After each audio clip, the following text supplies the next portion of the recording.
Hello again, and welcome back to another chapter of Advanced Pathophysiology. This time we're jumping into chapter 42, the alterations of digestive function. As always, my pages will not be lining up with yours, but we are reading pretty much the entirety of this chapter, so this is one of the bigger chapters for us to read, but that's okay. We'll break it down into some sections, maybe take some breaks along the way. You may not notice as I piece these streams together, but that's okay. Uh, I know it says to skip over a small section on my part, but you know what? I'm not going to do that because it's like a page. And at this point, what's one additional page in my reading? So, disorders of the gastrointestinal tract disrupt one or more of its functions. Structural and neural abnormalities can slow, obstruct, or accelerate the movement of intestinal content at any level of the gastrointestinal tract.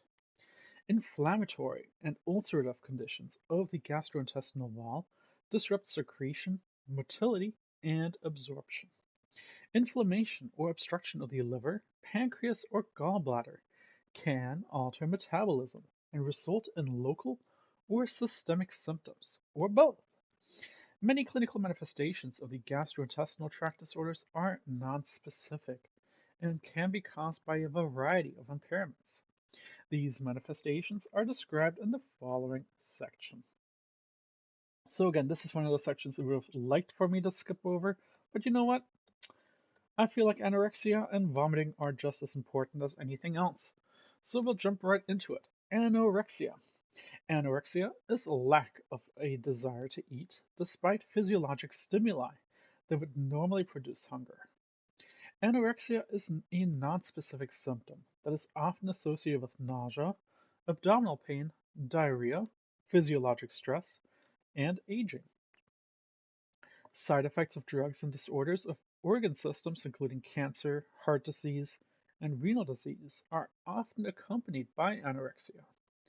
Anorexia can lead to weight loss, sarcopenia, and functional decline, and is often associated with cachexia. Vomiting. Vomiting is the forceful emptying of the stomach and intestinal contents through the mouth. The vomiting center, called area postremia, lies in the medulla oblongata and includes the reticular formation, tractus solitarius nucleus, and a parabrachial nucleus. The stimulation of the vomiting center occurs directly by irritants or indirectly. Indirect stimulation includes the cerebral cortex and the thalamus, the vestibular system through the eighth cranial nerve, such as motion sickness, and several types of intestinal, vagal, or sympathetic inputs, including the presence of ipecac or copper salts in the duodenum. Side effects of many drugs: distension of the stomach or duodenum, or torsion or trauma affecting the ovaries, testes, uterus, bladder, or kidneys. Serotonin, that 5-hydroxytryptamine, stimulates the vomiting center and appears to be released from the enterochromaffin cells in the intestinal walls, which activate vagal afferents, leading to the chemoreceptor trigger zone. Activation of that chemotrigger receptor zone, which lies in the area postremia between the medulla and the floor of the fourth ventricle, leads to vomiting by triggering receptors for substances such as dopamine, opioids, acetylcholine, substance P, serotonin, and neurokinin. Serotonin and neurokinin 1 antagonists are effective antiemetics and have been used to treat nausea and vomiting associated with postoperative vomiting and cancer chemotherapy. Olanzapine is an antagonist to both serotonin and dopamine. Corticosteroids are usually given in combination with other therapies to prevent chemotherapy-induced nausea. Apomorphine, levodopa, and bromocriptine are dopamine D2 agonists that cause nausea and vomiting. A D2 antagonist, your metoclopramide, your doperidone, are effective antiemetics. So nausea and retching usually precede vomiting, although they are distinct entities. Nausea is a subjective experience that is associated with various conditions, including visceral pain, labyrinthine stimulation, so motion, and use of opiate medications. Specific neural pathways have not been identified for nausea. Hypersal- Hypersalivation and tachycardia are common associated symptoms. Retching is the muscular event of vomiting without any expulsion of vomitus. Vomiting begins with deep inspiration. The glottis closes, the intrathoracic pressure falls, and the esophagus becomes distended. Simultaneously, the abdominal muscles contract, creating a pressure gradient from abdomen to thorax. The lower esophageal sphincter and body of the stomach relax, but the duodenum and antrum of the stomach spasm. The reverse peristalsis and pressure gradient force chyme from the stomach and duodenum up into the esophagus. Because the upper esophageal sphincter is closed, chyme does not enter the mouth. As the abdominal muscles relax, the contents of the esophagus drop back into the stomach. This process may be repeated several times before vomiting occurs. A diffuse sympathetic discharge causes the tachycardia, tachypnea, and sweating that accompany retching and vomiting.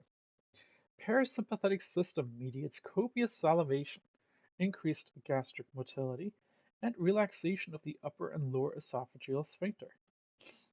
With vomiting, the duodenum and antrum of the stomach produce a retrograde peristalsis, while the body of the stomach and the esophagus relax. When the stomach is full of gastric content, the diaphragm is forced high into the thoracic cavity by strong contractions of the abdominal muscle. The higher intrathoracic pressure forces the upper esophageal sphincter to open, and the chyme is expelled from the mouth. Then the stomach relaxes and the upper part of the esophagus contracts, forcing the remaining chyme back into the stomach. The lower esophageal sphincter then closes. The cycle is repeated if there is a volume of chyme remaining in the stomach. Projectile vomiting is spontaneous vomiting that is not preceded by nausea or retching. It is caused by direct stimulation of the vomiting center by neurologic lesions. So your increased intracranial pressure, tumors, aneurysms involving the brainstem, or a gastric outlet obstruction. The metabolic consequences of vomiting are fluid, electrolyte, and acid-base disturbances, including hyponatremia, hypokalemia, hypochloremia, and metabolic alkalosis. Again, all those were kind of discussed in chapter 3, and we may get back to that. Constipation. Constipation is difficult or infrequent defecation and is estimated to affect 2 to 28% of the population. Constipation must be individually defined because patterns of bowel evacuation differ greatly among individuals. Normal bowel habits range from 2 or 3 evacuations per day to 1 per week. Constipation is not significant until it causes health risks, severe abdominal distension, or fecal impaction, or it impairs the quality of life. Your pathophysiology of constipation can occur as a primary or secondary condition. Primary constipation is generally classified into 3 categories. Normal transit constipation involves a normal route of stool passage, but there is difficulty with stool evacuation. Then functional constipation is most common and is associated with a sedentary lifestyle, a low residue diet, or low fluid intake, which decreases the volume and number of stools and can contribute to constipation. A lack of access to toilet facilities, consistent suppression of the urge to empty the bowel, and dehydration are other causes. Slow, transient constipation involves impaired colonic motor activity with infrequent bowel movements, straining to defecate, mild abdominal distension, and palpable stool in the sigmoid colon. Pelvic floor dysfunction or outlet dysfunction is difficulty expelling stool because of failure of the pelvic floor muscle or anal sphincter to relax with that defecation. Examples include pelvic floor dysnergia, rectal fissures or fistulas, strictures, or hemorrhoids. Secondary constipation can be caused by diet, medication, or neurogenic disorders such as a stroke, Parkinson's disease, spinal cord injury, multiple sclerosis, or Hirschsprung disease, in which neurotransmitters or neural pathways are diseased or degenerated, resulting in delayed colon transit time. Antacids containing calcium carbonate or aluminum hydroxide, anticholinergics, iron, and bismuth tend to inhibit bowel motility. Opioid-induced constipation is caused by drugs that activate the opioid receptor in the gut. Endocrine or metabolic disorders associated with constipation include hypothyroidism, diabetes, hypokalemia, and hypercalcemia.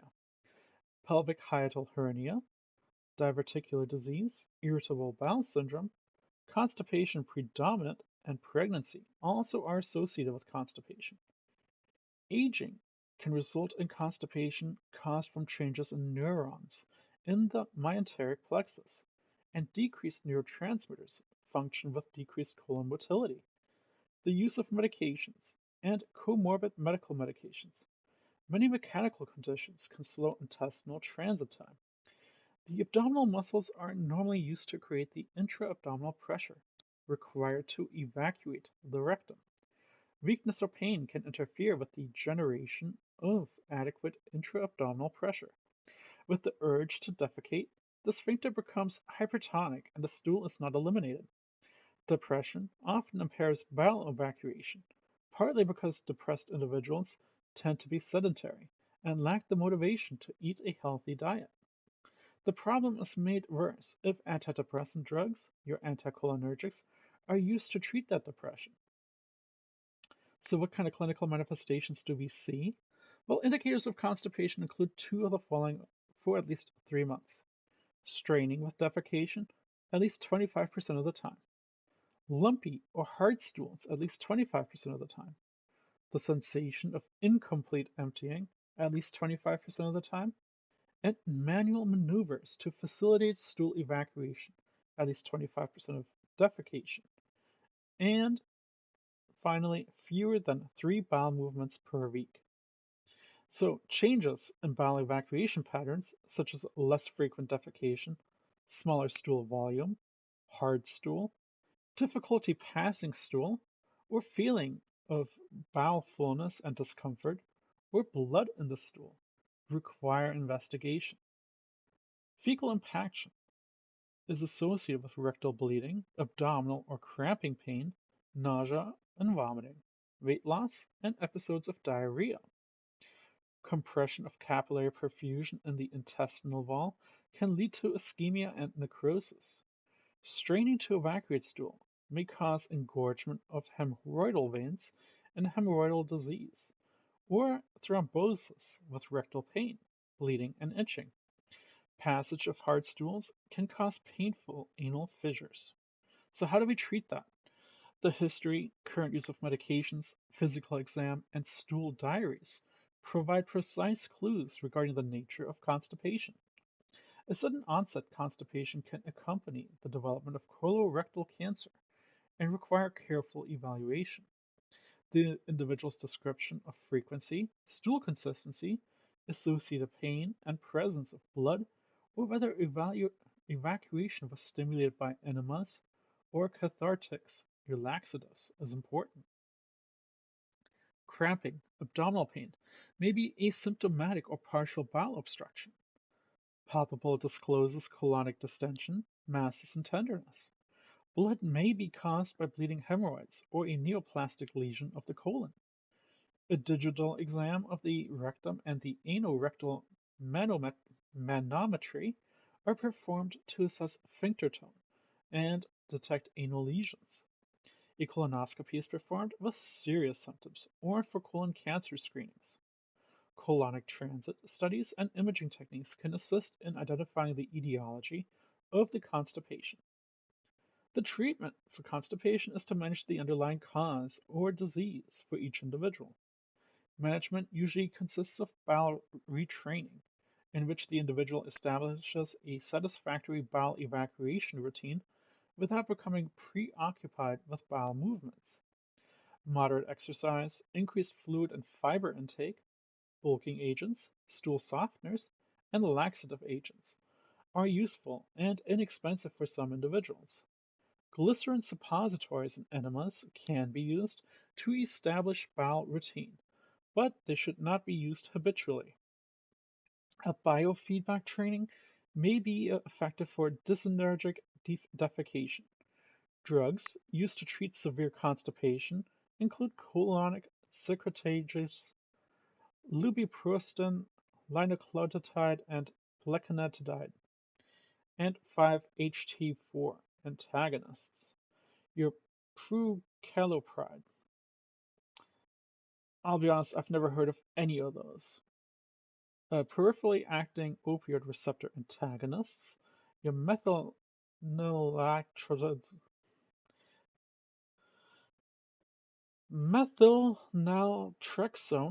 naloxone, naloxegol, and albuomapam for postoperative ileus are used to treat opioid-induced constipation.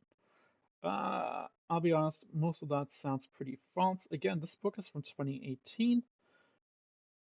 Right now, in our hospital settings, our biggest use for any type of postoperative ileus is usually decompression of the stomach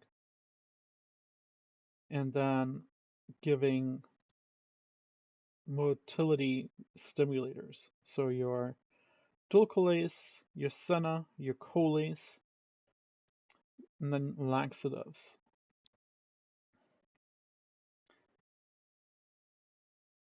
Now, going into the opposite direction, diarrhea. Diarrhea is the presence of loose, watery stool. Acute diarrhea is more than 3 loose stools developing within 24 hours and lasting less than 14 days. Persistent diarrhea lasts longer than 14 to 30 days, and chronic diarrhea lasts longer than 30 days. Diarrhea can have high rates of morbidity and mortality in children less than 5 years of age, particularly in developing countries, and in the elderly. Many factors determine stool volume and consistency, including the water content of the colon, diet, and the presence of unabsorbed food, unabsorbed material, and intestinal secretions. Stool volume in the normal adult averages less than 200 grams per day. Stool volume in children depends on the age and the size. An infant may pass up to 100 grams per day. The adult intestine processes approximately 9 liters of luminal contents per day. 2 liters is ingested, and the remaining 7 liters consists of intestinal secretions. Of this volume, 99% of that fluid is absorbed, 90% in the small intestine and 9% in the colon. Normally, approximately 150 ml of water is excreted daily in the stool. So your pathophysiology, diarrhea in which the volume of feces is increased is large volume diarrhea. Large volume diarrhea generally is caused by excessive amounts of water or secretions, or both, in the intestines. Small volume diarrhea, in which the volume of feces is not increased, usually results from excessive intestinal motility. The 3 major mechanisms of diarrhea are osmotic, secretory, and motility. In osmotic diarrhea, a non-absorbable substance in the intestine draws water into the lumen by osmosis and increases stool weight and volume, producing large volume diarrhea. Large oral doses of poorly absorbed ions, such as magnesium, sulfate, and phosphate, can increase intraluminal osmotic pressure. Excessive ingestion of synthetic, non-absorbable sugars introduction of full-strength tube feeding formulas, and dumping syndrome associated with gastric resection draws water into the intestinal lumen.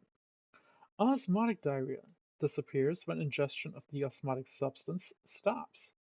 Malabsorption related to the lactase deficiency, pancreatic enzyme or bile salt deficiency, and small intestine bacterial overgrowth or celiac disease also cause osmotic diarrhea. Your secretory diarrhea is a form of large volume diarrhea caused by excessive mucosal secretion of chloride or bicarbonate-rich fluid or the inhibition of net sodium absorption. Infectious causes include viruses, such as the rotavirus, bacterial endotoxins, the classic E. coli, fibrochloride and Shiga toxin, or exotoxins from overgrowth of Clostridium difficile following antibiotic therapy or small bowel bacterial overgrowth. These infections cause secretions of transmitters from enteroendocrine cells and activation of afferent neurons that stimulate the submucosal secretomotor neurons and alter sodium and chloride transport, resulting in decreased water absorption. Neoplasms produce hormones that stimulate intestinal secretion that cause the diarrhea. Small volume diarrhea usually is caused by the inflammatory disorder of the intestine, such as your ulcerative colitis, your Crohn's disease, or a microscopic colitis. Inflammation of the colon causes smooth muscle contraction, cramping pain, urgency, and frequency. Small volume diarrhea also can be caused by fecal impaction or a severe form of constipation. This diarrhea consists of secretions of mucus and fluid produced by the colon to lubricate the impacted feces and move it toward the anal canal. The secretions flow around the impaction and cause low volume secretory diarrhea. Your motility diarrhea is caused by a resection of the small intestine, such as your short bowel syndrome, a surgical bypass of an area of the intestine, a fistula formation between loops of the intestine, irritable bowel syndrome, diarrhea predominant, diabetic neuropathy, hyperthyroidism, and laxative abuse. Excessive motility decreases transit time, mucosal surface contact, and opportunities for fluid absorption, resulting in diarrhea. So, what are your clinical manifestations? Diarrhea can be acute or chronic, again, depending on its cause. Systemic effects of prolonged diarrhea are dehydration, electrolyte imbalances, your metabolic acidosis, and weight loss. You have the electrolyte imbalance of hyponatremia and hypokalemia. Your manifestations of acute bacterial or viral infections include fever, with or without vomiting, and, or cramping pain. Most infectious diarrhea usually lasts about 2 weeks. The exceptions are C. diff, Aeromonas, and Yersinia enterocolitia. Your fever, cramping pain, and bloody stools accompanying chronic diarrhea caused by inflammatory bowel disease or dysentery. Your steatorrhea that fatten the stools. Bloating and diarrhea are common signs of malabsorption syndromes. Anal and perineal skin irritation can occur. So what's your evaluation and treatment? A thorough history is taken to document the onset, frequency, and volume of the stool. Exposure to contaminated food or water is indicated if the individual has traveled in foreign countries or areas where drinking water might be contaminated. Iatrogenic diarrhea is suggested if the individual has undergone abdominal radiation therapy, intestinal resection, or treatment with selected drugs. Your antibiotics, diuretics, antihypertensives, or laxatives. Your physical exam helps the clinician to identify underlying systemic diseases. Stool culture, polymerase chain reaction examination of stool specimen for blood, microscopy for protozoal infection, abdominal roentgenograms, endoscopy, and intestinal biopsies provide more specific data. Treatment for diarrhea include restoration of fluid and electrolyte balance. Your anti-motility, loperamide, or Lomotil, and or water-absorbent adipolite and polycarbophil medications and treatment of causal factors. Nutritional deficiencies need to be corrected in case of chronic diarrhea or malabsorption. Natural bran and commercial preparations of xylem are inexpensive and effective treatment for mild diarrhea. Probiotics can be useful for preventing and treating C. diff associated diarrhea as an approach to restoring normal microflora, in addition to antibiotic therapy. Fecal transplantation can be used for cases that are resistant to conventional therapies, particularly your C. diff associated diarrhea. Abdominal pain. Abdominal pain is the presenting symptom of a number of gastrointestinal diseases and can be acute or chronic. The pathophysiologic mechanisms are mechanical, inflammatory, or ischemic. Abdominal pain may be generalized to the abdomen or localized to the particular abdominal quadrant. The pain can be variably described as sharp, dull, or colicky. Generally, the abdominal organs are not sensitive to mechanical stimuli, such as cutting, tearing, or crushing. These organs are, however, sensitive to stretching and distension, which activates a nerve ending in both hollow and solid structures. The onset of pain is associated with rapid distension. Gradual distension causes little pain. Traction on the peritoneum caused by adhesions, distension of the common bile duct, or forceful peristalsis resulting from intestinal obstruction causes pain because of increased tension. Capsules that surround solid organs, such as the liver and the gallbladder, contain pain fibers that are stimulated by stretching if these organs swell. The biochemical mediators of the inflammatory response, such as histamine, bradykinin, and serotonin, stimulate pain nerve endings and produce abdominal pain. The edema and vascular congestion that accompany chemical, bacterial, or viral inflammation also cause painful stretching. Obstruction of blood flow from the distension or bowel obstruction or mesenteric vessel thrombosis produces the pain of ischemia, and increased concentrations of tissue metabolites stimulate abdominal receptors. Your abdominal pain can be parietal, somatic, visceral, or referred. Your parietal pain arises from the parietal peritoneum. This pain is more localized and intense than visceral pain, which arises from the organs themselves. Nerve fibers from the parietal peritoneum are predominantly A delta fibers and travel with somatic peripheral nerves to the spinal cord. The sensation of pain corresponds to skin dermatomes that T6 and L1. Parietal pain lateralizes because, at any particular point, the parietal peritoneum is innervated from only one side of the nervous system. Visceral pain arises from stimulus, that distension, inflammation, and ischemia, acting on mechanical and chemical nociceptors of abdominal organs. Your chronic low-grade inflammation can cause pain, hypersensitivity with involvement of neurokinins, histamine, serotonin, proteases, and voltage-gated ion channels. Pain is usually felt near the midline of the epigastrium, mid-abdomen, or lower abdomen because sensory afferents enter the spinal cord bilaterally and lack site specificity. Visceral pain, compared to somatic pain, is poorly localized, dull rather than sharp, and difficult to describe.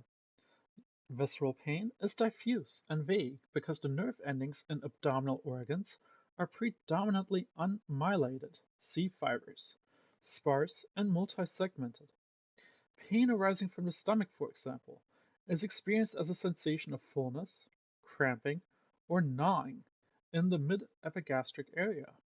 Referred pain is visceral pain felt at some distance from a diseased or an affected organ.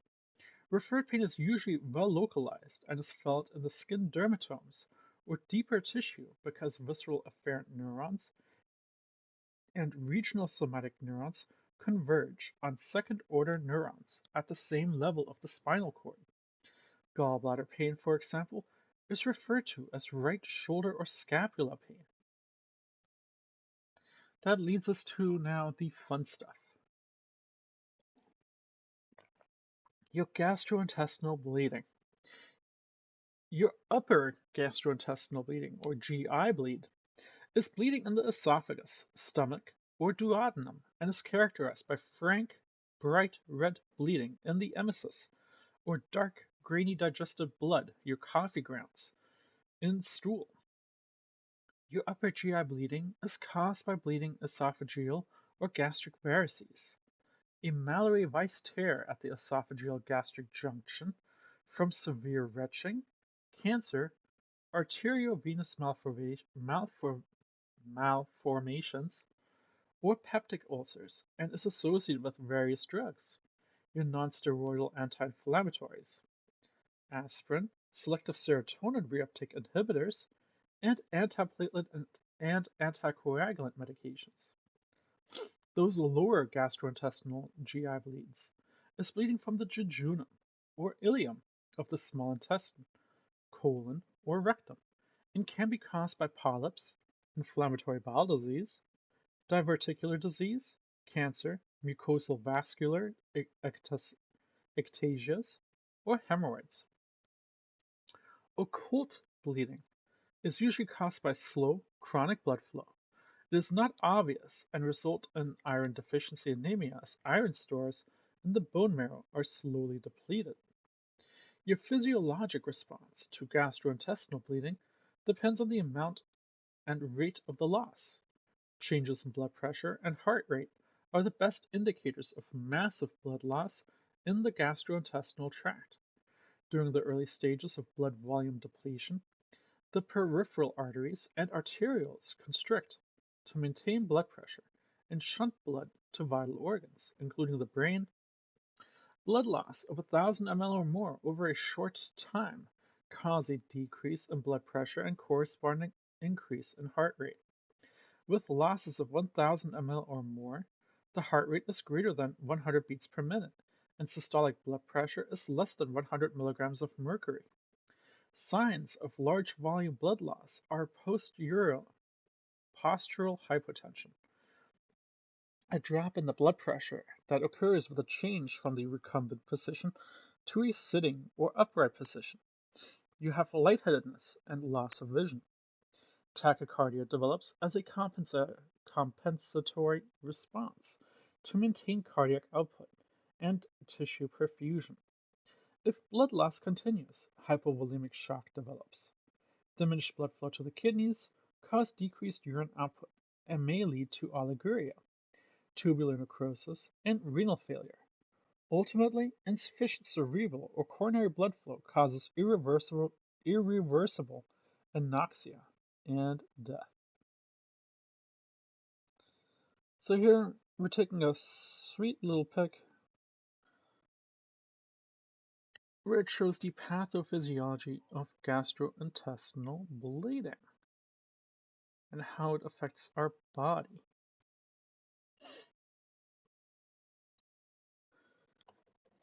The presentation of GI bleeding is summarized in this table. Acute severe GI bleeding is life-threatening, depending on the volume and rate of blood loss, associated disease, age, and effectiveness of treatment. The accumulation of blood in the gastrointestinal tract is irritating and increases peristalsis, causes vomiting, hematemesis, or diarrhea, or a combination of both. If bleeding is in the lower GI tract, the diarrhea is frankly bloody.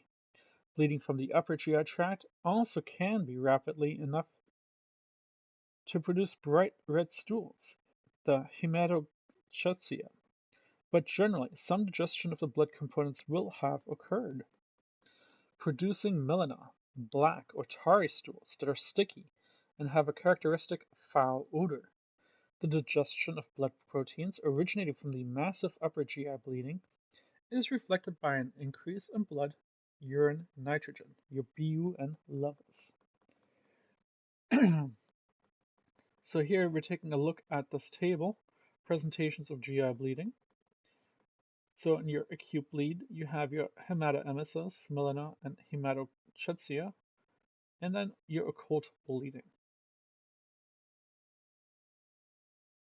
The hematocrit and hemoglobin values are not the best indicators of acute GI bleeding because plasma and red blood cells are lost proportionately. As the plasma volume is replaced, the decreasing hematocrit and hemoglobin values begin to reflect the extent of blood loss.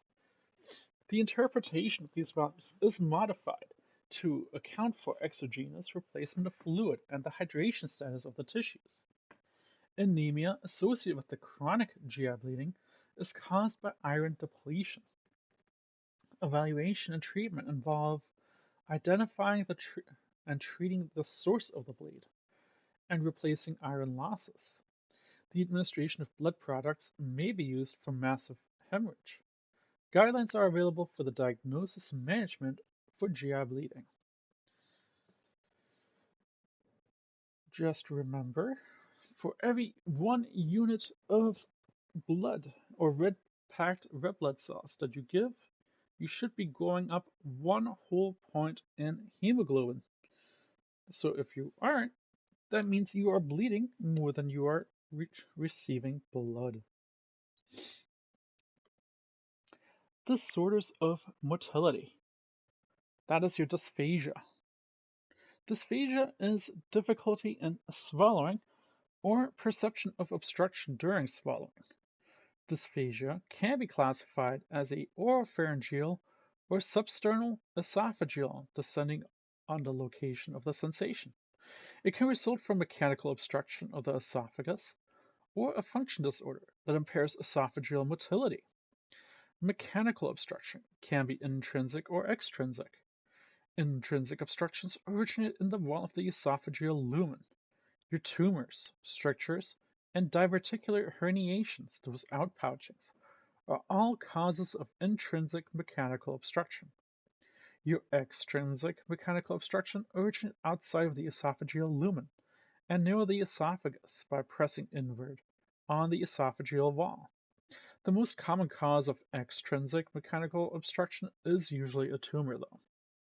Your functional dysphagia is caused by neural or muscular disorder that interfere with voluntary swallowing or peristalsis.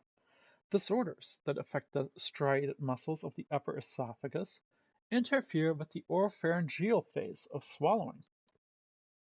Typical causes of functional dysphagia in the upper esophagus are dermatomyositis, a muscular disease, and neurologic impairment caused by a stroke, multiple sclerosis, Parkinson's disease, amyotrophic lateral sclerosis, or myasthenia gravis.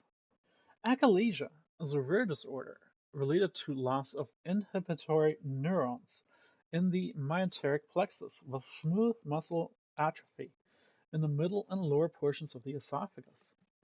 The etiology is unknown, but may be related to a cell-mediated and antibody-mediated immune response against an unknown antigen in mesenteric neurons. There is a loss of inhibitory mesenteric innervation, loss of esophageal peristalsis, and failure of lower esophageal sphincter, relaxation, thus causing functional obstruction of the lower esophagus. Food accumulates above the obstruction, distends the esophagus, and causes dysphagia. Cough and aspiration occurs. As hydrostatic pressure increases, food is slowly forced past the obstruction into the stomach. Chronic inflammation of that esophageal food retention, though, can increase risk for esophageal cancers. So what are your clinical manifestations? The clinical manifestations of dysphagia vary according to the location of the obstruction. Distension and spasm of the esophageal muscles during eating or drinking may cause a mild or severe stabbing pain at the level of the obstruction. Discomfort occurring 2 to 4 seconds after swallowing is associated with upper esophageal obstruction. Discomfort occurring 10 to 15 seconds after swallowing is more common in obstruction of the lower esophagus. If the cause of the obstruction is a growing tumor, dysphagia begins with difficulty swallowing solids and advances to difficulty swallowing semisolids and liquids. Uretrosternal pain, regurgitation of undigested food, unpleasant taste, vomiting, and weight loss are common manifestations of all types of dysphagia. Aspiration of esophageal content can lead to chronic cough and pneumonias.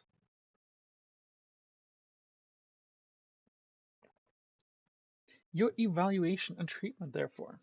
The knowledge of an individual's history and clinical manifestations contributes significantly to a diagnosis of dysphagia. Video fluoroscop- video fluoroscopy and high-frequency ultrasound are used to visualize the contours of the esophagus and identify structural defects. Your high-resolution manometry with topography and intraluminal impedance monitoring documents motility disorders and the duration and amplitude of abdominal pressure changes associated with obstruction or loss of neural regulation. A video modified barium swallow may be used for motility evaluation of oropharyngeal dysphagia. Esophageal endoscopy is performed to examine the esophageal mucosa, obtain a biopsy specimen, or perform corrective surgery. So, for instance, a dilation of a stricture. The individual is taught to manage symptoms by eating slowly, eating small meals, taking fluid with meals, and sleeping with the head elevated to prevent that regurgitation and aspiration.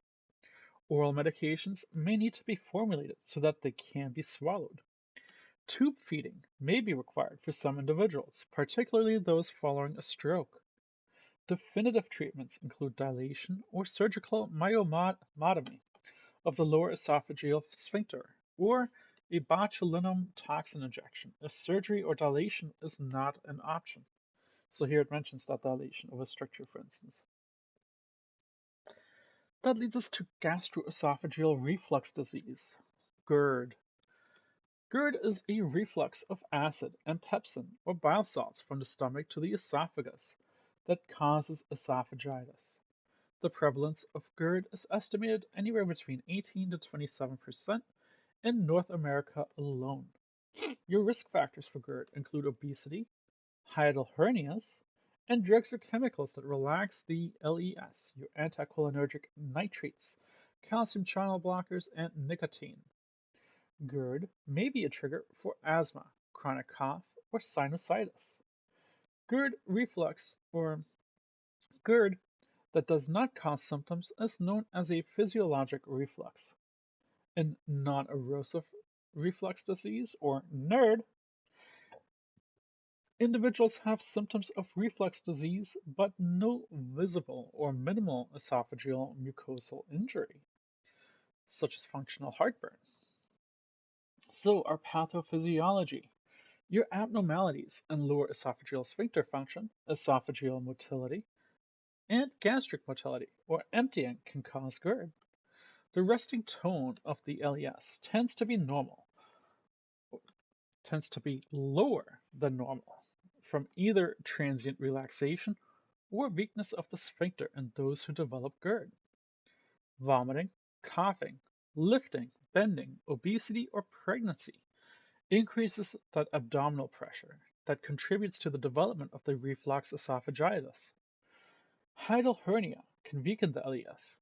Delayed gastric emptying contributes to the reflux esophagitis by 1. Lengthening the period during which the reflux is possible, and 2. Increasing the acid content of the chyme. Disorders that delay emptying include gastroparesis, gastric or duodenal ulcers, which can cause pyloric edema, and strictures that narrow the pylorus. The severity of esophagitis depends on the composition of the gastric contents and esophageal mucosa exposure time. An acid pocket is an area of postprandial unbuffered gastric acid immediately distal to the gastroesophageal junction. It is enlarged in hiatal hernia and can contribute to GERD. If the gastric content is highly acidic or contains bile salts and pancreatic or intestinal enzymes, reflux esophagitis can be severe.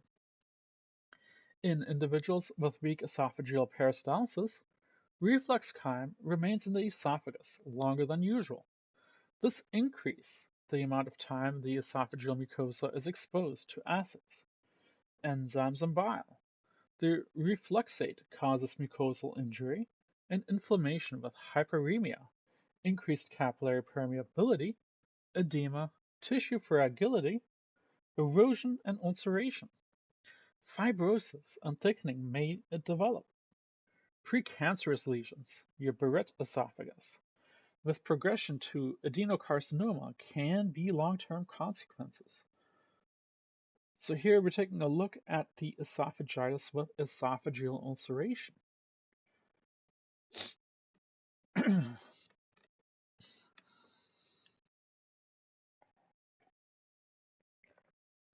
Your clinical manifestations.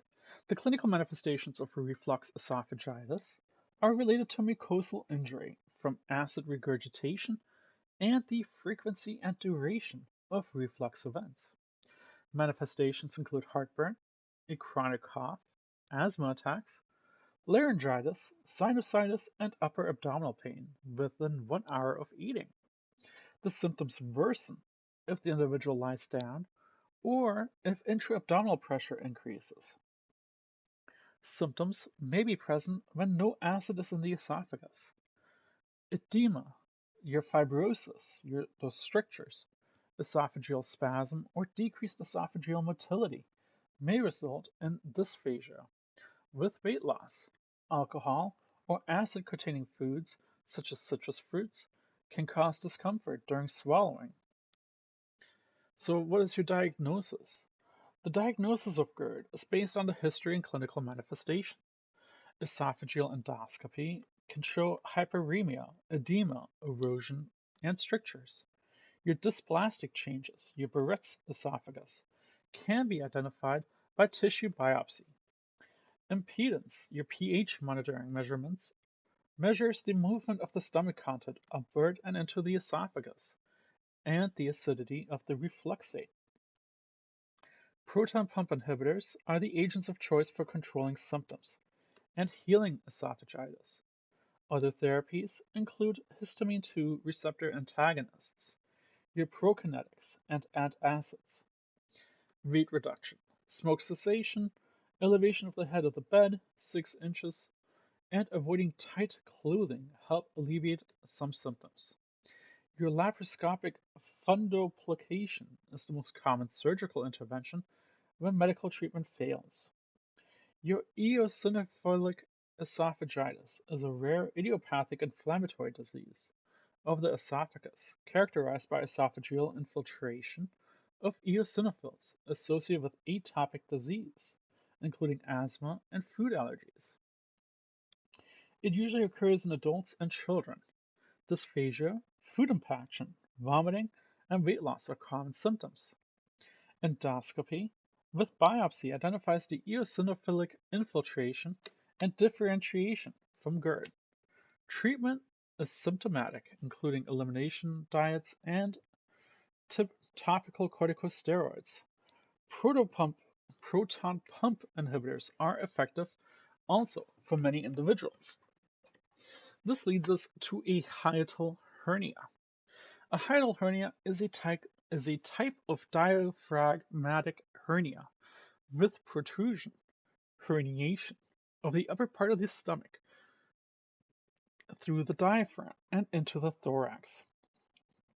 There are 4 types: a sliding, a paroesophageal, a mixed, which include elements of types 1 and 2, and in type 4, the entire stomach and other abdominal organs slide into the thorax.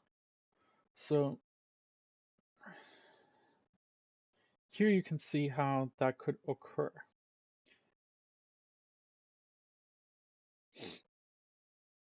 In type 1, A sliding hiatal hernia, which is the most common type, about 90% to 95% of the time. The proximal portion of the stomach moves into the thoracic cavity through the esophageal hiatus, an opening in the diaphragm for the esophagus and the vagus nerve. A congenitally short esophagus, fibrosis, or excessive vagal nerve stimulation, or weakening of the diaphragmatic muscles at the gastroesophageal junction contribute to the hernia, while the individual is in a supine position. The lower esophagus and stomach are pulled into the thorax. Standing causes the organs to slide back into the abdomen. Sliding hiatal hernia is exacerbated by factors that increase intra-abdominal pressure, such as coughing, bending, wearing tight clothing, ascites, obesity, or pregnancy. This type of hernia is associated with gastroesophageal reflux because the hernia diminishes the resting pressure of the LES. In pregnant women with sliding hiatal hernia, progesterone and estrogen may lower the resting pressure of the LES further. In type 2, the paraesophageal hiatal hernia, or rolling hiatal hernia, herniation of the greater curvature of the stomach is through a secondary opening in the diaphragm. A giant paraesophageal hiatal hernia develops when 30 to 60% of the stomach moves into the thorax. As the stomach protrudes through the opening into the thorax, it lies alongside the esophagus. The gastroesophageal junction remains below the diaphragm. With the paraesophageal hernia, reflux is uncommon. The position of a portion of the stomach above the diaphragm, however, causes congestion of the mucosal blood flow and can lead to gastritis and ulcer formation. A mechanical strangulation of the hernia is a major complication and surgical correction is required.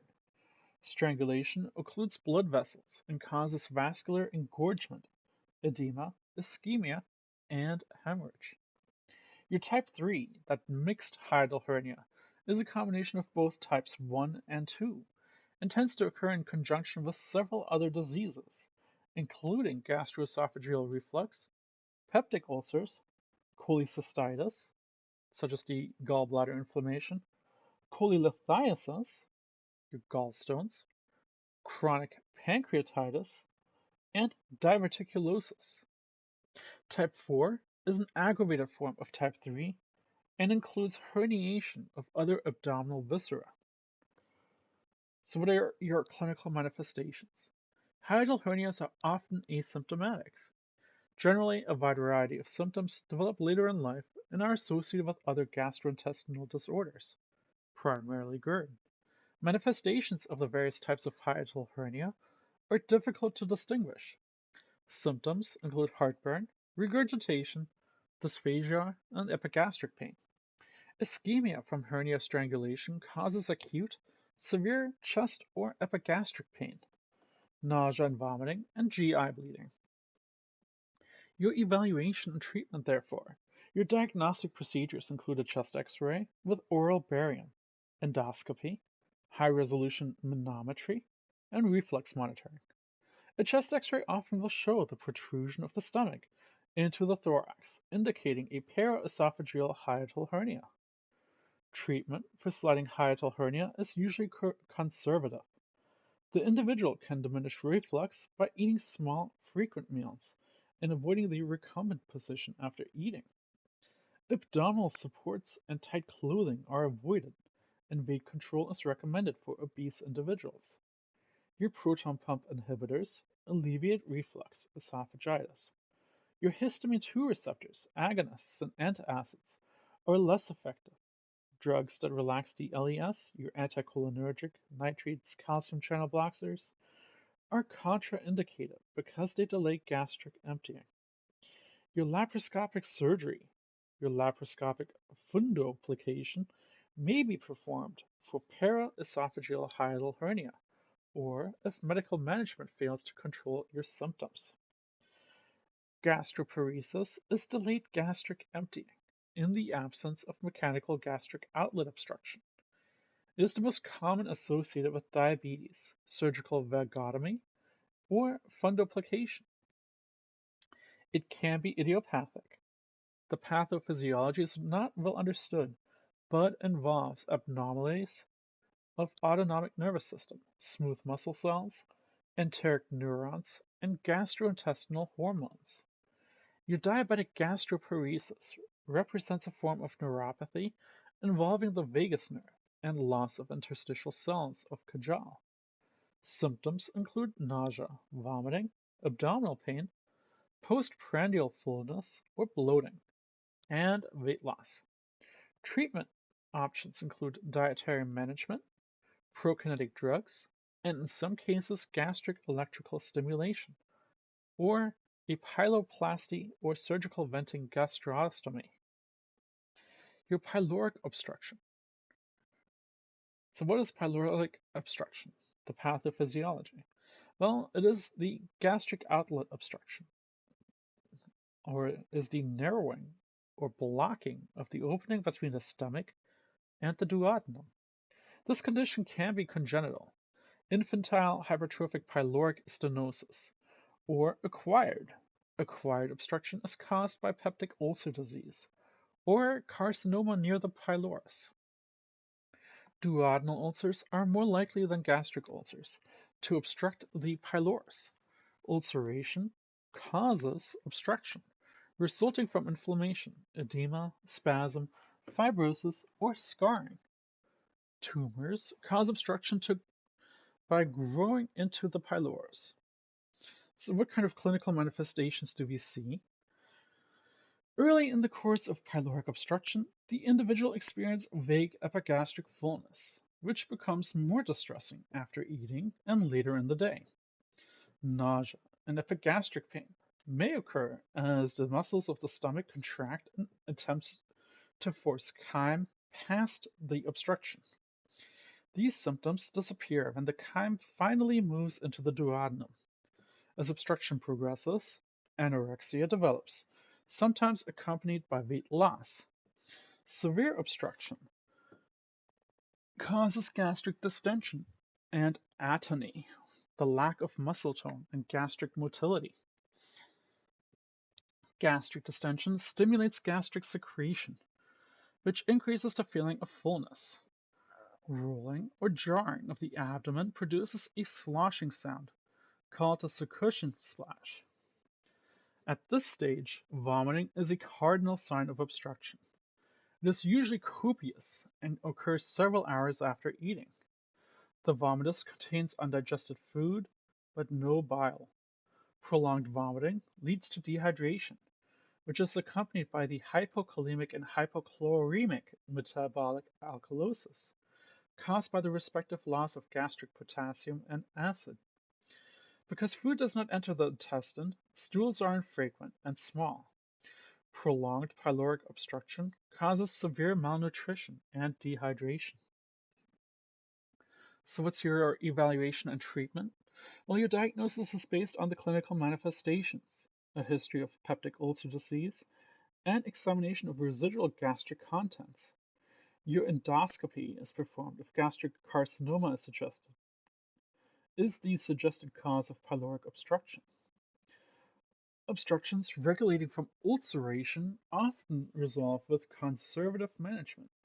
A large bore nasogastric tube is used to aspirate stomach contents and relieve distension.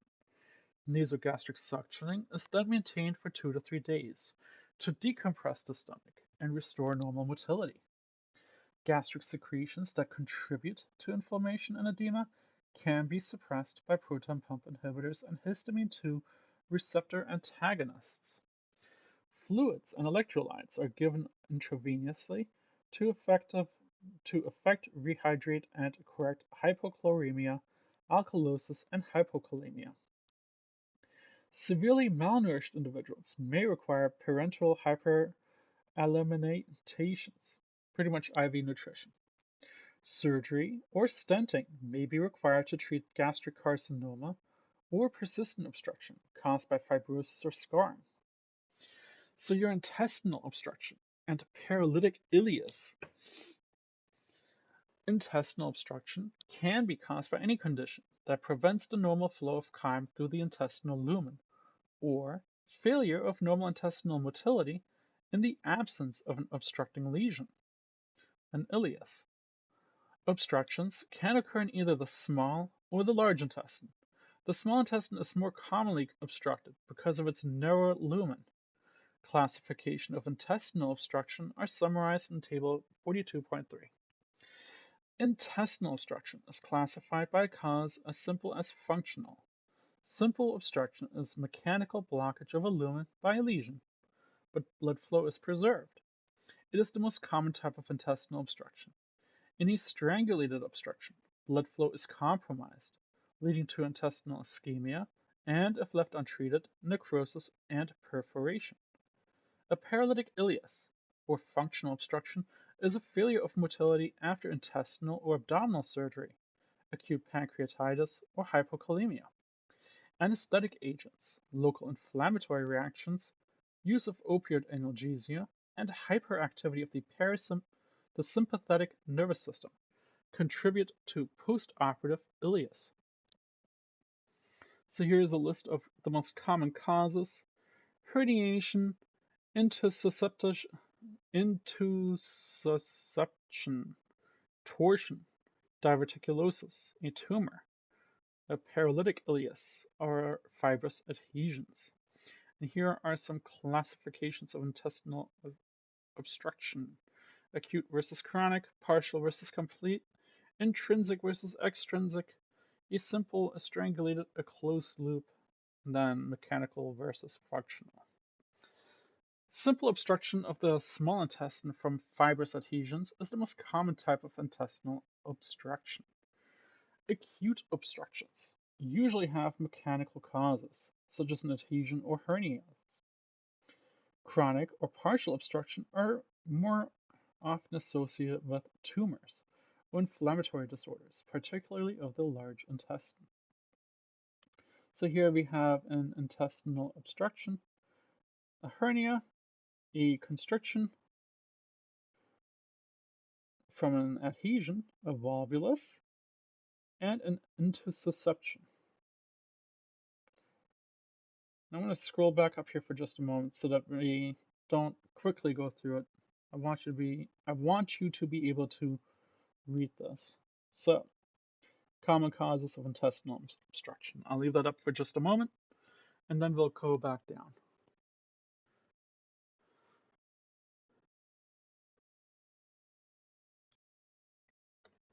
And then classifications of intestinal obstruction. I'll pull that up.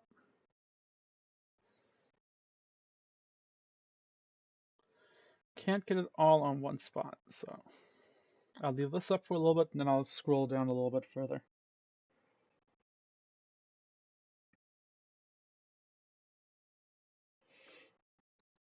Here.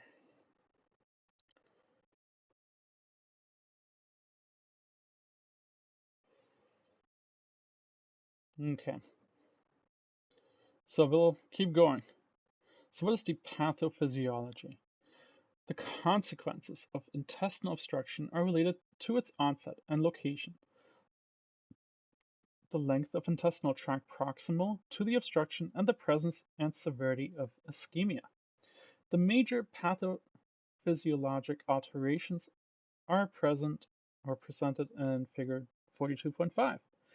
The postoperative paralytic ileus results from inhibitory neural reflexes associated with inflammatory mediators and the influence of exogenous and endogenous opioids that affect the entire GI tract, including the stomach. Your small bowel obstruction is caused by postoperative adhesions, your tumors, Crohn's disease, hernias, and intussusceptions. Small bowel obstruction leads to distension caused by impaired absorption and increased secretion, with the accumulation of fluid and gas inside the lumen proximal to the obstruction. Distension decreases the intestine's ability to absorb water and electrolytes and increases the net secretions of these substances into the lumen. Gas, gas from swallowed air, and to the lesser extent from bacterial overgrowth, contributes to the distension. Distension begins almost immediately as gases and fluids accumulate proximal to the obstruction. Within 24 hours, up to 8 liters of fluid and electrolytes enter the lumen in the form of saliva, gastric juice, bile, pancreatic juice, and intestinal secretions. Distension initially increases peristalsis and then leads to decreased peristalsis and bacterial overgrowth. Copious vomiting or sequestration of fluids in the intestinal lumen prevents fluid reabsorption and produces severe fluid and electrolyte disturbances. Extracellular fluid volume and plasma volume decreases, causing dehydration. Hemoconcentrations caused elevated hematocrit level, hypotension, and tachycardia. Severe dehydration leads to hypovolemic shock. So here you have the pathophysiology of intestinal obstruction.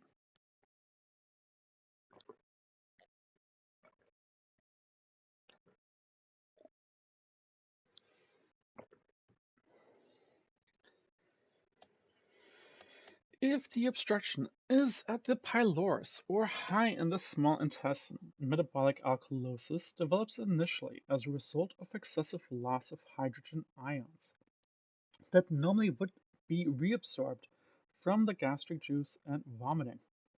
With prolonged obstruction or obstruction lower in the intestine, metabolic acidosis is more likely to occur because bicarbonate from pancreatic secretions and bile cannot be reabsorbed. Hypokalemia from vomiting and decreased potassium absorption can be extreme, promoting acidosis and atony of the intestinal wall. Metabolic acidosis also may be accentuated by ketosis, the result of declining carbohydrates stores caused by starvation. A lack of circulation permits the buildup of significant amounts of lactic acid, which worsen the metabolic acidosis. If pressure from this distension is severe enough, it occludes venous drainage, and the arterial circulation causes ischemia, necrosis, perforation, and peritonitis. Fever and leukocytes are often associated with overgrowth of bacteria, ischemia, and bowel necrosis.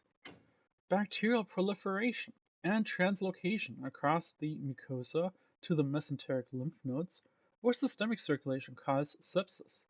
The release of inflammatory mediators and toxins into the circulation cause multiple organ failure.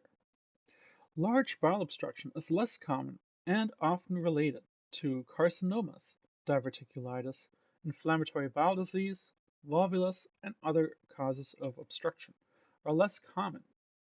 Acute colonic pseudoobstructions is a rare functional massive dilation of the large bowel that is related to the excessive sympathetic motor input or a decreased parasympathetic motor input with absence of mechanical obstruction.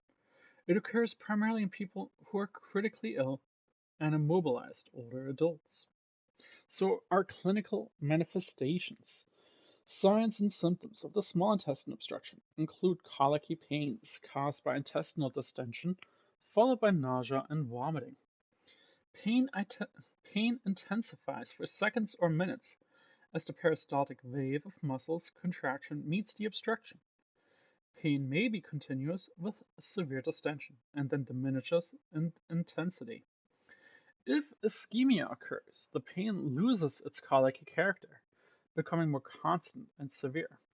Sweating and tachycardia occur as a sympathetic nervous system response to hypotension.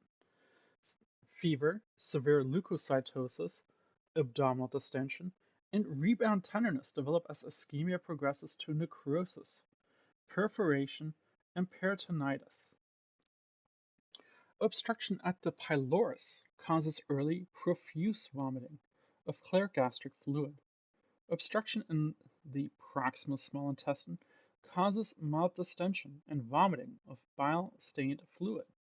Obstruction in the distal small intestine causes more pronounced distension because a greater length of intestine is proximal to the obstruction. In this case, vomiting may not occur or may occur later and contain fecal material. Partial obstruction can cause diarrhea or constipation, but complete obstruction usually causes constipation only. Complete obstruction increases the number of bowel sounds, which may be tinkly and accompanied by peristaltic rushes and crampy abdominal pain. Signs of hypovolemia and metabolic acidosis may be observed as early as 24 hours after the occurrence of complete obstruction. Distension may be severe enough to push against a diaphragm and decrease lung volume. This can lead to atelectasis and pneumonia, particularly in debilitating individuals. Large intestine obstruction usually presents with hypogastric pain and abdominal distension.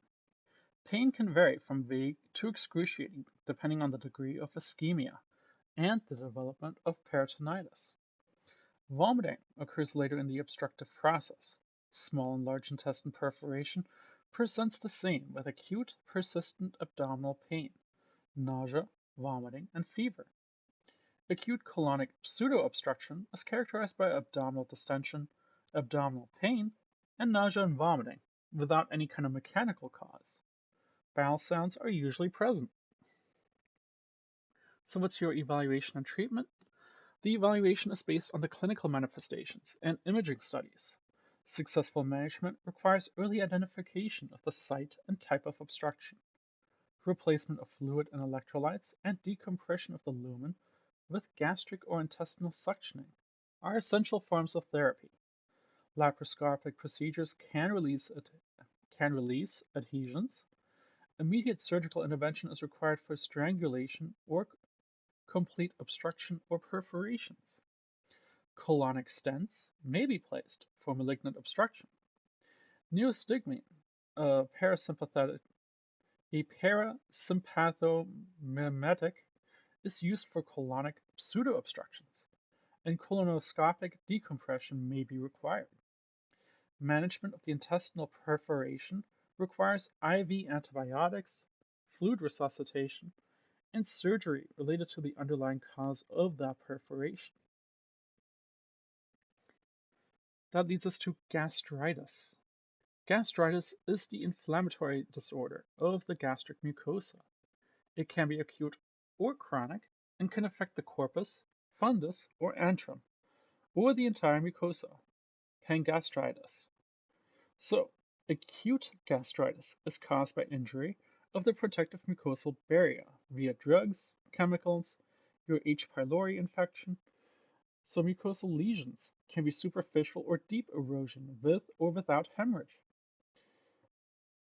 Non-steroidal anti-inflammatory drugs, those NSAIDs, inhibit the action of cyclooxygenase, your COX-1, and cause gastritis because they inhibit prostaglandin synthesis, which normally stimulates the secretion of mucus and suppresses inflammation.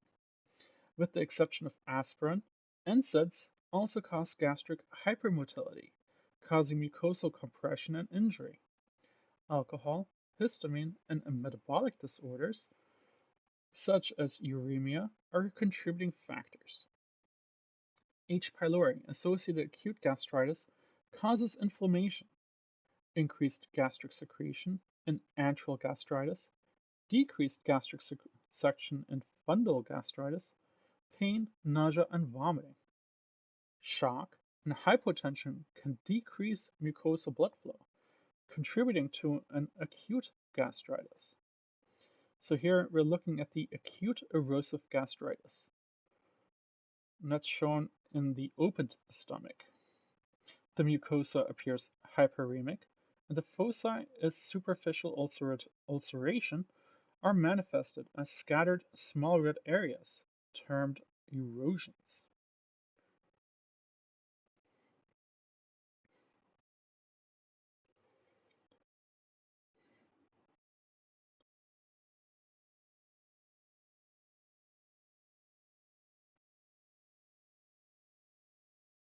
So, the clinical manifestations of acute gastritis can include vague abdominal discomfort, epigastric tenderness, and bleeding.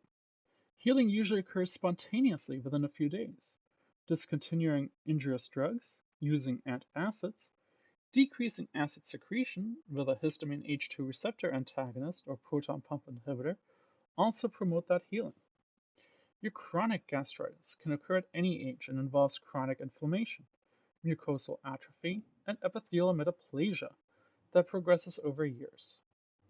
Chronic gastritis is usually classified as type A or immune, fungal, or type B, non-immune, antral, associated with H. pylori. When both types of chronic gastritis occur, it is known as a type AB or pangastritis, a pan a pangastritis, and the antrum is more severely involved. Type C gastritis is associated with reflux of bile and pancreatic secretions into the stomach, causing a chemical injury. Chronic fungal gastritis, or type A, is the most rare and severe form of gastritis and is associated with loss of T cell tolerance and development of autoantibodies against parietal cells or intrinsic factor, or both. With gastric hydrogen potassium ATPase protein as the causal antigen, the gastric mucosa degenerates extensively in the body and fundus of the stomach, leading to gastric atrophy. Loss of parietal cells leads to the achlorohydria and loss of intrinsic factor. Pernicious anemia can develop from decreased vitamin B12 absorption. Because acid secretion is insufficient, the feedback mechanism that normally inhibits gastrin secretion is impaired, causing elevated plasma levels of gastrin. Chronic fungal gastritis occurs in association with other autoimmune diseases, the rheumatoid arthritis, autoimmune thyroid disorders, or your um, type 1 diabetes, and is a risk factor for gastric carcinoma, particularly in individuals who develop pernicious anemia. Type B, chronic non-immune gastritis, generally involves the antrum only and is more common than fungal gastritis. Infection with H. pylori may trigger the immune response through molecular mimicry or by causing mucosal injury and exposure of gastric hydrogen potassium ATPase protein. Chronic use of alcohol, tobacco, and nonsteroidal anti-inflammatory drugs are contributing factors. There are high levels of hydrochloric acid secretion with an increased risk of duodenal ulcers. H. pylori can also progress to autoimmune atrophic gastritis and involve the fundus, thus becoming pangastritis. Signs and symptoms of chronic gastritis often include vague symptoms such as anorexia, fullness, nausea, vomiting, and epigastric pain. Gastric bleeding may be the only clinical manifestation of gastritis. Gastroscopic examination and biopsy may show a long-standing inflammatory process and gastric atrophy in the individual with no history of abdominal distress. Gastric secretion analysis confirms achlorhydria, a loss of intrinsic factor. Pernicious anemia can develop because intrinsic factor is less available to facilitate vitamin B12 absorption. There also may be iron deficiency. The presence of antiparietal cells, antibody, and elevated plasma ghrelin levels are specific for atrophic gastritis. H. pylori infection is evidence for H. pylori chronic gastritis with infiltration of neutrophils and lymphocytes. Both invasive and non-invasive diagnostic tests are available. Surveillance for gastric carcinoma is recommended with chronic atrophic gastritis and H. pylori infections. Symptoms can usually be managed with consumption of smaller meals, including a soft, bland diet, and with avoidance of alcohol and NSAIDs. Combination of antibiotics are used to eradicate H. pylori, and the emergence of antimicrobial resistance is a concern. Vitamin B12 is administered in correct pernicious anemia. Your alkaline reflux gastritis is a stomach inflammation caused by reflux of bile and alkaline pancreatic secretions that contain proteolytic enzymes and disrupt the mucosal barrier in the remnant stomach. This form of gastritis occurs in 5 to 20% of individuals who have undergone a gastrectomy, a pyloroplasty, or a pancreatoduodenectomy. Clinical manifestations include nausea, bilious vomiting, and sustained epigastric pain that worsens after eating and is not relieved by antacids. Endoscopy shows a hemorrhagic and friable gastric mucosa. Antacids do not consistently improve symptoms. Avoidance of aspirin and alcohol may decrease gastric irritation, and a low-fat diet may limit bile secretion. Surgical correction may ultimately be required.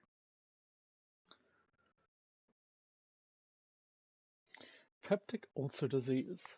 A peptic ulcer is a break or ulceration in the protective mucosal lining of the lower esophagus, stomach, or duodenum. The prevalence of peptic ulcers in 2011 in the United States was estimated at 15.5 million people. Risk factors for peptic ulcers disease includes genetic predisposition, H. pylori of the gastric mucosa, infections, habitual use of aspirin and NSAIDs. Additional factors include excessive use of alcohol, smoking, acute pancreatitis, chronic obstructive pulmonary disease, obesity, cirrhosis, age greater than 65 years of age, and a socioeconomic status. Physiologic stress contributes to risk for peptic ulcer disease, but the exact mechanism of causation is not known yet. Peptic ulcers also can be idiopathic or caused by gastronoma. Peptic ulcers can be single or multiple, acute or chronic, superficial or deep. Superficial ulcerations are called erosions because they erode the mucosa but do not penetrate the muscularis mucosa. True ulcers extend through the muscularis mucosae and damage blood vessels, causing hemorrhage or perforating the gastrointestinal wall. So here we're taking a look at a chronic peptic ulcer. A gross photograph of the chronic peptic ulcer located in the lesser curvature, straddling the antrum and corpus of the stomach. Chronic use of NSAIDs suppresses mucosal prostaglandin synthesis, resulting in decreased bicarbonate secretion and mucin, a component of the gut barrier, production and increased secretion of hydrochloric acid. The interaction of NSAIDs and H. pylori can contribute to the pathogenesis of peptic ulcer. Disruption of the mucosa exposes submucosal area to gastric secretions and autodigestion, causing erosion and ulceration.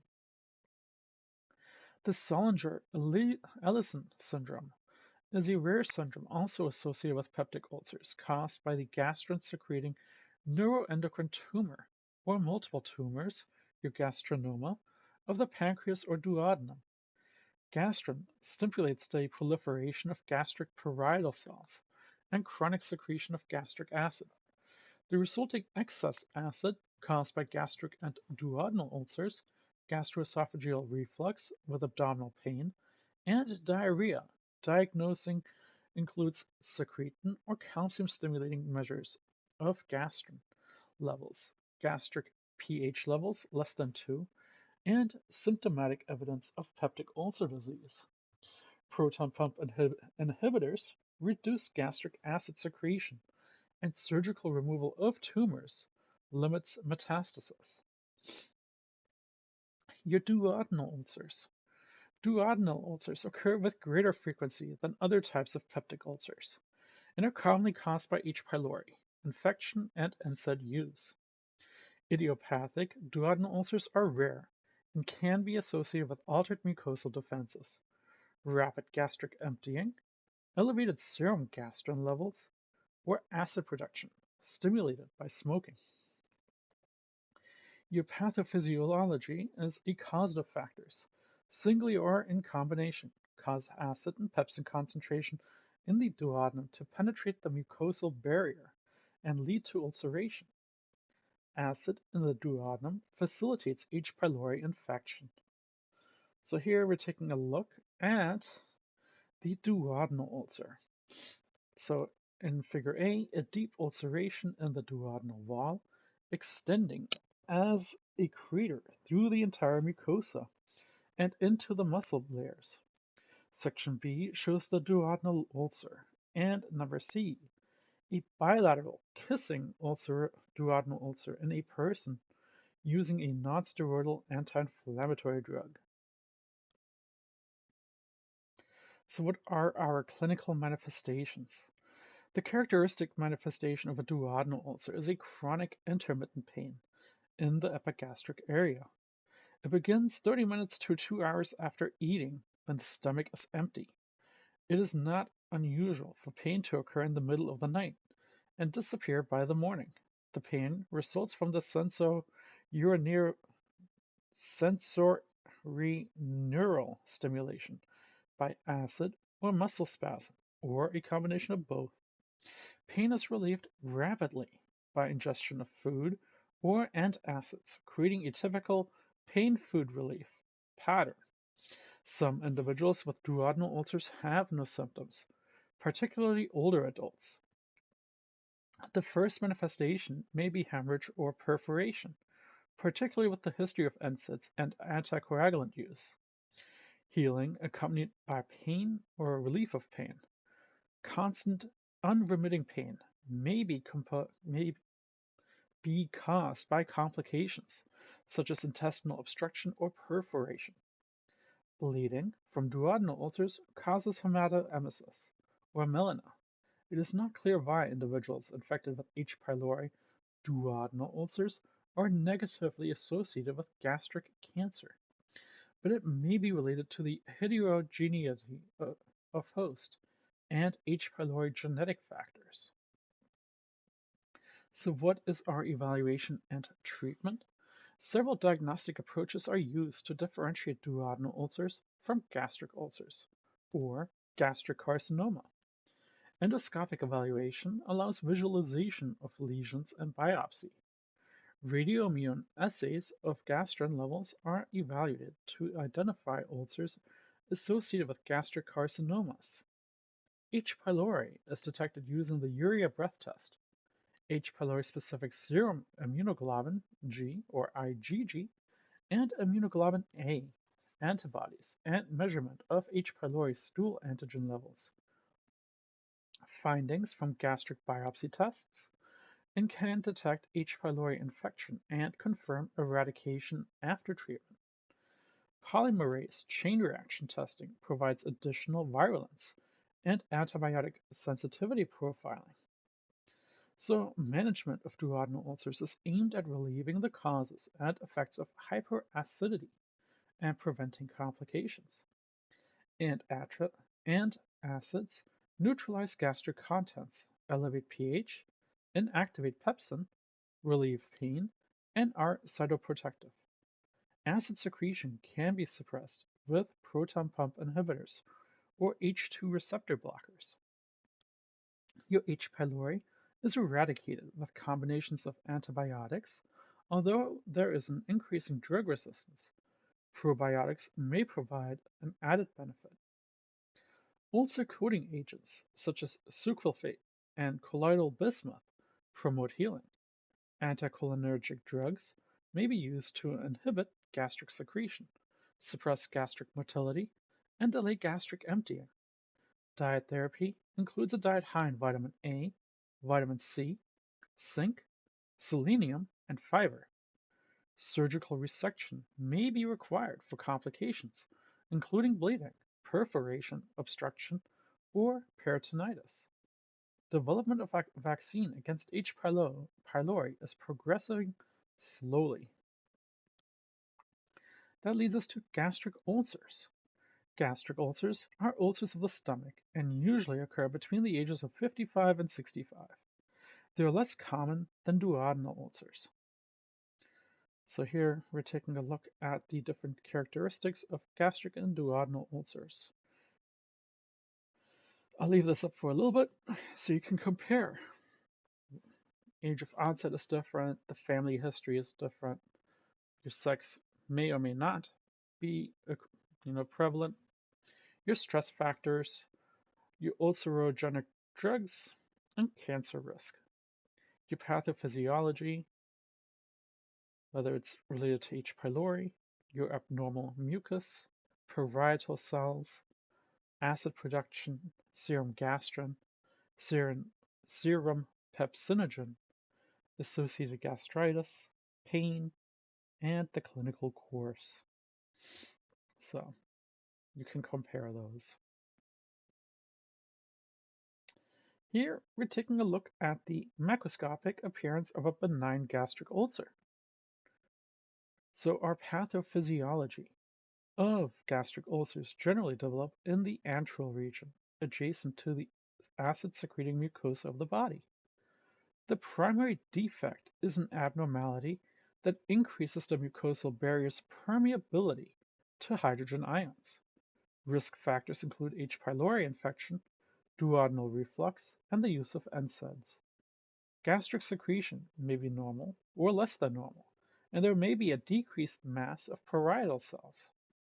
Chronic autoimmune pangastritis is often associated with the development of gastric ulcers and may precipitate ulcer formation by limiting the mucosa's ability to secrete a protective layer of mucus.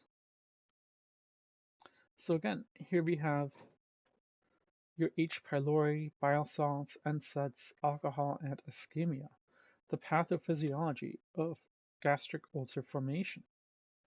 I'll leave that up for a moment. Duodenal reflux of bile is associated with gastric ulcers, alkaline reflux gastritis, and may occur after cholecystectomy, pyloroplasty, or a gastrojejunostomy. The pyloric sphincter also may fail to respond to stimuli that normally increase resting tone, such as entry of acid, protein, and fat, into the duodenum, allowing reflux of bile and pancreatic enzymes to damage the gastric mucosa. The damaged mucosal barrier permits hydrogen ions to diffuse into the mucosa where they disrupt permeability and cellular structure.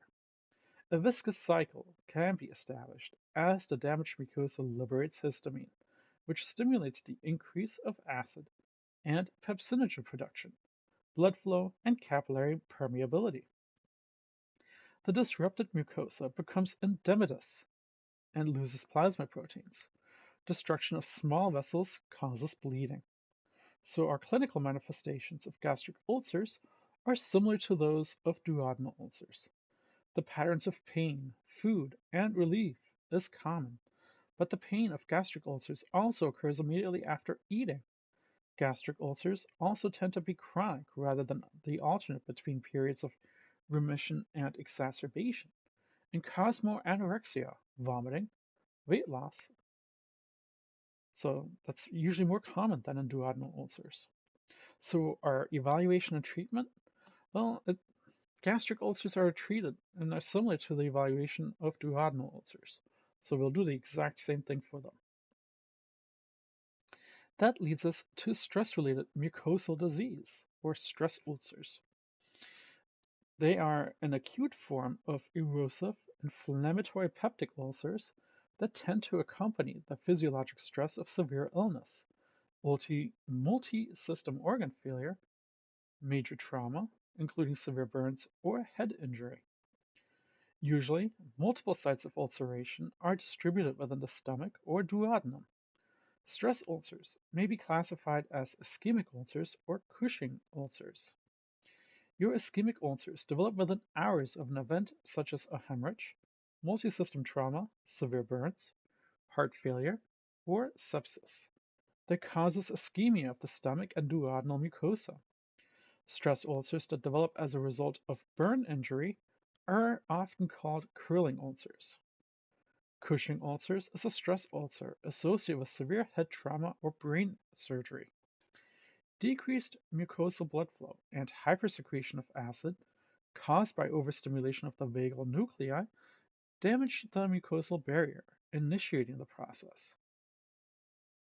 The primary clinical manifestation of stress-related mucosal disease is bleeding that occurs more readily with the presence of coagulopathy or mechanical ventilation. Other symptoms may not be present. The bleeding may be slight, or, if a small vessel is perforated, amounts to hundreds of milliliters. Prophylactic treatment regimens are used to prevent this disease. Stress ulcers seldom become chronic. So, surgical treatment of ulcer. Advances in the medical treatment of peptic ulcer disease with proton pump inhibitors and eradication of H. pylori, as well as a laparoscopic or endoscopic repair techniques, have significantly reduced the number of cases requiring open surgery. The indication for ulcers or for ulcer surgery are recurrent or uncontrolled bleeding and complicated perforation of the stomach or duodenum. The primary objective of surgical treatment are to reduce stimuli for acid secretion, decrease the number of acid-secreting cells in the stomach, and correct complication of ulcer disease. Acute complications of gastrectomy or anastomosis, such as poor wound healing, abscess formation, or suture failure, are relatively uncommon, except in the debilitated person. Chronic complications, however, occur more often and are likely to develop if a large portion of the stomach has been removed. These complications and their pathophysiologic mechanisms are described in the next section. So, your post-gastrectomy syndromes. Post-gastrectomy syndromes are the group of signs and symptoms that occur after gastric resection for the treatment of peptic ulcers, gastric carcinomas, or your bariatric surgery for extreme obesity. They are caused by anatomic and functional changes in the stomach and upper small intestine. Your dumping syndrome is the rapid emptying of hypertonic chyme from the surgically created residual stomach, the stomach component remaining after the surgical resection, following gastric or bariatric surgery, into the small intestine 10 to 20 minutes after eating. Early dumping syndrome. It occurs with varying severity in 5 to 10% of individuals who have undergone partial gastrectomy, bariatric surgical procedures, or a pyloroplasty. It is not as common in individuals who have undergone a Billroth II anastomosis, gastrojejunostomy, accompanied by a vagotomy. Factors that promote early dumping syndrome include loss of gastric capacity, loss of emptying control when the pylorus is removed, and loss of feedback control by the duodenum when it is removed. Rapid gastric emptying and creation of the non-physiologic high osmotic gradient with the small intestine cause a sudden shift of fluid from the vascular compartment to the intestinal lumen. Plasma volume decreases, causing vasomotor responses, such as an increased pulse rate, hypotension, weakness, pallor, sweating, and dizziness. Rapid distension of the intestine produces a feeling of epigastric fullness, cramping pain, nausea, and vomiting. Diarrhea can accompany dumping syndrome or occur as a solitary symptom. Diarrhea can occur as frequent, persistent elimination of liquid stool or as intermittent, precipitous, and unpredictable elimination of a large volume of stool. Both types can either be mild or severe. A less common form of dumping syndrome, late dumping syndrome, occurs 1 to 3 hours after eating. The symptoms include weakness, diaphoresis, and confusion. After a high carbohydrate meal, individuals who have undergone gastrectomy may develop hypoglycemia, which causes the symptoms. The hypoglycemia is caused by an increase in insulin secretion stimulated by the hyperglycemia that follows eating. Other hormonal responses also may participate in the development of hypoglycemia. Most cases of dumping syndrome respond well to dietary management. Frequent small meals that are high in protein and low in carbohydrates relieve symptoms. A carbose slows intestinal digestion of carbohydrates, and somatostatin analogs slow gastric emptying. Often, Other measures include drinking fluids between meals instead of mealtime and reclining on the left side after eating. Some cases require surgical intervention, including reconstruction of the pylorus or a gastrojejunostomy. Octreotide reduces abdominal and vasomotor symptoms of dumping syndrome by inhibiting insulin and gut hormone release, slowing intestinal transit time, and inhibiting food-induced circulatory changes. Alkaline reflux gastritis is caused by reflux of bile and alkaline pancreatic secretions containing proteolytic enzymes that disrupt mucosal barrier in the remnant stomach. Symptoms include nausea, bilious vomiting, and sustained epigastric pain that worsens after eating, is not relieved by antacids, and responds somewhat to avoidance of aspirin and alcohol. Surgical correction may be required. Your afferent loop obstruction is a rare complication of Billroth 2 gastrojejunostomy. Symptoms include intermittent severe pain and epigastric fullness after eating as a result of volvulus hernia adhesion or stenosis of the duodenal stump on the proximal side of the gastrojejunostomy. Vomiting relieves symptoms. Management includes low-fat diet, but decompression of surgery revision is required for complete obstruction. Weight loss is commonly caused by inadequate caloric intake. Because the individual cannot tolerate carbohydrates or a normal-sized meal, the stomach is also less able to mix, churn, and break down food. In the case of bariatric surgery for extreme obesity, weight loss is the intended outcome, but nutrient deficiencies, including vitamins and minerals, must be supplemented. Anemia results from iron malabsorption because caused by decreased acid secretion, lack of vitamin B12 or folate, and resection of the duodenum after the Billroth 2 gastrojejunostomy. Bone and mineral disorders are related to altered calcium absorption and metabolism within the risk for fractures and deformity, and malabsorptions of vitamins and nutrients such as vitamin D. That leads us to our malabsorption syndromes. Malabsorption syndromes interfere with nutrient absorption in the small intestine. Historically, malabsorption disorders have been classified as maldigestion or malabsorption. Maldigestion is a failure of the chemical process of digestion that takes place in the intestinal lumen or at the brush border of the intestinal mucosa of the small intestine. Malabsorption is the failure of the intestinal mucosa to absorb, transport, the digested nutrients. The two syndromes are often interrelated or occur together, making classification difficult. Generally, however, maldigestion is caused by deficiencies of enzymes, such as pancreatic lipase or intestinal lactase, which are necessary for digestion. Inadequate secretion of bile, salts, and inadequate reabsorption of bile in the ileum. Malabsorption is the result of mucosal disruption caused by gastric or intestinal resection, vascular disorders, or intestinal disease. Your pancreatic exocrine insufficiency. The pancreatic enzyme lipase, amylase, trypsin, and chymotrypsin are required for the digestion of proteins, carbohydrates, and fats. Pancreatic insufficiency is the deficient production of these enzymes by the pancreas.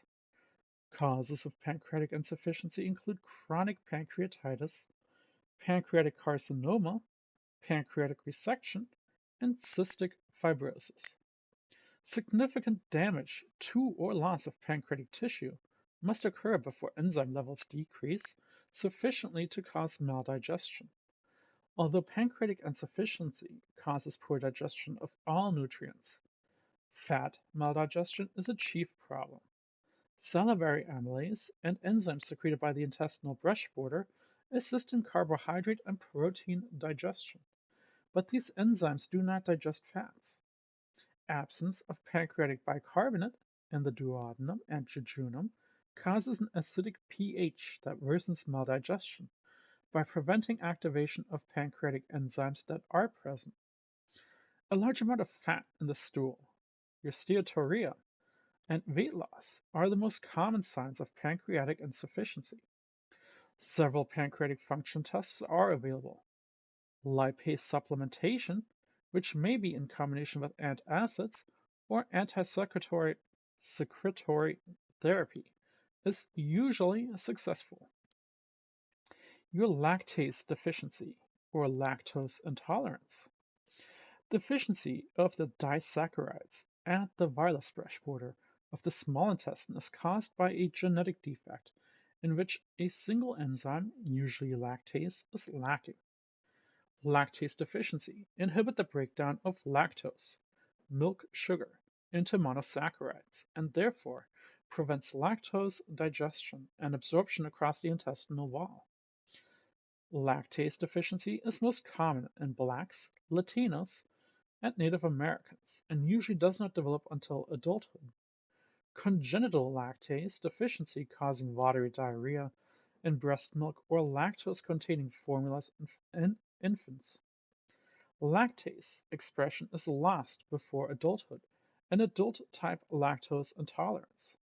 Secondary lactase deficiency can be caused by several diseases of the intestine, including celiac disease, enteritis, and bacterial overgrowth. The undigested lactose remains in the intestine where bacterial fermentation causes formation of gases.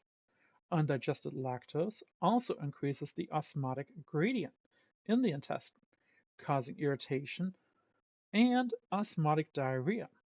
The clinical manifestation of lactose consumption with lactase deficiency are bloating, cramping pain, diarrhea, and flatulence. The disorder is diagnosed by tests of lactose malabsorption and lactose tolerance. Avoiding milk products and adhering to a lactose-free diet relieves symptoms. Lactase enzymes replacement is an option. Maintaining an adequate calcium intake with restricted intake of milk products decreases the risk of osteoporosis. Your bile salt deficiency. Conjugated bile salts are necessary for the digestion and absorption of fats in the small intestine. Bile salts are conjugated in the bile that is synthesized from cholesterol and secreted from the liver. When the bile enters the duodenum, the bile salts aggregate with fatty acids and monoglycerides to form micelles. Micelle formation makes the fat molecules more soluble and allows them to pass through the unstirred layer of the brush border of the small intestinal villi. A minimum concentration of bile salts, termed the critical micelle concentration, is required to allow micelles to form. Therefore, conditions that decrease the production or secretion of bile salts results in the decreased micelle formation and fat malabsorption. These conditions include advanced liver disease, which decreases production of bile salts, obstruction of the common bile duct, which decreases the flow of bile into the duodenum, intestinal stasis or lack of motility, which permits overgrowth of intestinal bacteria that deconjugate bile salts, and diseases or resection of the ileum, which prevent the reabsorption and recycling of bile salts. Clinical manifestations of bile salt deficiency are related to poor intestinal absorption of fat and fat-soluble vitamins, your A, D, E, and K. Increased fat in the stools leads to diarrhea, decreased plasma protein, the losses of fat-soluble vitamins, and their effects, including the following. A vitamin A deficiency results in night blindness.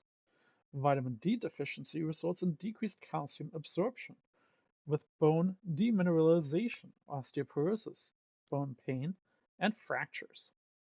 Vitamin K deficiency prolongs prothrombin time, leading to spontaneous development of purpura, bruising, and petechia. Vitamin E deficiency has uncertain effects, but may cause testicular atrophy and neurologic defects in children. The most effective treatment for fat-soluble vitamin deficiency is to increase the amount of medium-chain triglycerides in the diet. For example, by using coconut oil for cooking, vitamins A, D, K are given parenterally. Cholestyramine is used to treat steatorrhea related to ileal disease and failure of bile reabsorption. Your inflammatory bowel disease, ulcerative colitis, and Crohn's disease are chronic, relapsing, idiopathic inflammatory bowel disease. The prevalence of irritable bowel disease is about 3 million people in the United States. The disease is more prevalent among white populations and Ashkenazi Jews. Risk factors and theories of causation include susceptibility genes, environmental factors, alterations in epithelial cell barrier functions, an altered immune response to intestinal microflora, and varying phenotypes. Unknown environmental factors or infections are thought to alter the barrier function of the mucosal epithelium, promote loss of immune tolerance to normal intestinal antigens, and increase uptake of luminal antigens. There is possible loss of discrimination of potentially harmful pathogens from commensal microorganisms in the intestinal mucosa.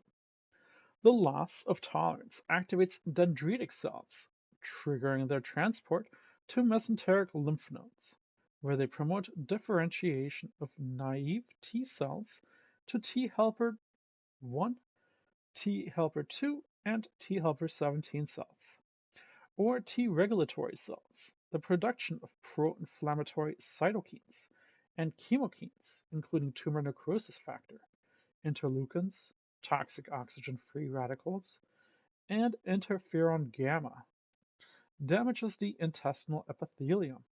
The risk of colon cancer increases significantly after 30 to 35 years of inflammatory bowel disease.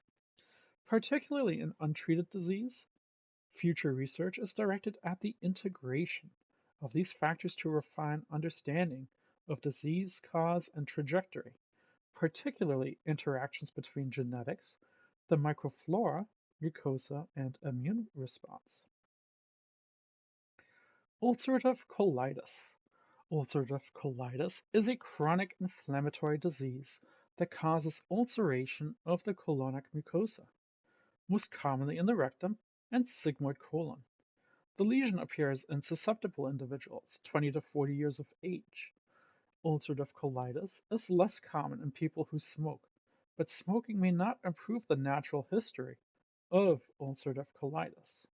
So here we're taking a look at the Crohn's disease versus the ulcerative colitis, distribution patterns of Crohn's disease and ulcerative colitis, comparison of distribution patterns of Crohn's disease and ulcerative colitis, as well as different conformations of ulcers and wall thickening.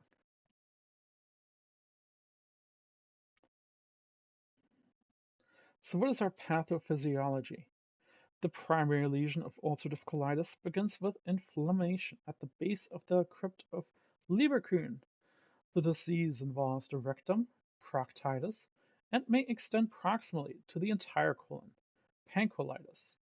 The lesions are limited to the mucosa, are not transmural, and do not involve skip lesion. The inflammation involves infiltration and release of inflammatory cytokines from Th2-associated cytokines, your interleukin-4 and interleukin-13, that activate neutrophils, lymphocytes, plasma cells, macrophages, eosinophils, and mast cells. This activated macrophages also contribute to cytokines that cause fever and the acute phase response. The inflammation changes the epithelial mucosal barrier with leak of fluids into the gut. With milder inflammation, the mucosa is hyperemic and edematous and may appear dark, red, and velvety.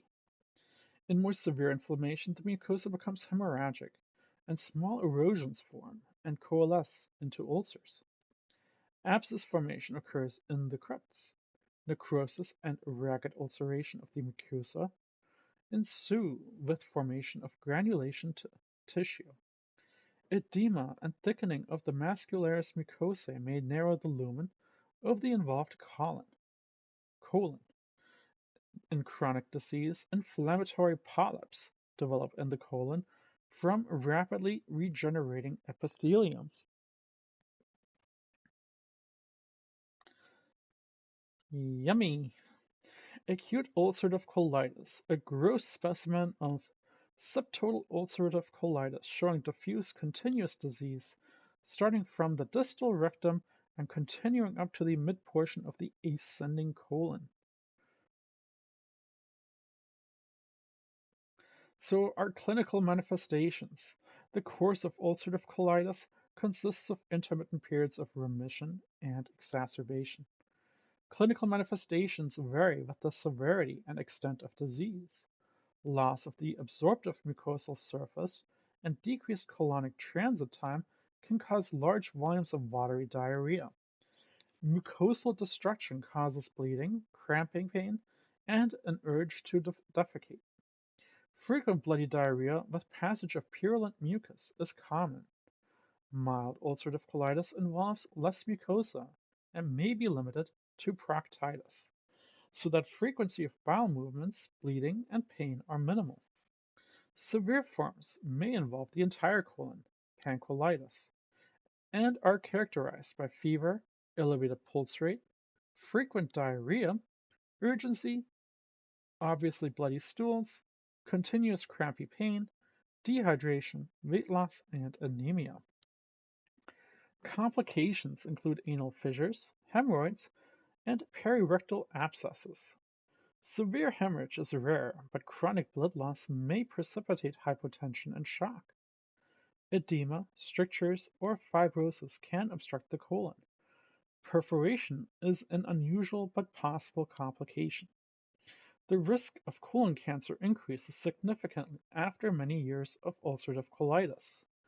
Extraintestinal manifestations include cutaneous lesions, migratory polyarthritis, and sacroiliititis, osteopenia, and osteoporosis, mouth ulcers, episcleritis, and anterior uveitis of the eye, and primary sclerosing cholangitis in the liver.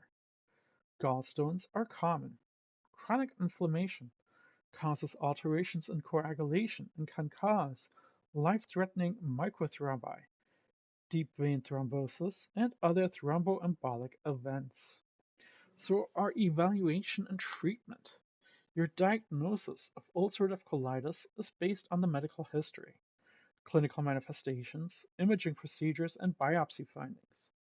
Endoscopic evaluation shows an inflamed and hemorrhagic mucosa. Radiologic assessment may show loss of haustra, ulceration, and irregular mucosa. The laboratory data include low hemoglobin values, hypoalbuminemia, hypoalbuminemia, and low serum potassium. There are no specific serologic markers. Infectious causes are ruled out by stool culture. The symptoms of ulcerative colitis can be very similar to those of Crohn's disease, making differential diagnosing challenging. Your chromoendoscopy is recommended over random biopsies in detecting dysplasia and colorectal cancer for those with long-standing disease. Treatment is individualized and depends on the severity of the symptoms and the extent of the mucosal involvement. Mild disease is treated with 5-aminosalicylic acid, umesilazine, or sulfasalazine, followed by corticosteroids to suppress the inflammatory response and alleviate cramping pain. Azathioprine and immunomodulatory agents, your cyclosporin and tumor necrosing factor, blocking agents, your tacrolimus, or the vedolizumab are used for recurrent or serious disease. Severe unremitting disease can require a hospital admission and administration of intravenous fluids. Extreme malnutrition may require intravenous hyperalimentation. Surgical approaches for severe ulcerative colitis include total proctocololectomy with end ileostomy or ileorectal anastomosis, or ileal pouch anal anastomosis. The preferred procedure, pouchitis, is a complication of restorative proctocolorectomy, with ileal pouch anal anastomosis performed as surgical treatment for both ulcerative colitis and Crohn's disease. Antibiotic treatment is usually successful. New endoscopic imaging techniques are emerging to detect dysplasia and colorectal cancer with long-standing disease. So that brings us to Crohn's disease. Crohn's disease, a granulomatous colitis, ileocolitis, or regional enteritis, is an idiopathic inflammatory disorder that is distinguished from ulcerative colitis in that it affects any part of the gastrointestinal tract, from the mouth to the anus, and involves skip lesions with inflamed areas mixed with uninflamed areas, non-caseating granulomas, fistulas, and deep penetrating ulcers. The distal small intestine and proximal large colon are most commonly affected by the disease. In a small percentage of cases, Crohn's disease is difficult to differentiate from ulcerative colitis. Risk factors include family history, cigarette smoking, Jewish ethnicity, urban residency, age less than 40 years, a slight predominance in women, and an altered gut microbiome. The CARD15, NOD2, gene mutation have the strongest association with Crohn's disease, 35 to 45% of cases, although many others genes have been identified. The CARD15 NOD2 genes code for a protein receptor involved in the recognition of gram-negative and gram-positive bacterial wall fragments by intestinal epithelial cells. Their mutation may promote dysbiosis and reduce levels of defensins. Your Th1-mediated inflammation with activation of tumor necrosing factor alpha, your IFN gamma, your interleukin 12, and your Th17 associated cytokines cause mucosal injury. Recruited leukocytes release pro-inflammatory substances, including prostaglandins, leukotrienes, proteases, reactive oxygen species, nitric oxide, which cause further injury and inflammation. So again, here is the features of ulcerative colitis and Crohn's disease side by side. Your age of onset, family history, sex, cancer relevance, location of the lesion, inflammation and ulceration, granulomas, your friable mucosa, fistulae and abscesses, strictures and possible obstruction, your clinical manifestations, so abdominal pain, diarrhea, bloody stool, abdominal mass, small intestine malabsorption, your steatorrhea, potential for malignancy, your anti-neutrophilic cytoplasmic antibodies, your anti-Saccharomyces antibodies, and your clinical course. So what is our pathophysiology? The inflammatory lesions begin in the intestinal submucosa and spread with discontinuous transmural involvement, those skip lesions. The ascending colon and the transverse colon are the most common sites of the disease. However, both the large and the small intestine may be involved, particularly the ileum. One of the intestinal walls may be affected and not the other. Progression of the disease involves neutrophil infiltration of the crypts, resulting in abscess formation and crypt destruction.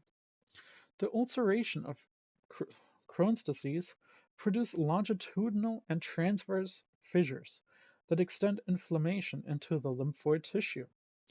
The typical lesion is a granuloma with cobblestone projections of inflamed tissue surrounded by areas of ulceration. Fistulae may form in the perianal area between loops of intestine or extend into the bladder, rectum, or vagina. Strictures may develop, promoting obstruction. Smoking increases the risk of a potential relapse. So here we're taking a look at your Crohn's disease.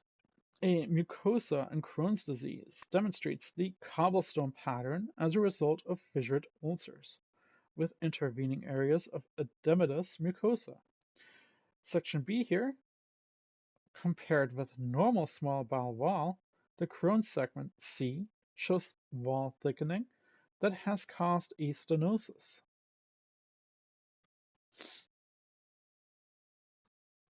So, our clinical manifestations. Individuals with Crohn's disease may have no specific symptoms other than an irritable bowel for several years. Symptoms vary according to the location of the disease, but are similar to those of ulcerative colitis. Diarrhea is one of the most common symptoms, and occasionally rectal bleeding, if the colon is involved. Other manifestations are related to the location and extent of intestinal involvement. Inflammation of the ileum, for example, causes tenderness in the lower right side of the abdomen, and the individual may be anemic as a result of malabsorption of vitamin B12. There are also may be deficiencies in folic acid, vitamin D, absorption, and calcium, leading to bone disease. Proteins may be lost, leading to the hypoalbuminemia. Weight loss is common. Anal manifestation occur in about 30% of the cases, including anal fissure, perianal abscess, and fistula. Individuals with Crohn's disease of long duration are also at risk for intestinal adenocarcinomas. Extraintestinal manifestations include arthropathies, skin, oral, and ocular lesions. It may be the presenting symptoms at the time. So your evaluation and treatment. The diagnosis and treatment of Crohn's disease are similar to the diagnosis and treatment of ulcerative colitis. Imaging of the small intestine is used in the diagnosis of Crohn's disease, including either a small bowel series or a capsule endoscopy, a camera pill, that are no specific biomarkers or definitive treatments. Treatment includes corticosteroids, 5-aminosalicylates, and immunomodulatory agents, your thiopurines, and your tumor necrosing factor alpha blocking agents. New biologic agents are under development. Smoking cessation is a component of therapy. Surgery is generally performed to manage complications such as strictures, fistula, abscesses, and perforation, or to relieve obstruction. When treatment involves surgical resection of small intestinal segments, complications related to the short bowel syndrome can occur, including malabsorption, diarrhea, and nutritional deficiencies. Symptoms are related to the extent and location of the resection. Cancer screening should be performed for long-standing diseases. Your microscopic colitis. Microscopic colitis is a relatively common cause of chronic, watery diarrhea. Your risk factors include age 50 years or older, female, weight loss, absence of abdominal pain, use of proton pump inhibitors, or nonsteroidal anti-inflammatory drugs, celiac disease, and smoking. Although the mucosa appears normal, there are two histologic forms, lymphocytic and collagenous. Lymphocytic colitis shows more than 20 intraepithelial lymphocytes per 100 epithelial cells. Collagenous colitis is characterized by a thickened 10 to 20 subepithelial collagen band, alteration of the vascular mucosal pattern, and mucosal nodularity. The cause, unfortunately, is unknown. The symptoms of frequent, chronic, daily watery diarrhea are the same for both types and can be accompanied by abdominal pain and weight loss. Your diagnosis is made by endoscopic biopsy Antidiarrheal agents and budesonide are the best documented treatments. The disease is negatively associated with colorectal cancer. So, irritable bowel syndrome, your IBS, currently is considered a disorder of brain-gut interaction characterized by abdominal pain with altered bowel habits. The prevalence in North America is about 12% and is probably underestimated. It is more common in women, with a higher prevalence in youth and middle age. Individuals with irritable bowel syndrome are more likely to have anxiety and depression, and reduced quality of life. Your pathophysiology. There is no specific structural or biochemical alteration that have been currently identified as a cause of IBS, but there is increasing evidence to explain a multi-system interaction as a cause of varying symptom presentations. They are summarized as follows. Your visceral hypersensitivity or hyperalgesia, particularly with distension of the rectum, but also other areas of the gut. This occurs in about 30 to 40% of those with IBS. The cause is unknown. It may originate in the peripheral enteric or central nervous system. The mechanism may be related to pain and a dysregulation of the bidirectional brain-gut axis. Your alterations in gut or central nervous system processing of gut nociceptive information. Factors include genetic-related changes in the function of serotonin-secreting cells, of gut-brain pain modulation, alterations in gut microbiota, metabolite production with activation of the gut immune system, increased visceral sensitivity, permeability, and altered motility and secretion. Your abnormal gastrointestinal permeability, motility, secretion, and sensitivity are associated with IBS. Individuals with diarrhea-type IBS have more rapid colonic transit times and increased intestinal permeability. Those with bloating and constipation have delayed transit times and decreased intestinal permeability. The mechanism may be related to dysregulation of the brain-gut axis and alterations in the function of the gut, neuroendocrine cells, or dorsal root ganglion neurons. Enteroendocrine cells, mast cell proliferation and activation with the release of intrinsic and peripheral neuromediators, enzymes, and inflammatory mediators contribute to the symptoms of IBS. Sex hormones also may be a contributing factor. Your post-inflammatory IBS has been associated with intestinal infection, bacterial enteritis, and a low-grade inflammation. Alterations in gut microbiota, immune activation in gut tissues, and changes in intestinal permeability with bidirectional neurohormonal communication between the gut and the brain have been proposed. Your alteration in gut microbiota influences the sensory motor and immune system of the gut and interacts with higher brain centers and may contribute to symptoms of IBS.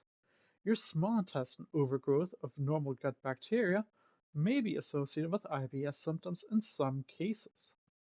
Your food allergy or food intolerance is associated with IBS in some cases.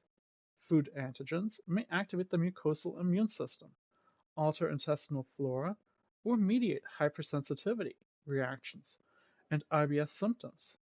Allergic conditions include rhinitis and asthma and have been associated with IBS. Your psychosocial factors include early life trauma or abuse or chronic emotional stress that lead to alterations in neuroendocrine, neuroimmune, and autonomic nervous systems, and gut microbiota release of inflammatory mediators, and pain modulatory response contributing to symptoms of IBS. So that leads us to our clinical manifestations. IBS symptoms may be mild or debilitating. Clinical manifestations are characterized by lower abdominal pain and bloating. IBS can be subtyped as presented in box 42.2. Individuals also may describe fecal urgency and incomplete evacuation. Symptoms are usually relieved with defecation and usually do not interfere with sleep. So I'll leave the subtypes here on the screen for a moment. You can read that.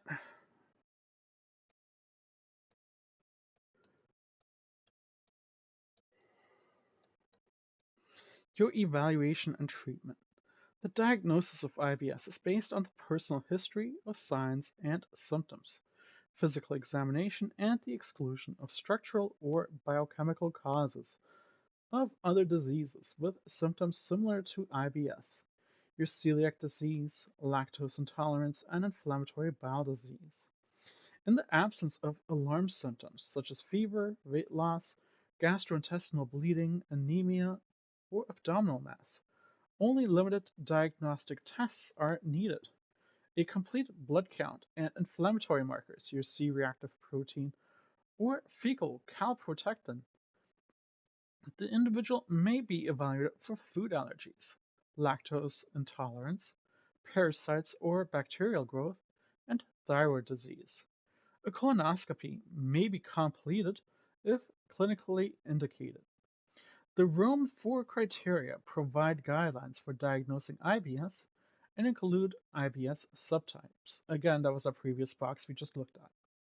There is no cure for IBS, and treatment is individualized based on predominant symptoms. Treatment may include laxatives, soluble dietary fiber, restriction of gluten, and fermentable oligosaccharides, disaccharides, monosaccharides, pyrols, antidiarrheals, antispasmodics, prosecretory drugs, visceral analgesics, low-dose antidepressants, serotonin agonists or antagonists, and antibiotics. Alternative therapies include prebiotics, probiotics, selected herbal treatments, hypnosis, and psychotherapy are treatment options. Research continues to advance the understanding of the pathophysiology and specificity of treatment of this complex syndrome. So, diverticular disease of the colon. Diverticula are herniations or sac-like outpouchings of the mucosa through the muscle layer of the colon wall.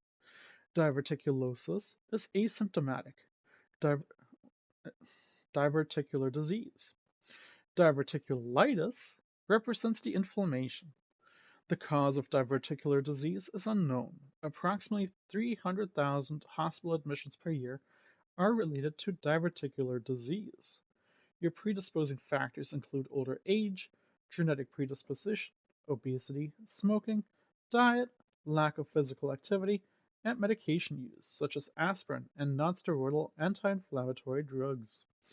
Lack of dietary fiber may or may not contribute to diverticular disease. Your altered intestinal microbiota, visceral sensitivity, and abnormal colonic motility also may be contributing factors. Your pathophysiology, your diverticula, can occur anywhere in the gastrointestinal tract, with the most common sites in the left colon, prevalent in Western countries, and the right colon, prevalent in Asian countries. They rarely occur in the small intestine and are associated with increased intracolonic pressure, abnormal neuromuscular function, and alteration in intestinal motility. The diverticula form at weak points in the colon wall where arteries penetrate the tunica muscularis to nourish the muscular layer. The colonic mucosa herniates through the smooth muscle layers.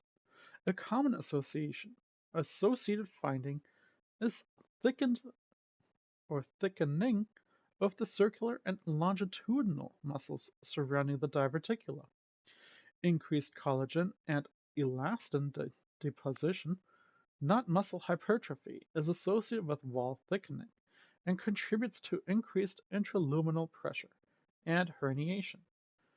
Habitual consumption of a low-residue diet reduces fecal bulk, thus reducing the diameter of the colon. According to Laplace's law, wall pressure increases as the diameter of the cylindrical structure decreases. Therefore, pressure within the narrow lumen can increase enough to cause local ischemia and rupture of the diverticula. However, the exact cause of diverticula is uncertain. So here we have diverticular disease. In diverticular disease, the outpouches and those arrows that you see there of mucosa seen in the sigmoid colon appear as slit-like openings from the mucosal surface of the opened bowel. So what are our clinical manifestations? Symptoms of uncomplicated diverticular disease are usually vague or absent. Cramping, pain of the lower abdomen can accompany constriction of the thickened colonic wall. Diarrhea, constipation, distension, or gas may occur. If the diverticula become inflamed or abscesses form, the individual develops fever, leukocytosis, and tenderness of the lower left quadrant. Our treatment and evaluation, therefore, your diverticula are often discovered during diagnostic procedures performed for other problems. Your ultrasound, your sigmoidoscopy, or colonoscopy permits direct observation of the lesions.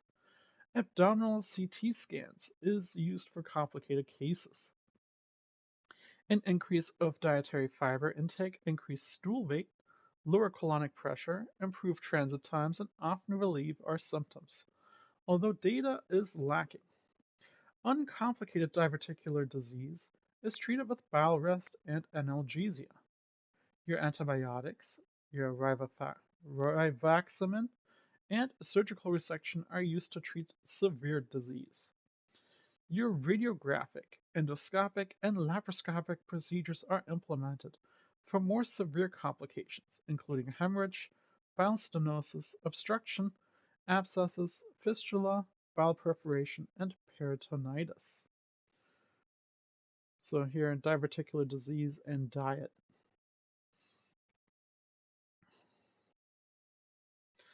Appendicitis. Appendicitis is the inflammation of the vermiform appendix, which is a projection from the apex of the cecum. It is the most common surgical emergency of the abdomen. It usually occurs between the age of 10 to 19 years of age, although it may develop at any age, and has an incidence of the US of 7 to 10 per 10,000 persons. Disease occurrence is higher in individuals with a family history of appendicitis. So what is our pathophysiology? The exact cause of appendicitis is controversial. Obstruction of the lumen with stool, tumors, or foreign bodies with consequent increased intraluminal pressure, ischemia, bacterial infection, and inflammation is the most common theory. The obstructed lumen does not allow drainage of the appendix, and as mucosal secretion continues, intraluminal pressure increases. The resultant increased pressure, decreased mucosal blood flow, and the appendix becomes hypoxic. The mucosal ulceration promoting bacterial or other microbial invasion with further inflammation and edema. Inflammation may involve the distal or entire appendix. Gangrene develops from thrombosis of the luminal blood vessels, followed by perforation.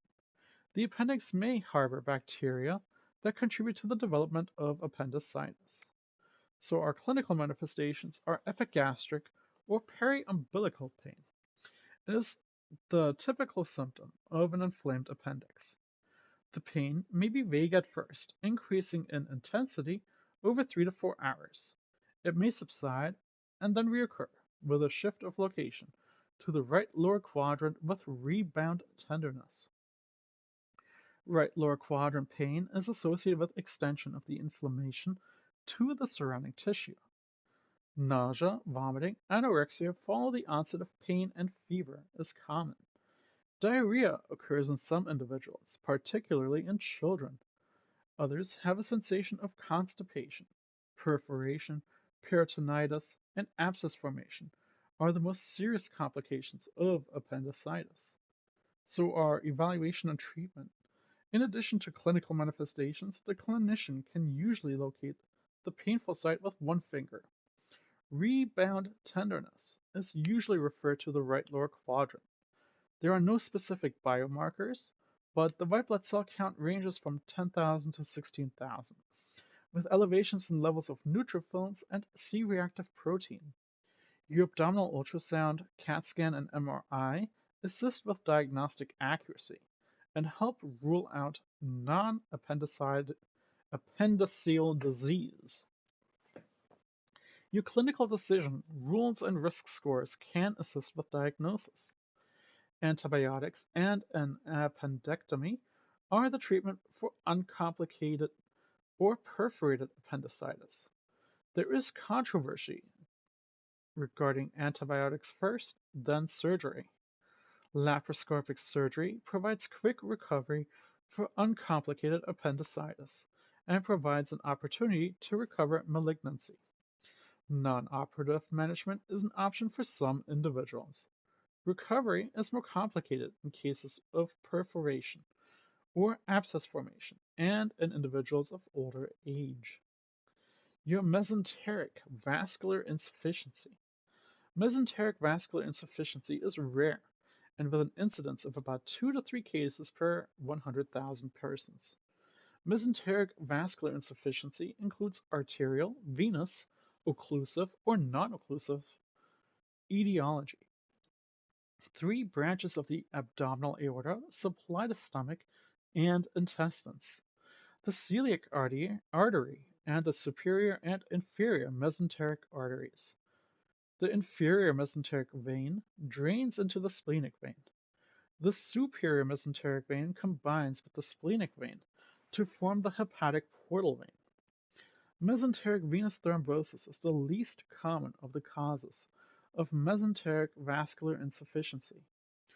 Hypercoagulability, endothelial injury, malignancies, right-sided heart failure, and deep venous thrombosis are risk factors. Mesenteric venous thrombosis presents with nonspecific abdominal pain and is treated with anticoagulants. Your acute mesenteric ischemia is more common in the elderly and results in a significant reduction in mucosal blood flow to the large and small intestine. Pre-existing comorbidities include dissecting aortic aneurysms and arterial thrombi. Embolic obstruction is associated with atrial fibrillation, mitral valve disease, heart valve prosthesis, or myocardial infarction. The superior mesenteric artery has a more direct line of flow from the aorta. Therefore, emboli enter it more readily than they enter the inferior branch, causing ischemia and necrosis of the small intestine. Ischemia and necrosis alter membrane permeability. Initially, there is an increased motility, nausea, and vomiting, urgent bowel evacuation, and severe abdominal pain. Ischemia leads to decreased motility and distension. The damaged intestinal mucosa cannot produce enough mucus to protect itself from digestive enzymes. Mucosal alteration causes fluid to move from the blood vessel into the bowel wall and peritoneum. Fluid loss causes hypovolemia and further decreases in intestinal blood flow. As intestinal infarction progresses, shock, fever, bloody diarrhea, and leukocytosis develop. Bacteria invade the necrotic intestinal wall, causing gangrene and peritonitis. Chronic mesenteric ischemia is rare. It can develop secondary to atherosclerotic stenosis or occlusion, which is most common. Secondary to congestive heart failure, acute myocardial infarction, dysrhythmias, hemorrhage, thrombus formation, or aortic aneurysm, or secondary to any condition that decreases arterial blood flow. Chronic occlusion is often accompanied by formation of collateral circulation, The collateral vessels may be able to nourish the resting intestine, but after eating, when the intestine requires more blood, the arterial supply may be insufficient. Ischemia develops, causing a cramping abdominal pain, called abdominal angina, a cardinal symptom. Some individuals suffer significant weight loss because they stop eating to control the pain. Progressive vascular obstruction eventually causes continuous abdominal pain and necrosis of the intestinal tissue and can precipitate acute mesenteric insufficiency. Reperfusion injury related to reactive oxygen metabolites and inflammatory mediators contribute to tissue damage following revascularization. Diagnosis of acute and chronic mesenteric ischemia is based on clinical manifestations, laboratory findings, and imaging studies. A bruit often can be heard over a partially occluded artery. Treatment includes aggressive rehydration and the use of antibiotics, anticoagulation, vasodilators, and inhibitory of reperfusion injury. Surgery, including endovascular techniques, is required to remove necrotic tissue, repair sclerosed vessels, and revascularize affected tissue. Acute occlusion is a surgical emergency, and mortality is high, 50 to 90%. Early diagnosis and aggressive treatment result in the best survival rates.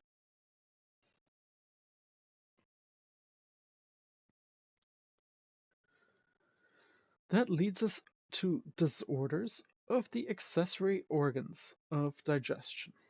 So, accessory organs of digestion are our liver, gallbladder, and pancreas. Secrete substances necessary for digestion and, in the case of the liver, carry out metabolic function needed to maintain life.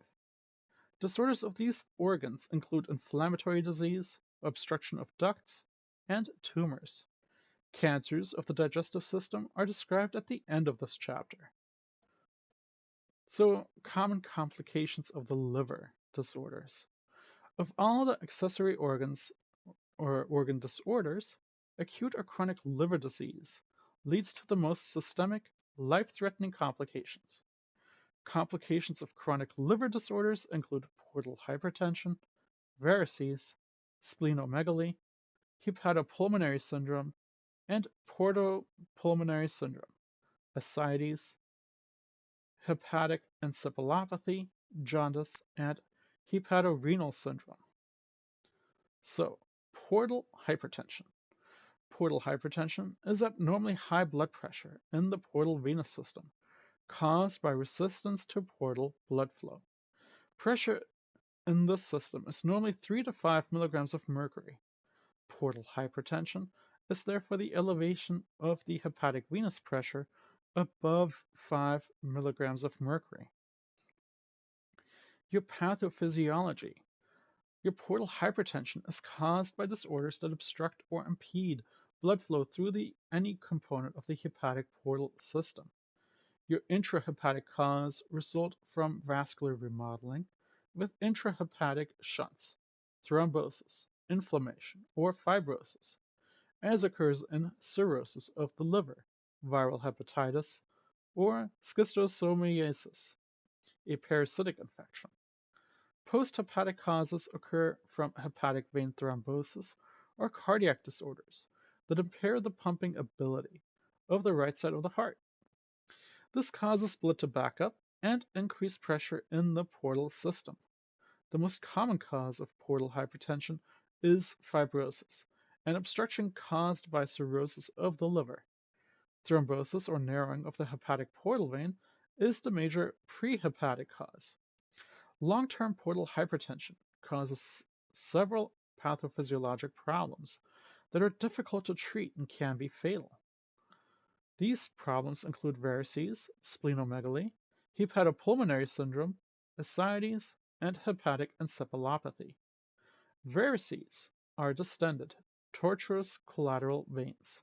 Prolonged elevation of pressure in the hepatic portal vein cause collateral veins to open between the portal vein and the systemic veins, and their transformation into varices. particularly in the lower esophagus and stomach, but also over the abdominal wall, known as the caput medusae, or Medusa's head, your rectum, your hemorrhoidal varices, or spleen.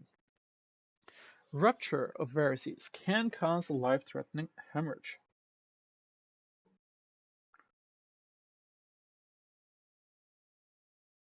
So here we're taking a look at a picture of varices related to the portal hypertension. Your portal vein, its major tributary, and the most important shunts between the portal cable system. Alright, so I'm going to leave this picture up for just a moment and we'll keep going.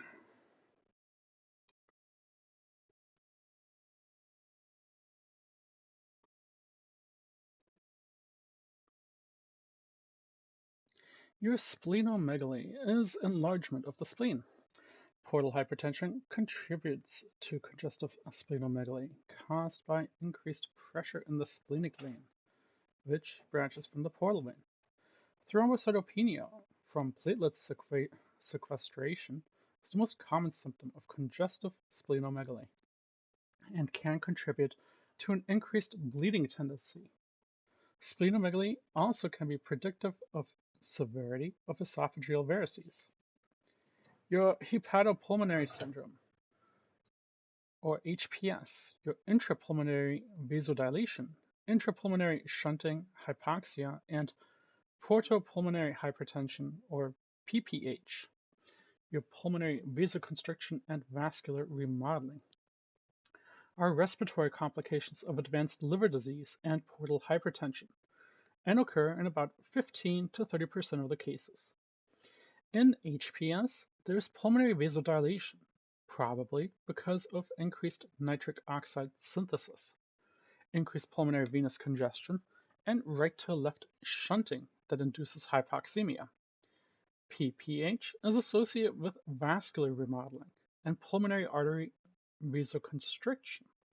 There are no specific clinical manifestations, although dyspnea, cyanosis, and digital clubbing may occur. Diagnosis is made by arterial blood gas analysis, contrast echocardiogram, a transthoracic echo, and right heart catheterization. In portopulmonary hypertension, mean pulmonary artery pressure is greater than 25 milligrams of mercury at rest. There are no specific treatment for HPS. Treatment of PPH includes targeting the pulmonary artery vasculature to reduce pulmonary hypertension with various medications. Your endothelin receptor antagonists, your phosphodiesterases, type 5 inhibitors, and prostanoids. A liver transplant will be required eventually. So our clinical manifestations, the most common clinical manifestations of portal hypertension is vomiting of blood from a bleeding esophageal varices. Bleeding usually from varices that have developed slowly over a period of years. Slow chronic bleeding from varices causes anemia or melena. Acute rupture of esophageal varices causes hemorrhage and voluminous vomiting of dark blood. The ruptured varices are usually painless. Rupture is caused by the combination of erosion by gastric acid and elevated venous pressure. Mortality from ruptured esophageal varices ranges from 15 to 20%. Hemorrhoidal varices present as hematoscasia, a copious rectal bleeding. Recurrent bleeding of esophageal or gastric varices indicates a poor prognosis. Most individuals die within the year. So, your evaluation and treatment, therefore. Your diagnosis of portal hypertension is often made at time of variceal bleeding and confirmed via endoscopy, an evaluation of portal venous pressure. Your liver elastography, the shear wave ultrasound or magnetic or MRI, provides a non-invasive measure of the liver stiffness and the extent of the fibrosis. Distended collateral veins may radiate over the abdomen, giving rise to caput medusas, or Medusa head, from opening of the paraumbilical veins. The individual usually has a history of hepatitis and or alcoholism. Your non-selective beta blockers that block beta 1, beta 2 receptors can be effective in preventing variceal bleeding. Your endoscopic vein ligation also is an option. Emergency management of bleeding varices include fluid resuscitation, red blood cell replacement, prophylactic antibiotics, vasoactive drugs, your octreotide, somatostatin, and terlipressin. Your endoscopic variceal band ligation, compression of the varices with an inflatable tube or balloon, and the injection of a sclerosing agent. Surgical construction of a transjugular intrahepatic portosystemic shunt.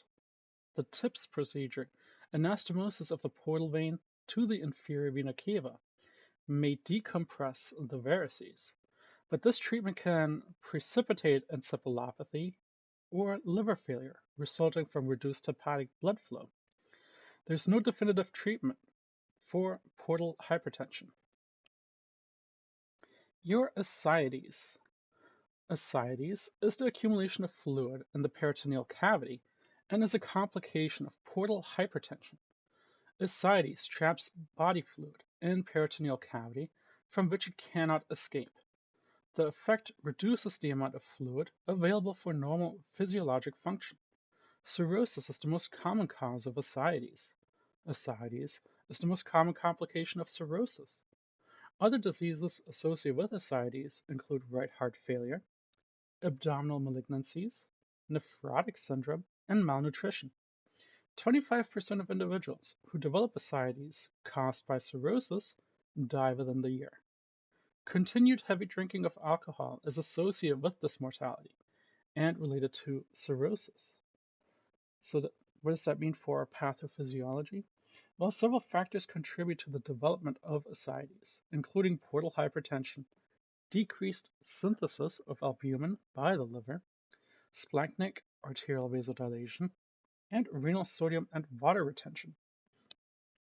The overflow theory proposes that portal hypertension and reduced serum albumin levels cause capillary hydrostatic pressure to exceed capillary osmotic pressure, pushing water into the peritoneal cavity, a transitive effusion. Portal hypertension also increases capillary hydrostatic pressure in the intestinal wall, which causes fluid to weep into the peritoneal cavity. Reduced capillary oncotic pressure adds to the fluid shift. The underfill theory proposes an increase in hepatic sinusoidal hydrostatic pressure and decreases plasma oncotic pressure with weeping of lymph fluid from the surface of the liver. The resulting decrease in effective circulating plasma volume activates antidiuretic hormone release and the renin-angiotensin-aldosterone system, stimulating the kidney to retain water and sodium, leading to intravascular volume overload. The peripheral arterial vasodilation theory, or forward theory, is a synthesis of the overflow and underfill theories and the most accepted theory. This theory proposes that circulating nitric oxide and carbon monoxide cause splanchnic vasodilation. The decrease in systemic vascular resistance overcomes compensatory cardiac output. Stimulation of the baroreceptors activates the renal sodium retention through activation of the renin-angiotensin-aldosterone system. Increased sympathetic tone, secretion of antidiuretic hormone, and fluid retention. Combined portal hypertension and splanchnic vasodilation causes fluid transitive and lymph formation, producing ascites, translocation of bacteria, and release of that endotoxin that cause spontaneous peritonitis with an inflammatory response that increases mesenteric capillary permeability and fluid movement into the peritoneal cavity, thus promoting ascites. So here there's a figure that summarizes the mechanism by which cirrhosis of the liver causes that psoriasis or ascites. So again, you have that cirrhosis which can lead to portal hypertension or hepatocyte failure. If we're going the hepatocyte failure route, there is that decrease in albumin synthesis and altered metabolism. The decrease in your capillary oncotic pressure due to the lack of albumin synthesis therefore decreases your effective plasma volume. A decrease in plasma volume means there's a decrease in renal flow and perfusion. That decreased flow triggers an increase in renin-aldosterone and antidiuretic hormone, the same as an altered metabolism would. Well, with the increase in renin-aldosterone and antidiuretic hormone, there's an increased absorption of sodium and water. Now that we're retaining sodium and water, it's staying in your body, hence the ascites. Whereas the route of cirrhosis with portal hypertension, there's again 3 different ways. So let's first look at the increased capillary filtration pressure. With that increased pressure, there's a transudation of plasma to the peritoneum. That alone can trigger ascites. But again, due to that transudation of plasma, there is a decrease of effective plasma volume. As before, that decreased plasma volume triggers a renal decrease of blood flow and perfusion, meaning there's that increase of aldosterone and antidiuretic hormone. Once that hormone is increased, again we have that increase of absorption of sodium and water, hence your ascites. In portal hypertension, again we have that splanchnic arterial vasodilation. Due to that arterial vasodilation, we have a decreased effective plasma volume. And again, with that decreased effective plasma volume, we have a decreased renal blood flow, perfusion, which triggers again our increase in aldosterone and antidiuretic hormone, which again makes us hold on to that sodium and water, thus ascites. Then we also have the increase of the lymph production. Increase in lymph production means there's a lymph leakage to peritoneal space. That lymph leakage alone causes ascites. And then there's the last way, the translocation of the gut bacteria. Increased bacterial peritonitis. That increased peritonitis and inflammation increases capillary permeability, which makes us lose our plasma, hence ascites. So even though it's technically 3 different ways that we can have that ascites, there's many different aspects to it that trigger that ascites. But all of it pretty much has to do with our plasma volume, to some extent anyway. So clinical manifestations. The accumulation of acidic fluid causes abdominal distension, increased abdominal girth, and a weight gain. Large volumes of fluid, anywhere from 10 to 20 liters, displace the diaphragm and cause dyspnea by decreasing lung capacity. Your respiratory rate increases, and the individual assumes a semi-fowler position to relieve that dyspnea. Some peripheral edema is usually present. Your dilutional hyponatremia is a consequence of that excess fluid volume. Approximately 10% of individuals with ascites develop bacterial peritonitis, either spontaneously or as a result of the paracentesis, the needle aspiration of acidic fluid. Peritonitis causes fever, chills, abdominal pain, decreased bowel sounds, and a cloudy acidic fluid. So here we have a picture of a patient who has cirrhosis with massive ascites. And again, it would not be uncommon that you tap that with a needle and drain anywhere from 5, 10, 20 liters. So what is our evaluation and treatment? Your diagnosis of ascites, usually based on clinical manifestations and identification of liver disease, your serum ascites albumin gradient from acidic fluid analysis is the most specific diagnostic indicator for portal hypertension-related ascites. Chest and abdominal X-ray and ultrasound or CT scans are used to evaluate the cause and the extent of the ascites and complications such as peritonitis. The goal of treatment is to relieve discomfort. If the restoration of the liver function is possible, if in case that ascites is caused by viral hepatitis, the ascites diminishes spontaneously. In the meantime, dietary salt restriction and potassium-sparing diuretics, your spironolactone and aldosterone antagonist, can help reduce that ascites. Strong diuretics, such as Lasix and ethacrinic acid, may also be used, and vasopressin receptor 2 antagonists are effective for dilutional hyponatremia. Albumin may be given, and serum electrolyte levels are monitored carefully because the individual is at risk for hyponatremia and hypokalemia. Palliative measures include paracentesis to remove 1 to 2 liters of acidic fluid and relieve respiratory distress. This procedure can have serious complications, however.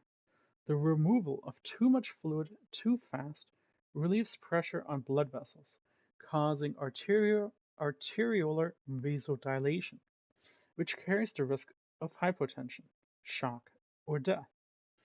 Despite repeated paracentesis, that acidic fluid reaccumulates in individuals with irreversible disease, drawing more albumin and electrolytes out of the vascular compartments.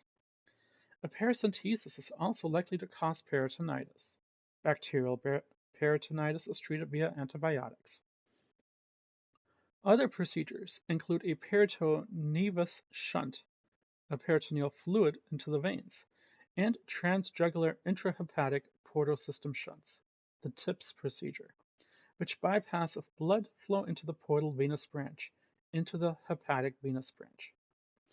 Individuals with ascites and portal hypertension have a poor prognosis. A liver transplant is usually the best option. Your hepatic encephalopathy. Hepatic encephalopathy, or portosystemic encephalopathy, is a complex neurologic syndrome characterized by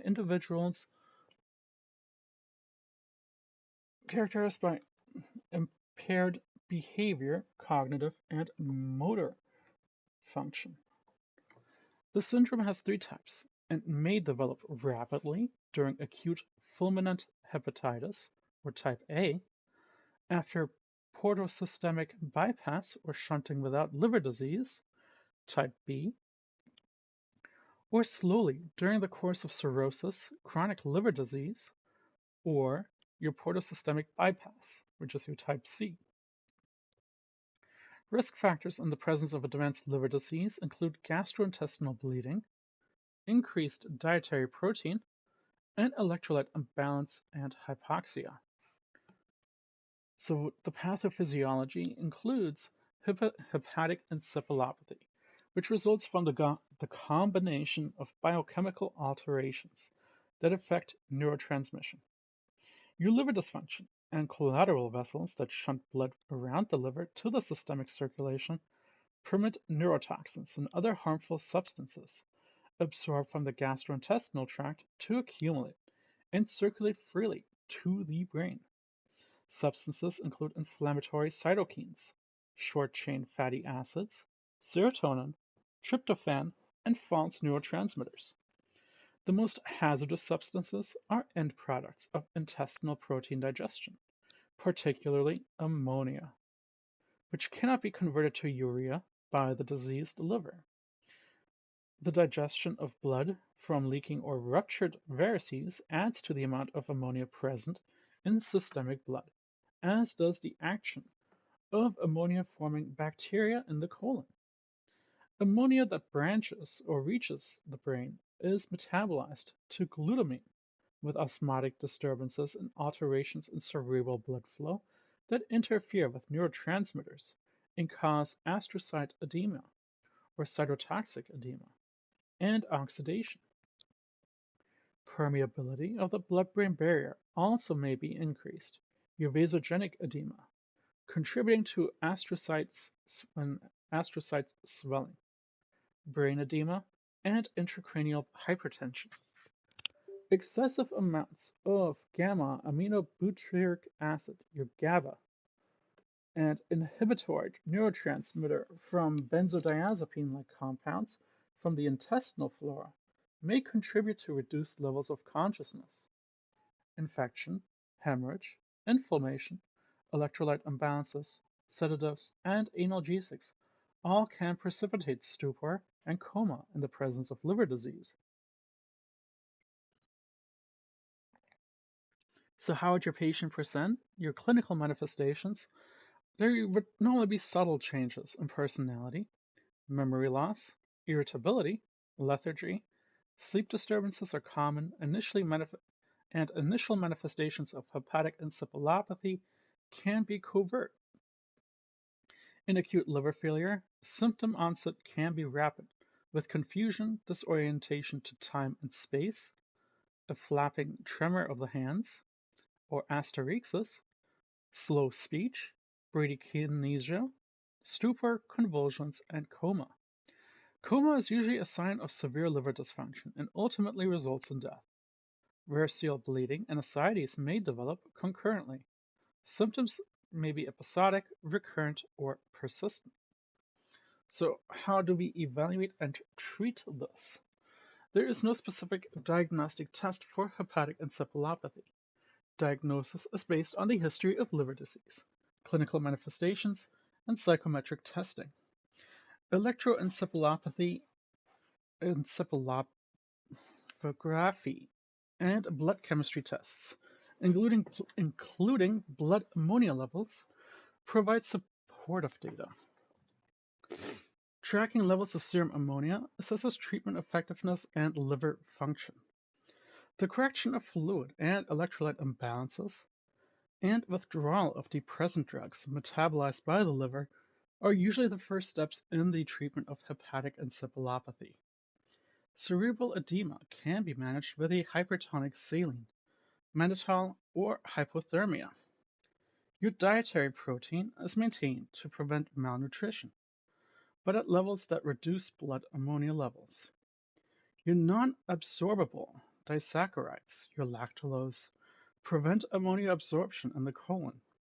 Your neomycin eliminates ammonia-producing intestinal bacteria, but can be nephrotoxic.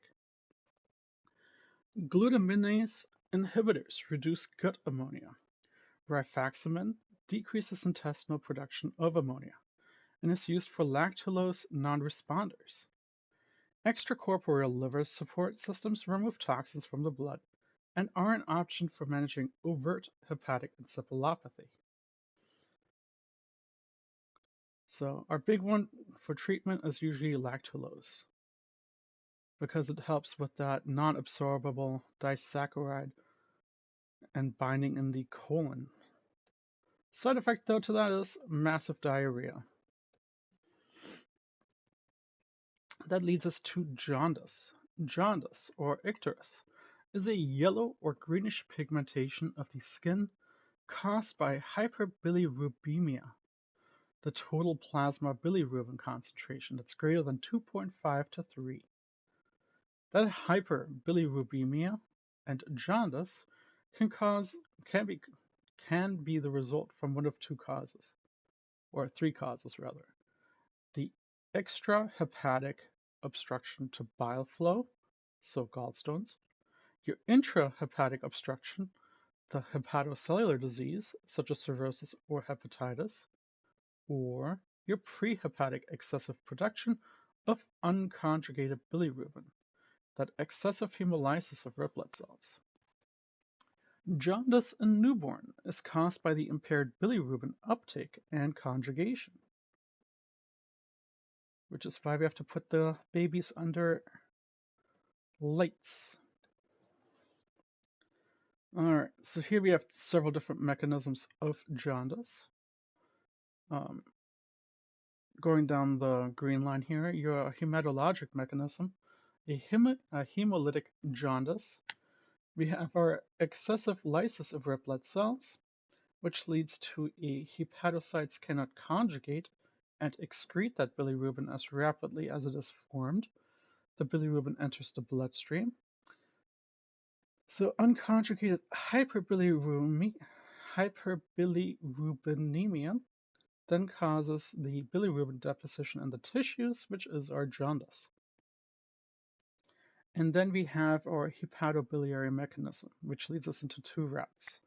The brighter yellow line is a intrahepatic obstructive jaundice, which leads to hepatocellular damage or obstruction of bile, canaliculi, and that decreases liver ability to excrete bilirubin, which therefore causes a conjugated and unconjugated hyperbilirubinemia. Again, that bilirubin deposits into the tissues, hence our jaundice.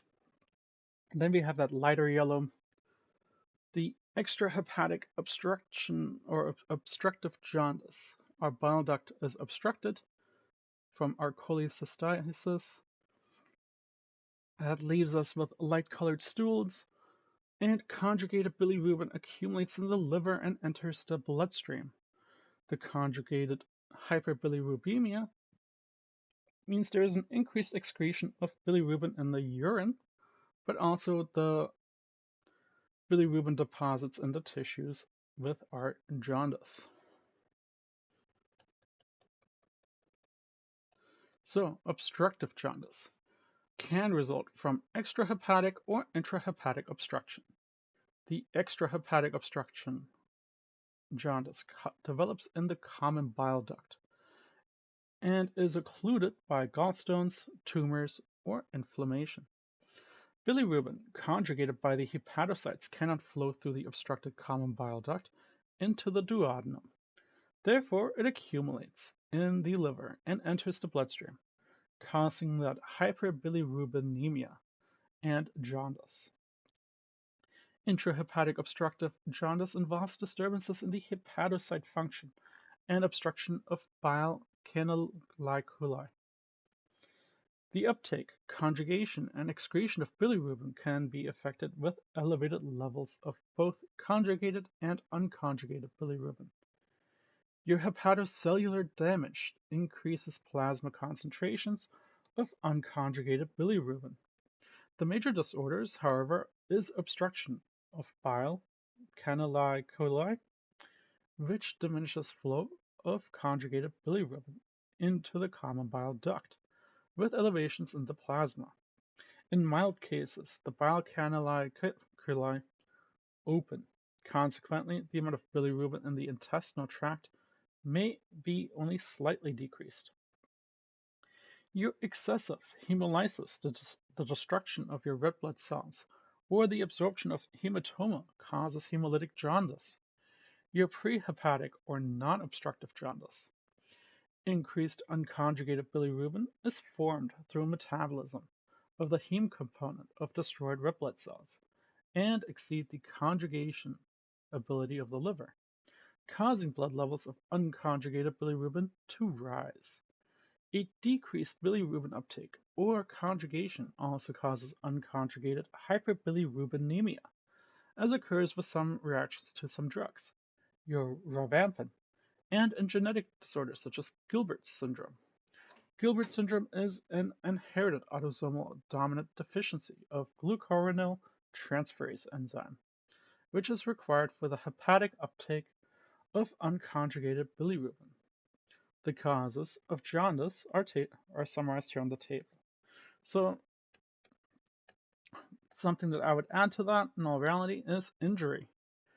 If you hurt yourself hard enough, you end up with a bruise. The bruise might start off as purple and turning blue, but eventually will turn yellow. And that's that jaundice, that damaged red blood cell. So I'll leave this chart up for just a moment, actually, and then we'll keep on going.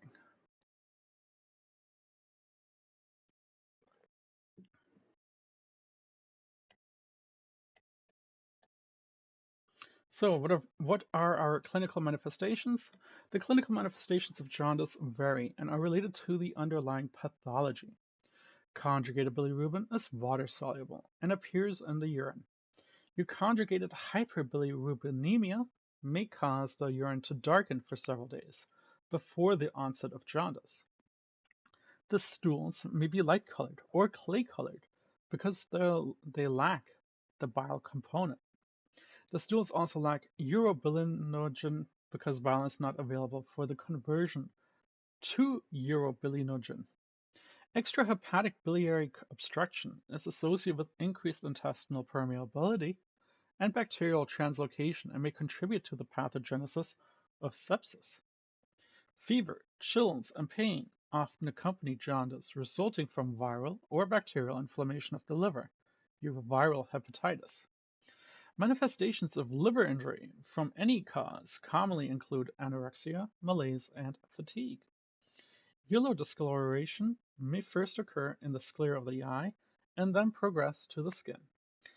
Skin xanthomas, or cholesterol deposits, and pruritus commonly accompany jaundice, with an elevation of serum alkaline phosphatase levels. The evaluation and treatment. So, your lab evaluation establishes whether the elevated level in plasma bilirubin is conjugated or unconjugated, or both. The history, physical exam, and lab tests identify underlying disorders such as alcoholism, exposure to hepatitis virus, or gallbladder disease. The treatment for jaundice consists of correcting the cause. That leads us to the hepatorenal syndrome. Hepatorenal syndrome is functional renal failure. It develops as a complication, usually associated with alcoholic cirrhosis. The renal failure is not caused by a primary renal disease or other extrinsic factors, but rather by arterial vasodilation of the splanchnic vasculature, reduced effective blood volume, and renal vasoconstriction in the presence of acute liver disease with advanced liver failure and portal hypertension. So, what is the pathophysiology? The pathophysiology, there are two types, type 1 and type 2. Type 1 involves rapid, usually within 2 weeks, progressive renal failure related to the severe reduction in blood volume and decreased cardiac output, secondary to massive gastrointestinal or variceal bleeding, and hypertension, caused by bleeding and splanchnic vasodilation. Type 2 is the much slower and more stable and is accompanied by refractory ascites. The decrease in blood volume and hypotension result in decreased renal perfusion, decreased glomerular filtration, and oliguria. In type 2, the ability to concentrate and dilute urine is usually maintained.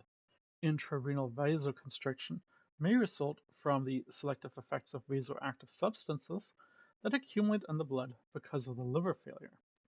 The diseased liver fails to remove excessive angiotensin, vasopressin, prostaglandins, and catecholamines from the blood, which travel to the kidneys and cause that vasoconstriction. Vasoconstriction also may be a compensatory response to portal hypotension and vasodilation in the splanchnic circulation. The exact reason for the renal vasoconstriction is unknown, but is related to vasoconstrictive mediators and sympathetic nerve stimulation. So what are our clinical manifestations? The onset of hepatorenal manifestations may be acute or gradual.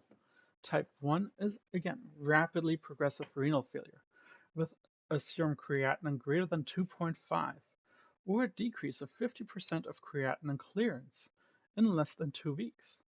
Again, type 2 is the much slower, more gradual renal failure with serum creatinine of greater than 1.5 with diuretic-resistant ascites. Oliguria and complications of advanced liver disease, including jaundice, ascites, and gastrointestinal bleeding, are usually present. Your systolic blood pressure is usually less than 100 milligrams of mercury. Nonspecific symptoms of hepatorenal syndrome include anorexia, weakness, and fatigue. So what is our evaluation and our treatment plan? Diagnosis of hepatic renal disease or syndrome is made by excluding all other causes of renal failure. Despite decreased glomerular filtration, Serum potassium levels do not become dangerously elevated until the terminal stages of the hepatorenal syndrome. Your serum creatinine values increase rapidly, again within that first 2 weeks in type 1, and slowly or not at all in type 2. Your urine osmolality is increased, but urine sodium concentrations are below normal, unlike acute tubular necrosis. Urine-specific gravity is greater than 1.015. The prognosis of hepatorenal syndrome is usually poor and is related to liver function. Secondary problems, including fluid and electrolyte disorders, bleeding, infection, and encephalopathy, are vigorously treated. Treatments to increase renal perfusion include systemic vasoconstrictors, your alpha-adrenergic agonists, and octreotide, and albumin, which are effective in 50% of individuals with type 1. Vasoconstrictors also may be combined with TIPS as a bridge to liver transplantation. Liver transplant reverses symptoms in most individuals, and it may be combined with kidney transplantation. So, disorders of the liver. Your acute liver failure, or fulminant liver failure, is a rare clinical syndrome, usually 2,000 cases in the US annually, resulting from severe impairment or necrosis of liver cells without pre-existing liver disease or cirrhosis. Your Tylenol overdose is a leading cause of acute liver failure in the US. Acute liver failure also can occur with concurrent liver disease, acute or chronic liver failure, including complications of viral hepatitis, particularly hepatitis B virus, and hepatitis C infection, and can be compounded by infection with the Delta virus, as well as metabolic liver disorders. Edematous hepatocytes and patchy areas of necrosis and inflammatory cell infiltrates disrupt the parenchyma.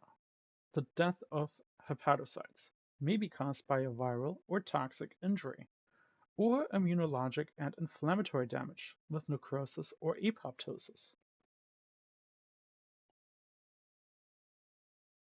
Acute liver failure usually develops 6 to 8 weeks after the initial symptoms of viral hepatitis or metabolic liver disorder, or within 5 days to 8 weeks of acetamin overdose, your Tylenol overdose.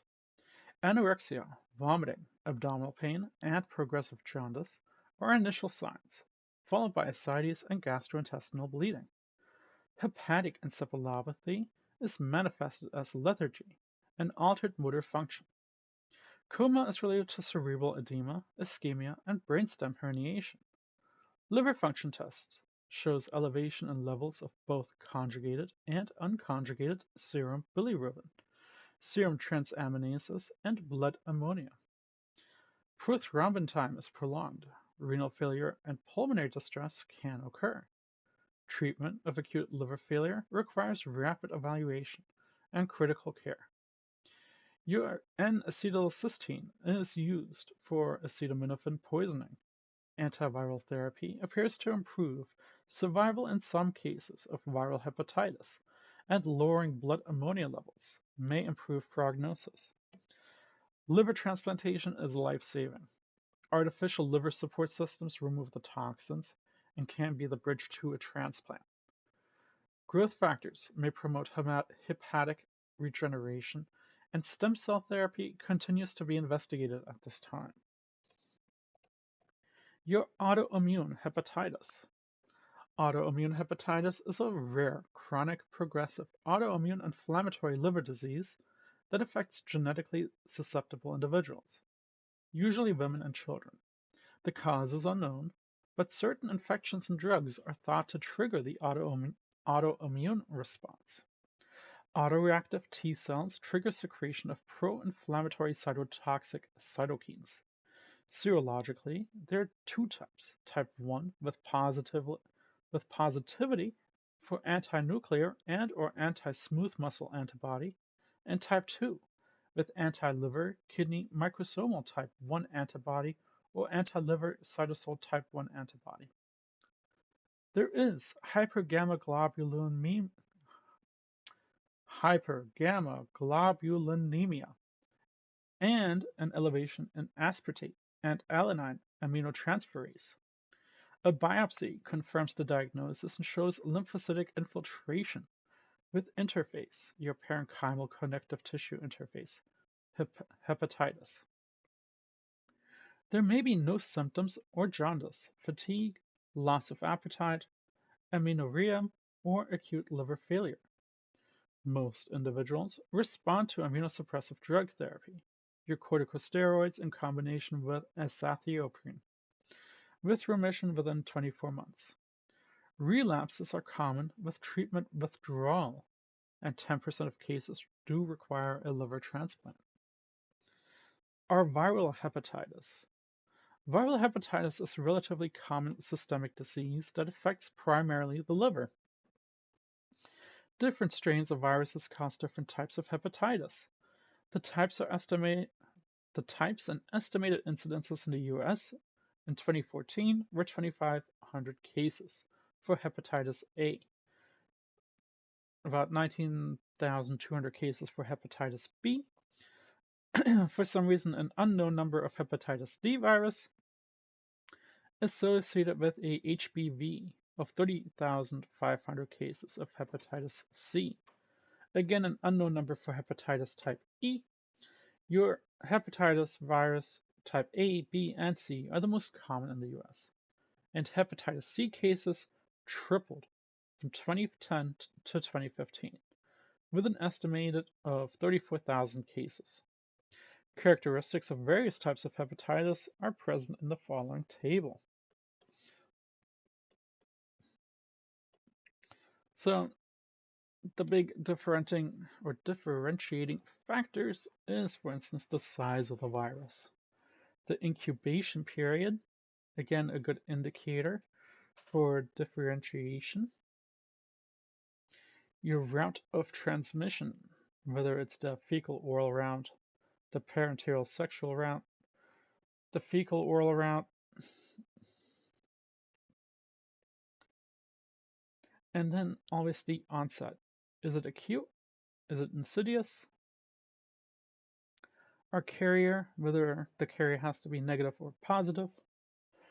Its severity, whether it's mild, severe, or anywhere in between.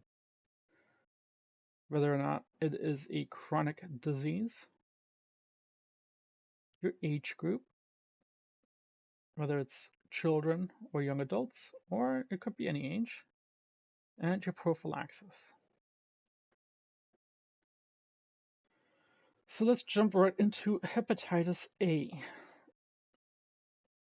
Your hepatitis A virus, HAV, is in the family Picornaviridae and is a hepatovirus and causes acute disease. Your hepatitis A can be removed from the feces, bile, or can be recovered from the feces, bile, and sera of infected individuals. The usual mode of transmission is the fecal-oral route, contaminated food or water, but the virus can be spread also by the transfusion of infected blood and men having sex with men.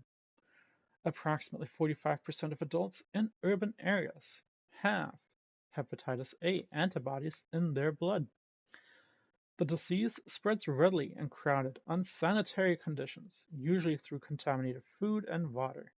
Person-to-person spread is more likely to occur in institutional care settings, where there is contact between clients and caregivers who are not vaccinated. Your incubation period, the time between exposure and the onset of symptoms, is 4 to 6 weeks.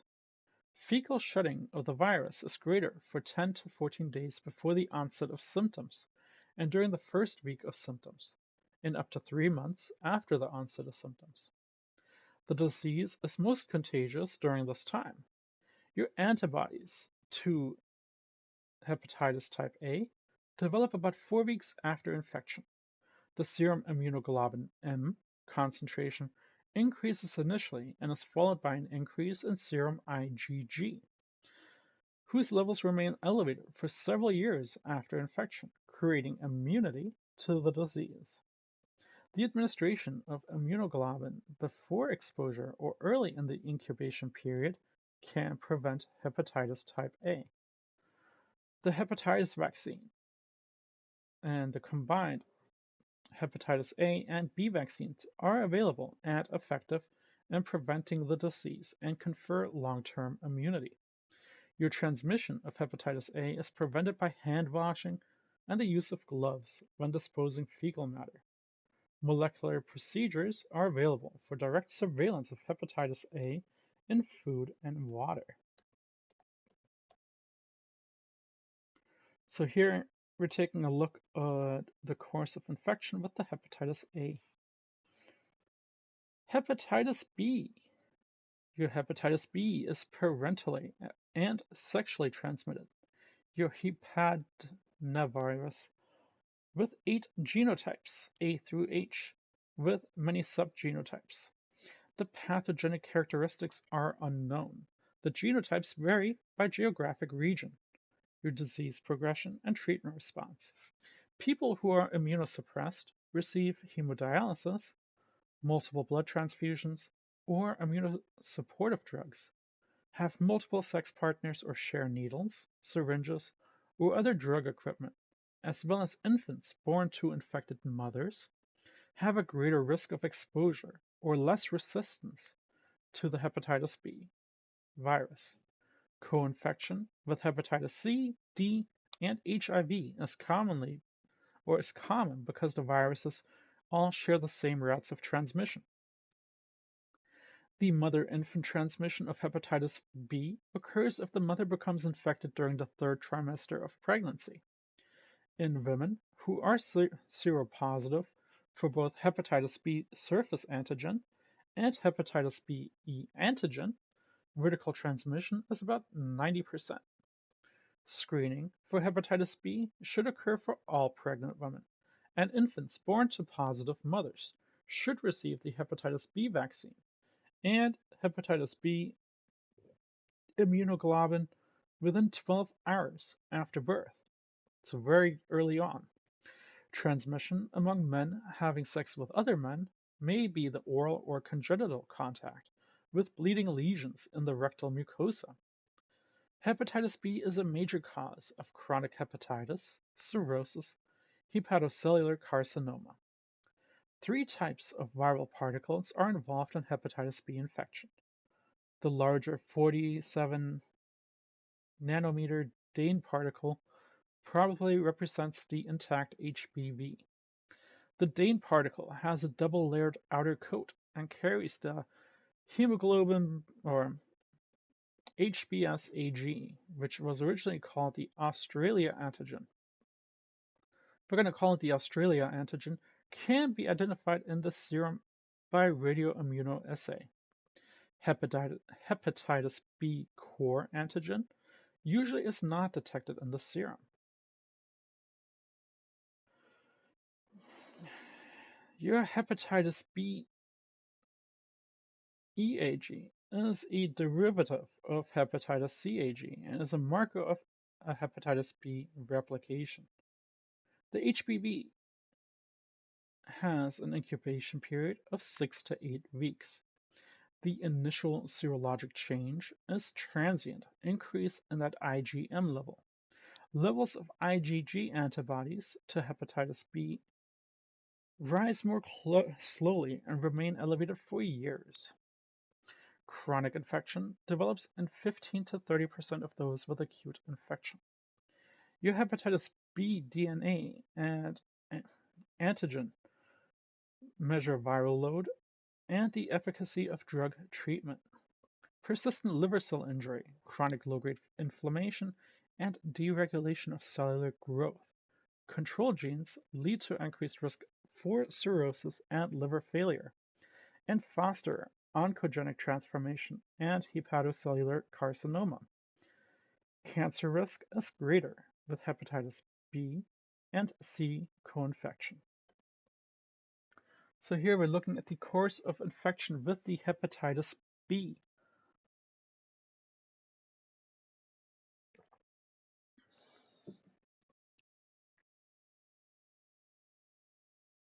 Your antiviral and immunomodulatory treatment for chronic hepatitis B includes your monotherapy or combination therapy with nucleoside and nucleotide analogs. Targets reverse the transcriptase and interferon. Drug resistance and disease reoccurrence or recurrence develop because double-stranded hepatitis B DNA is transformed in the nucleus to covalently closed circular DNA, the template necessary for viral RNA synthesis and replication of the virus. cccDNA remains in the hepatocytes after treatment and can be used as a marker for treatment effectiveness. Your hepatitis B virus immune control is difficult to induce. Vaccine prevents transmission of hepatitis B. The development of acute or chronic hepatitis B and reduction of hepatocellular carcinoma, particularly in the high-risk population. Mutant strains can develop with escape from vaccine protection or diagnosis with hepatitis B antigens. Hepatitis B immunoglobulin provides post-exposure prophylaxis against hepatitis B virus after contact with blood or body fluids of individuals infected with hepatitis B. Your hepatitis B vaccine or the combined vaccine for hepatitis A and hepatitis B virus provides protective immunity. New drugs that target different stages of hepatitis B life cycle and eradication of the cccDNA and hepatitis B's antigens, as well as the vaccine that target different hepatitis B proteins, are under investigation. Just note that not everybody who gets the hepatitis B vaccine is immune. Hepatitis C. Your hepatitis C, previously known as non-A or non-B hepatitis, is parenterally transmitted flavivirus with 10 genotypes, A through J. Worldwide, and a significant number of hepatitis C cases involve IV drug users who also have a high incidence of HIV. Your hepatitis B infection increases the risk for hepatitis C infection. Approximately 80% of cases develop chronic liver disease. Your hepatitis C is diagnosed through detection of anti-hepatitis C IgG. Persistent infection with recurring acute symptoms and elevated aminotransferase levels represent the clinical presentation. Hepatitis C is often undiagnosed as there may be no symptoms. Direct-acting antiviral drug therapy is available. It is genotype specific, depends on the presence or absence of cirrhosis, is oral, and is interferon-free. Resistance to drug therapy is common, particularly when there is progression to chronic liver disease or selected viral genotypes. Progression of disease to cirrhosis is most common cause of hepatocellular carcinoma in the United States and of liver transplant worldwide. Extrahepatic manifestations include a cryoglobulinemia, vasculitis, and lymphoproliferation or lymphoproliferative disorders. Viral mutation, genetic diversity between genotypes, and reinfected after treatment have made vaccine development difficult, and there is no vaccine for hepatitis C.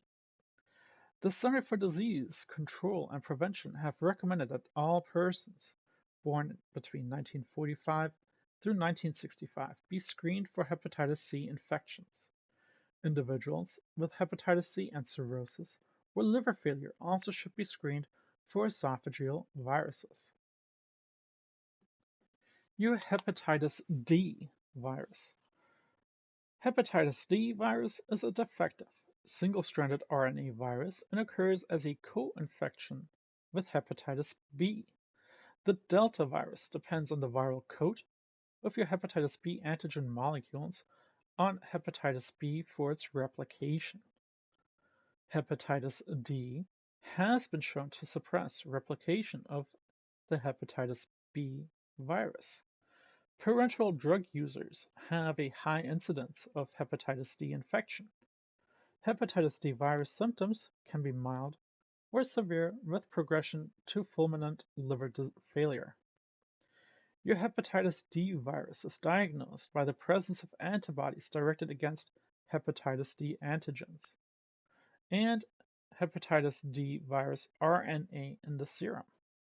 Treatment for chronic hepatitis D virus includes pegylated interferon alpha and is effective about 25% of individuals. New treatments in clinical development or there aren't new treatments in clinical development for hepatitis D. That leads us to hepatitis E virus. Hepatitis E virus is classified with the Hepaviridae family and is most common in Asian and African countries. Human genotypes vary by country.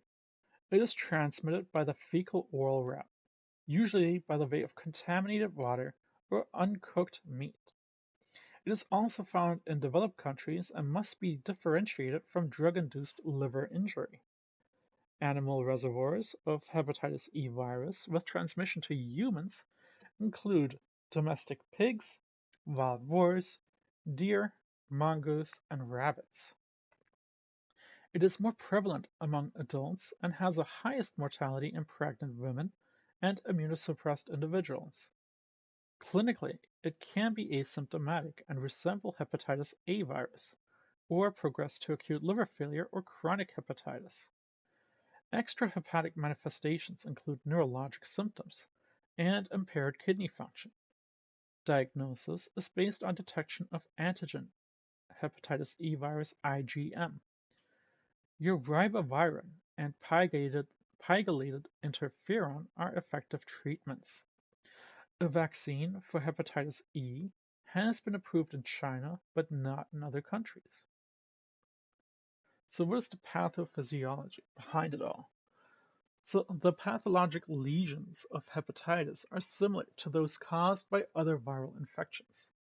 Hepatic cell necrosis, scarring, Kupffer cell hyperplasia, and infiltration by mononuclear phagocytes occur within varying severity. Cellular disorder is promoted by cell-mediated immune mechanisms, your cytotoxic T cells, your T regulatory cells, and your natural killer cells. Regeneration of hepatic cells begins within 48 hours of injury. The inflammatory process can damage and obstruct bile canaliculi, leading to cholecystasis and obstructive jaundice. In milder cases, the liver parenchyma is not damaged.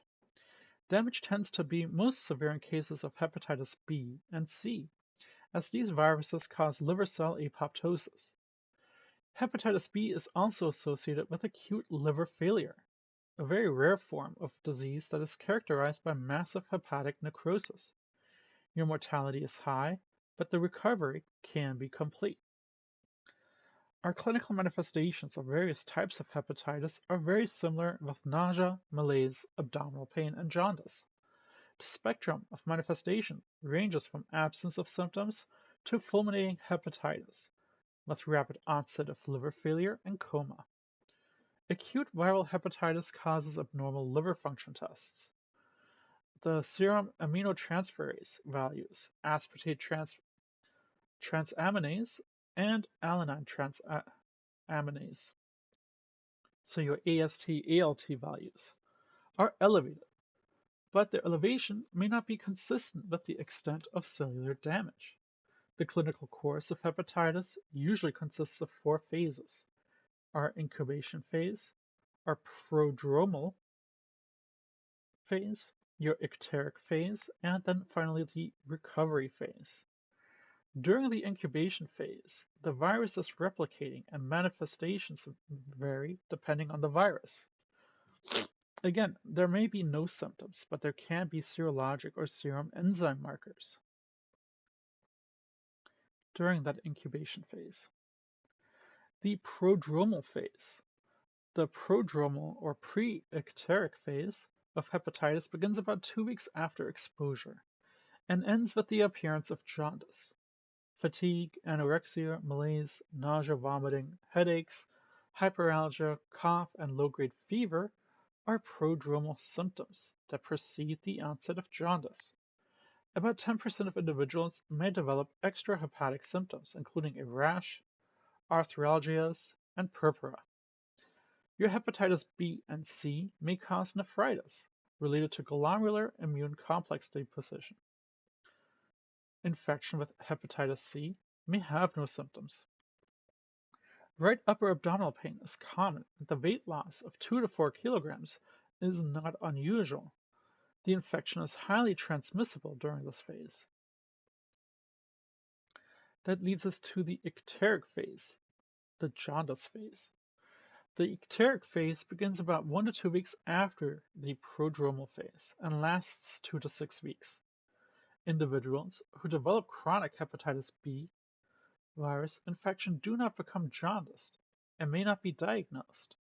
Your hepatocellular destruction and your intrahepatic biostasis causes jaundice, the icterus. The urine may be dark and the stools clay-colored before the onset of jaundice from conjugated hyperbilirubinemia. The icteric phase is the actual phase of illness. The liver is enlarged, smooth, and tender, and percussion over the liver causes pain. During the icteric phase, gastrointestinal and respiratory symptoms subside, but fatigue and abdominal pain may persist or even become more severe. The stools may be lighter in color as a result of cholestasis. Your serum bilirubin levels range anywhere from 5 to 10 milligrams per deciliter, with conjugated bilirubin fraction increasing. The jaundice may last 2 to 6 weeks or longer. Mild and transient itching often accompanies jaundice. Your prothrombin time may be prolonged in individuals with more serious forms of the disease. And finally, our recovery phase. Your post-icteric or recovery phase begins with the resolution of jaundice, about 6 to 8 weeks after exposure. Although the liver may still be enlarged and tender, symptoms diminish in most cases. Liver function tests return back to normal within 2 to 12 weeks after the onset of jaundice. Your chronic hepatitis may begin at this point and is associated with your hepatitis B, C, and D infections. Chronic active hepatitis is the persistence of clinical manifestations and liver inflammation after the acute stages. Your liver function tests remain abnormal for longer than 6 months, and your hemoglobin or your hepatitis B antigen persists. Chronic active hepatitis B virus and C virus both predispose individuals to cirrhosis and primary hepatocellular carcinoma. Chronic hepatitis constitutes a carrier state, and your hepatitis B and C virus can be transmitted from mothers to infants. Your evaluation and treatment, therefore, your diagnosis and treatment were previously described for the different types of hepatitis viruses. Physical activity may be restricted. A low-fat, high-carbohydrate diet is beneficial if bile flow is obstructed. There should be no direct contact with blood or body fluids of individuals with hepatitis B or C. A combined vaccine for hepatitis A and B is available. Your hepatitis B immunoglobulin provides passive prophylactic immunity against hepatitis B virus. Prophylaxis is recommended for healthcare workers, liver transplant recipients, and others who are at risk for contact with infected body fluids. Leading us to cirrhosis. Cirrhosis is an irreversible, inflammatory, fibrotic liver disease and the 8th leading cause of death in the United States. Many disorders can cause cirrhosis and are summarized again in Table 42.4. Your alcohol abuse and hepatitis C infection are the most common causes, and non-alcoholic steatohepatitis is an increasing cause. The process of cellular injury depends on the cause of the cirrhosis. However, not all causes are clearly understood. Structural changes result from injury, your alcoholism, viruses, steatosis and chemicals, and fibrosis. Fibrosis is the consequence of Kupffer cells that liver macrophages, activation with release of inflammatory mediators, reactive oxygen species, and growth factor, and activation of fibrogenic hepatic stellate cells. Chaotic fibrosis alters the or obstructs biliary channels and blood flow, producing jaundice and portal hypertension. New vascular channels form shuts, and blood from the portal vein bypasses the liver, contributing to portal hypertension, metabolic alterations, and toxin accumulation. The process of regeneration is disrupted by hypoxia, necrosis, atrophy, and ultimately liver failure. The formation of fibrous bands and regenerating nodules distorts the architecture of the liver parenchyma and gives the liver a cobbly appearance. The liver may be larger or smaller than normal and is usually firm or hard when palpated. Cirrhosis develops slowly over a period of years. Its severity and rate of progression depend on the cause. The complications of cirrhosis include jaundice, portal hypertension, ascites, hepatic encephalopathy, varices with gastrointestinal bleeding, hepatorenal syndrome, hepatopulmonary syndrome, or portopulmonary syndrome. So again, looking at the cause of cirrhosis.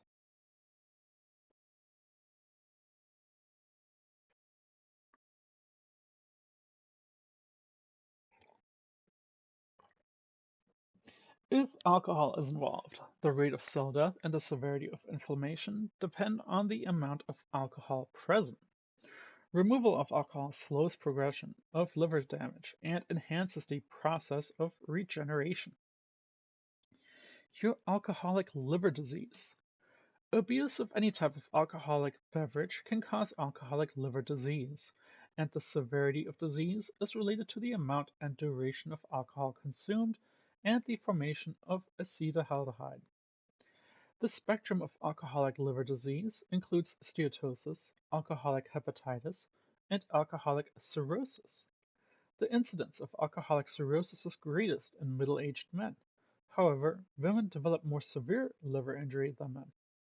In the United States, mortality resulting from cirrhosis is highest among Hispanic white males and females. However, the death rates for all groups are declining. Malnutrition may add to the risk of cirrhosis in alcohol abusers. Many alcoholics are malnourished and the liver cannot regenerate without adequate nutrition.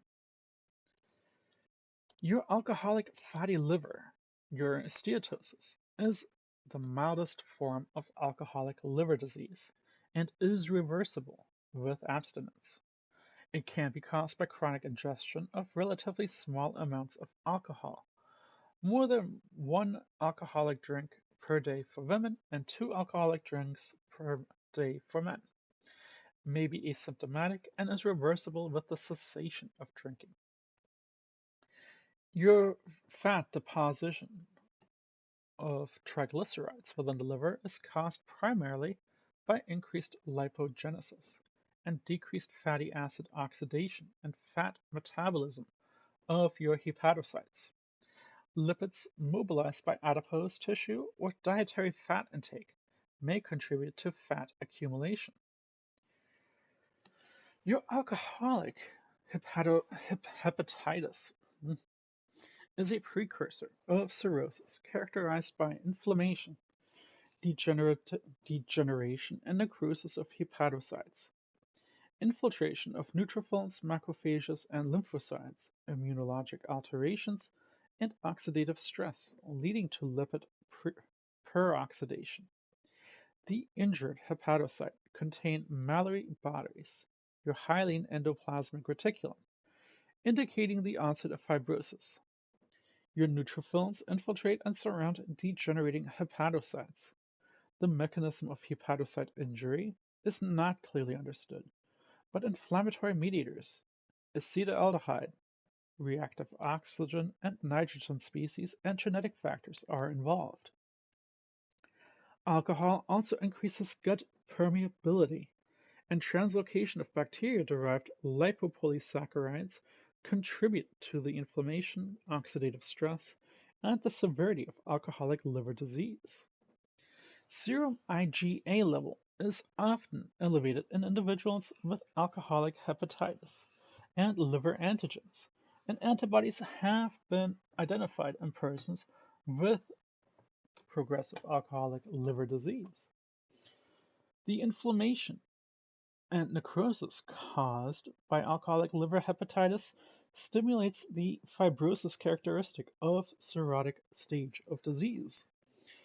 Treatment include corticosteroids and or your pentoxifylline and alcohol abstinence, supported by baclofen. Alcoholic cirrhosis is caused by the toxic effect of alcohol metabolism on the liver. Your immunologic alterations, oxidative stress from lipid peroxidation and malnutrition. Alcoholic cirrhosis is more severe when associated with hepatitis C. Although alcoholic cirrhosis is the most prevalent of various types of cirrhosis, the occurrence of cirrhosis among persons with alcoholism is relatively low, only about 35%. Alcohol is transformed to acetaldehyde. Excessive amounts of acetaldehyde are toxic, induce oxidative stress and lipid peroxidation, and disrupt cytoskeletal and membrane function. Acetaldehyde inhibits export of proteins from the liver, alters metabolism of vitamins and minerals, promotes liver fibrosis, and contributes to malnutrition. Your mitochondrial function gets impaired, decreasing oxidative or oxidation of fatty acids. Your enzyme and protein synthesis may be depressed or altered, and hormone and ammonia degradation is diminished. Alcohol also may stimulate the formation of autoantibodies specific to hepatic cells. Alcohol also increases gut permeability and translocation of bacteria-derived endotoxin from the intestine, which contributes to the progressive injury and inflammation. Cellular damage initiates an inflammatory response. Inflammatory cytokines, including tumor necrosis factor A or alpha, and interleukin 6, interleukin 8, and interleukin 18, and activation of complement are associated with alcoholic liver disease. Inflammation and necrosis result in excessive collagen formation. Transforming growth factor beta contributes to fibrosis and is produced in part by activated Kupffer cells. That transforming growth factor beta activates hepatic stellate cells and transforms them to myofibroblasts, which produce excess collagen. Dense bands of fibrosis surround regenerative hepatocellular nodules.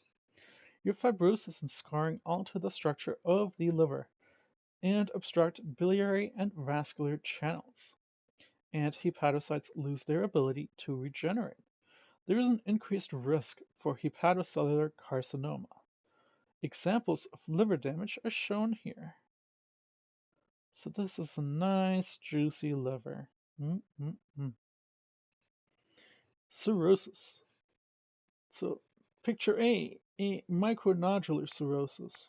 The nodular appearance develops from regeneration of hepatocytes, projecting through fibrous bands of tissues. And then picture B is super healthy looking, the macronodular cirrhosis. And if you can't catch my sarcasm, that was severe sarcasm. Both of these look disgusting.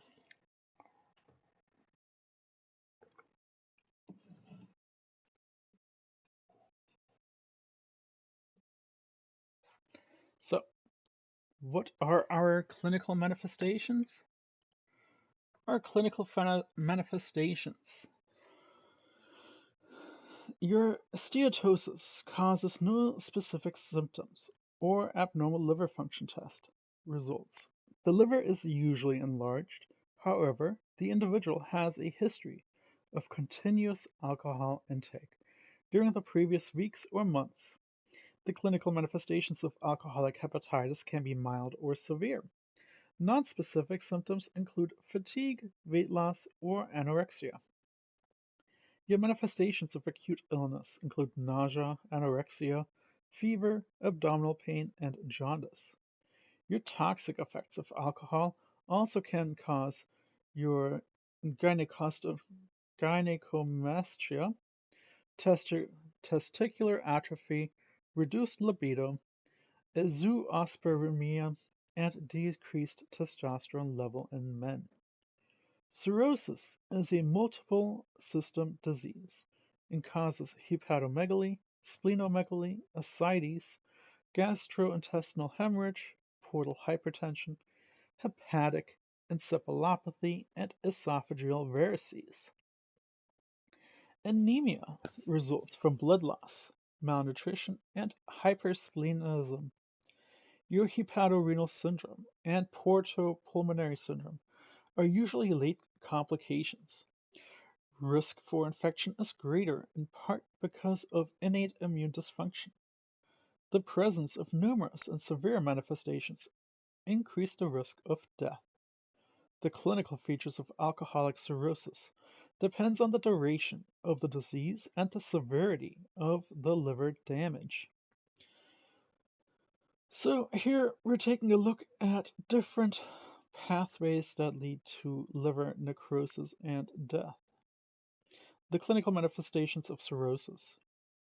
Your ADH is your antidiuretic hormone, your ALT is your alanine transaminase, and your AST, your aspartate transaminase.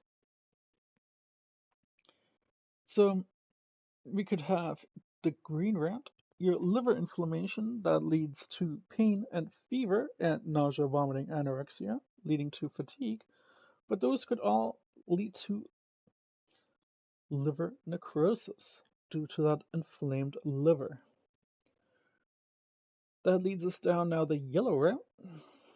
The yellow route may have a decreased hormone metabolism, increased androgens and estrogens, your gynecomastia, loss of body hair, menstrual dysfunction, spider angiomas, palmar erythema, increases in ADH and aldosterone edema. We also could have a decreased bilirubin metabolism, again that hyperbilirubinemia or jaundice, decreased bile and gastrointestinal tract or light-colored stools, decreased vitamin K absorption, so your bleeding tendency increases, and increased urobilinogen or dark urine. There's also the decreased metabolism of your proteins, your carbohydrates, and fats, your hypoglycemia, but that's because we're drinking and not eating. Decreased plasma proteins and ascites and edema, all of which can lead to liver failure, your hepatorenal failure, your hepatic encephalopathy, your hepatic coma, all of which lead to death. You also could have your biochemical alterations, that elevated AST and ALT, the elevated bilirubin, low serum albumin, prolonged PT time, so your bleeding time, and elevated alkaline phosphatase. That liver necrosis can escalate to liver fibrosis and scarring. That's your blue line. It leads to portal hypertension, which leads to ascites, edema, splenomegaly, which is your anemia, thrombocytopenia, and leukopenia. But also could be your varices, your esophageal, your hemorrhoids, your superficial abdominal veins, your hepatopulmonary syndrome, and portopulmonary hypertension. None of it being good. Again, that liver necrosis will eventually lead to death if left untreated. So, what's our evaluation and treatment? The diagnosis of alcoholic hepatitis is based on the individual's history and clinical manifestations.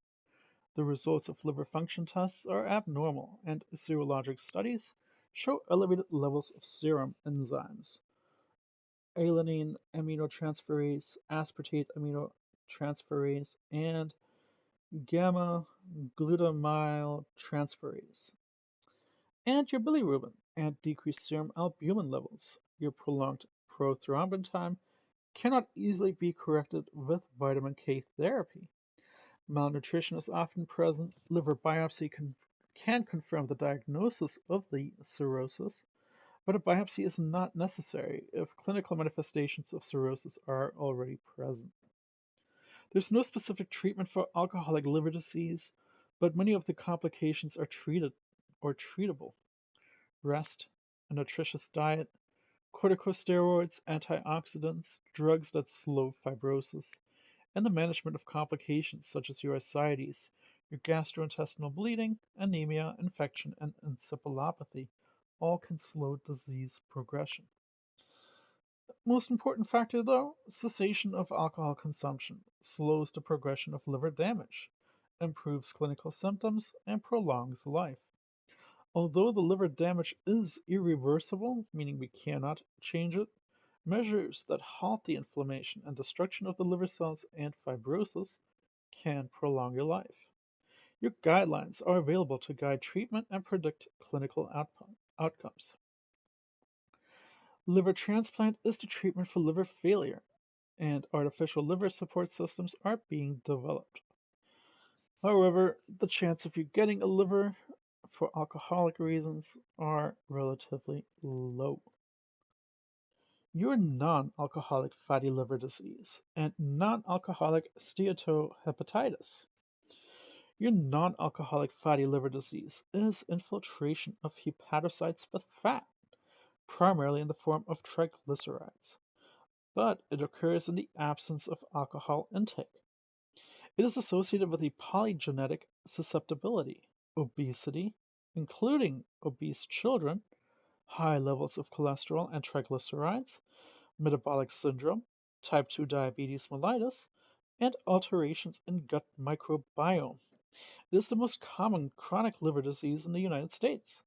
Some individuals with a non-alcoholic fatty liver disease will develop non-alcoholic steatohepatitis, or NASH, and the most severe forms of NASH progress to cirrhosis, end-stage liver disease, and increased risk for hepatocellular carcinoma.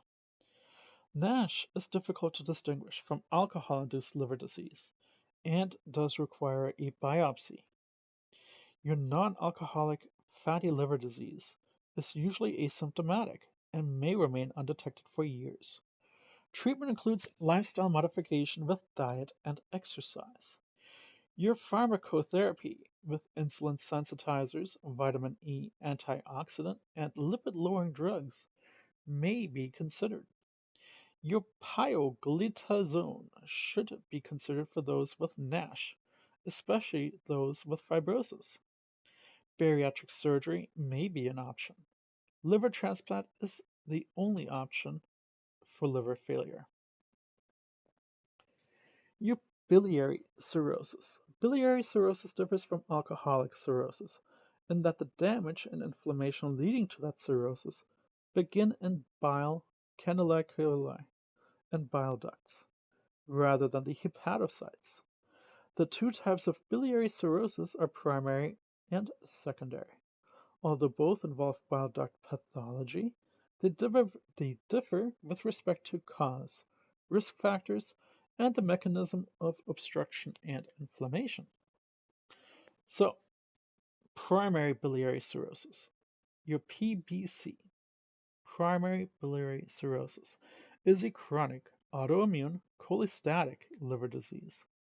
It is caused by natural killer T lymphocytes and highly specific antimitochondrial antibody destruction of the small intrahepatic bile duct.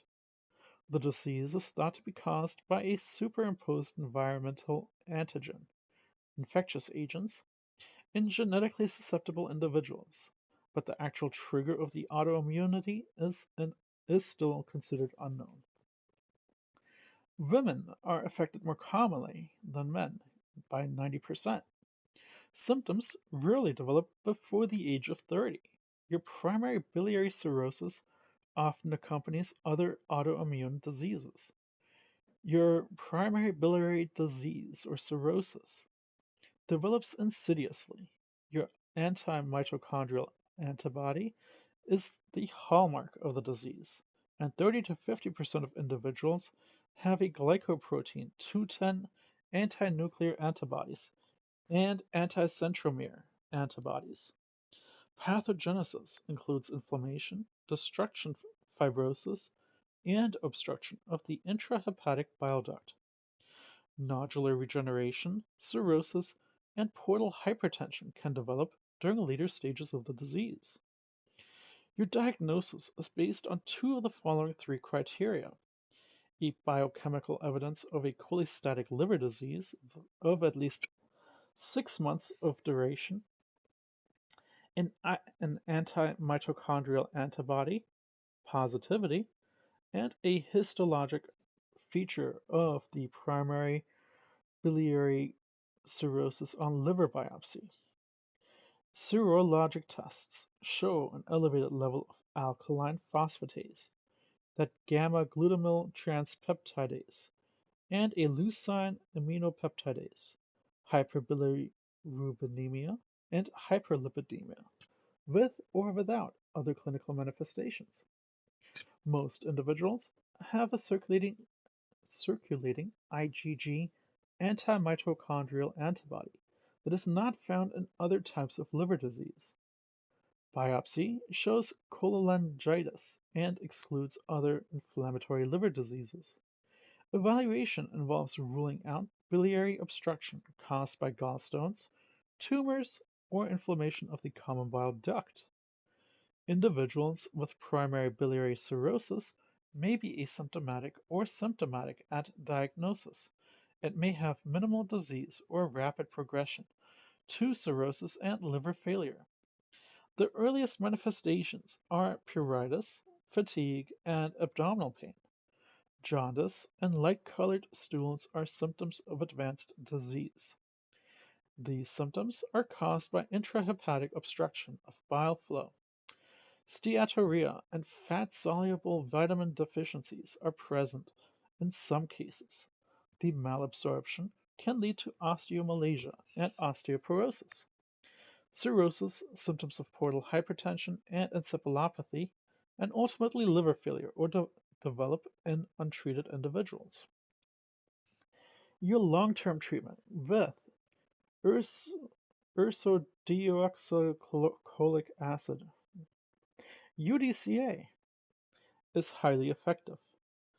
Bezafibrate may also be effective for UDCA non-responders. The distressing pruritus may be relieved with cholestyramine, which binds bile salts in the intestines. Use of rivampin has shown some success.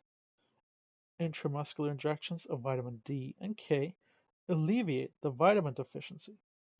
The other symptoms of cirrhosis are managed as they develop.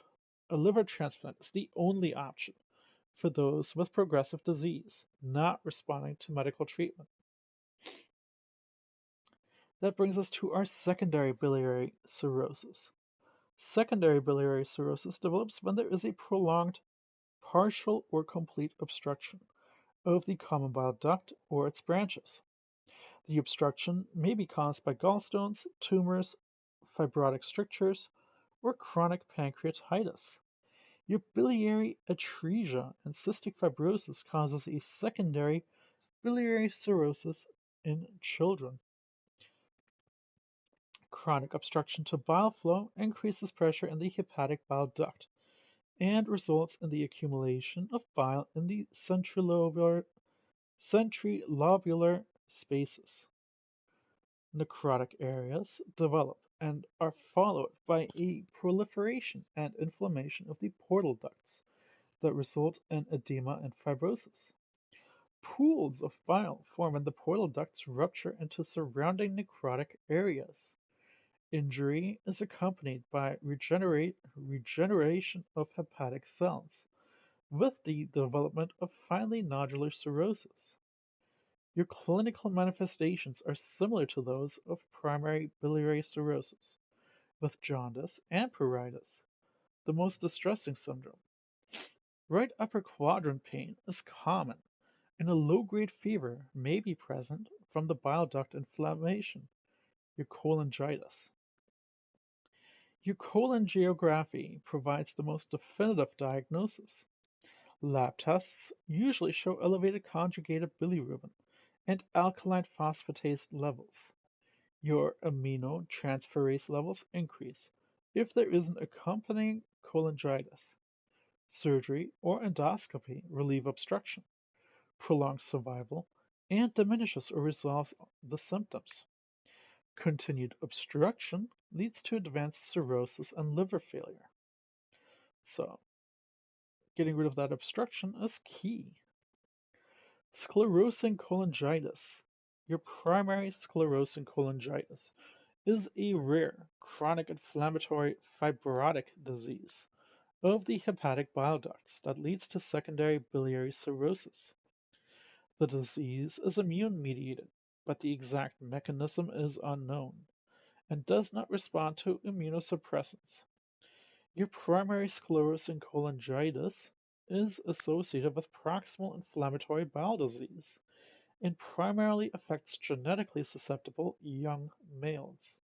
About 30% of cases occur in women. There is no effective sustaining medical or surgical therapy, and liver transplant is required for liver failure. Your secondary sclerosing cholangitis is associated with an IgG4 related systemic disease, pyrogenic or ischemic cholangitis, eosinophilic cholangitis, or AIDS related cholangitis. That concludes our liver. That leads us now to disorders of the gallbladder.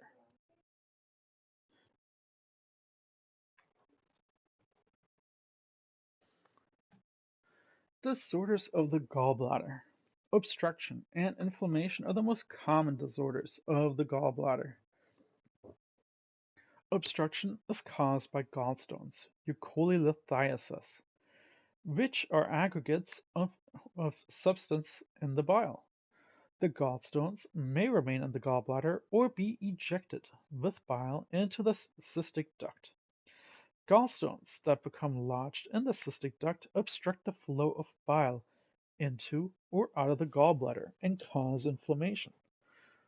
Gallstone formation is termed cholelithiasis. Inflammation of the gallbladder or the cystic duct is known as cholecystitis. So, your cholelithiasis. Cholelithiasis is a prevalent disorder in developed countries, where the incidence is 15% in white adults, and 60 to 70% in Native Americans.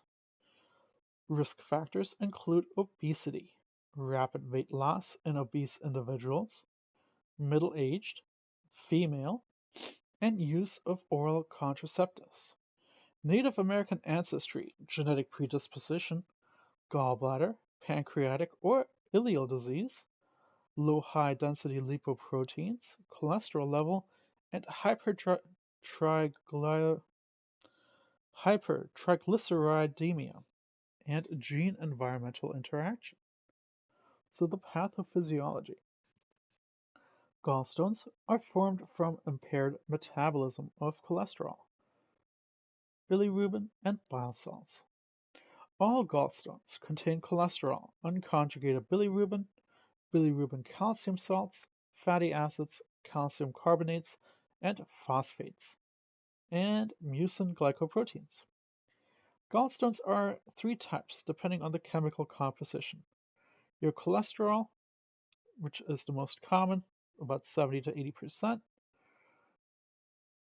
Your pigmented, they're black, hard, and brown soft, with less than 30% cholesterol. And your mixed, your cholesterol gallstones, formed in bile that is supersaturated with cholesterol produced by the liver and deficient in bile salts and phospholipids.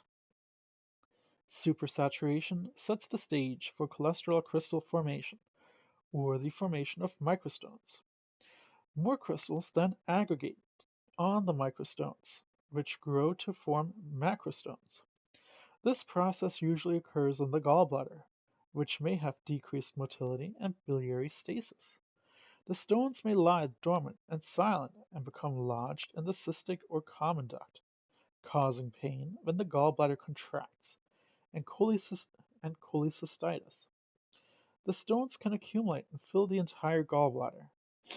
Pigmented brown gallstones form from calcium bilirubinate and fatty acid soaps that bind with calcium, usually in the common bile duct. They are associated with biliary stasis, bacterial infection, and biliary peristalsis and parasites. They are more common in East Asia. Your black gallstones are rare and usually form in the gallbladder. They are associated with chronic liver disease and hemolytic disease and are composed of calcium bilirubinate with mucin glycoproteins. So here we got a picture of a resected gallbladder containing mixed gallstones. It is not known why the hepatocytes secrete bile that is supersaturated with cholesterol. Proposed mechanisms include an enzymatic defect that increases the hepatocytes' synthesis of cholesterol, a diminished secretion of bile acids, which normally promote cholesterol solubility, a decreased resorption of bile salts from the ileum, which decrease the bile acid pool, gallbladder smooth muscle hypomotility and stasis, increased secretion of gallbladder mucin and biliary calcium, genetic predisposition, and some combination of these mechanisms. In obese individuals, the mechanism appears to involve cholesterol synthesis, whereas in non-obese individuals, it appears to involve decreased secretion of bile acids. So what clinical manifestations do we see? Cholelithiasis is often asymptomatic. Epigastric and right hypochondrial pain and intolerance to fatty foods are the cardinal manifestations of cholelithiasis. Vague symptoms include heartburn, gas, epigastric discomfort, pruritus, jaundice, and food intolerances, particularly to fats and cabbage. The pain, biliary colic, is most characteristic, occurs 30 minutes to several hours after eating a fatty meal, and is caused by the lodging of one or more gallstones in the cystic or common duct, with obstruction and distension. It can be intermittent or steady, and usually is located in the right upper quadrant and radiates to the mid-upper back. Jaundice indicates that the stone is located in the common bile duct. Abdominal tenderness and fever indicate cholecystitis. Complications can include pancreatitis from obstruction of the pancreatic duct. So our evaluation and treatment. Your diagnosis is based on the medical history, physical exam, and imaging evaluation. Imaging techniques include a transabdominal ultrasound, endoscopic ultrasound, and MRI. Cholangiopancreatography. Your oral bile salts, your ursodeoxycholic acid, and your chenodeoxycholic acid may dissolve cholesterol stones, but the stones may recur when the drug is discontinued. A laparoscopic cholecystectomy is the preferred treatment for gallstone that cause obstruction or inflammation. Use of transluminal endoscopic surgery is advancing rapidly. Endoscopic retrograde cholangiopancreatographic and sphincterotomy with stone retrieval are used for the treatment of bile duct stones. Large stones or intrahepatic stones may be managed with open surgery or a lithotripsy. Your cholecystitis. Cholecystitis can be acute and or chronic. Both forms are almost always caused by the lodging of a gallstone in the cystic duct. Obstruction caused by the gallbladder to become distended and inflamed. The pain is similar to that caused by gallstones. Pressure against the distended wall of the gallbladder decreases blood flow and can cause or result in ischemia, necrosis, and perforation of the gallbladder. Fever, leukocytosis, rebound tenderness, and abdominal muscle guarding are common findings. Your serum bilirubin and alkaline phosphatase levels may be elevated. Nevertheless, the acute abdominal pain of cholecystitis must be differentiated from the pain caused by other disorders, such as pancreatitis, intestinal vascular insufficiency, and acute pyelonephritis of the right kidney. Eucoli scintigraphy is the most sensitive imaging for cholecystitis. Ultrasound and MRI image have a substantial margin of error, but can demonstrate nonspecific morphologic changes. Treatment includes pain control, replacement of fluid and electrolytes, and fasting. Antibiotics are often prescribed to manage bacterial infection in several cases. Acute attacks usually require a laparoscopic gallbladder resection, a cholecystectomy. Obstruction also may lead to reflux of bile into the pancreatic duct, causing acute pancreatitis. That completes our gallbladder and leads us to the pancreas. Pancreatitis, or inflammation of the pancreas, is a relatively rare case, about 15 per 100,000, and is potentially a serious disorder.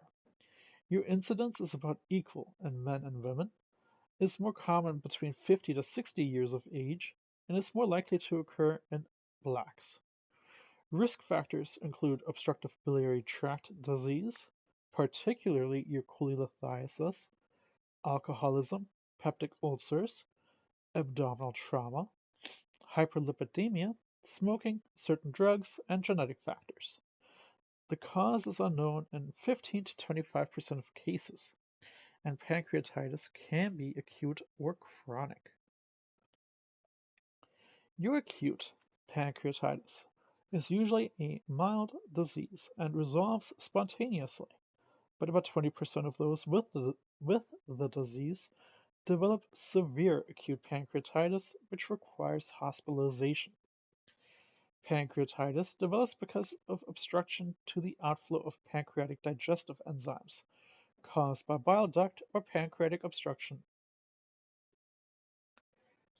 The acute pancreatitis can also result from a direct cellular injury from drugs or viral infections. So what is the pathophysiology? In obstructive disease, the backup of pancreatic secretions or duodenal contents, or both, triggers activation and release of enzymes. That is, your trypsin activates your chymotrypsin and your lipase and elastase.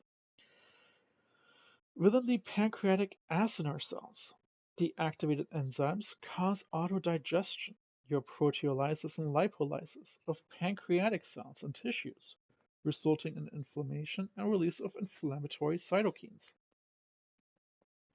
The autodigestion causes vascular damage, coagulative necrosis, and fat necrosis, and formation of pseudocytes.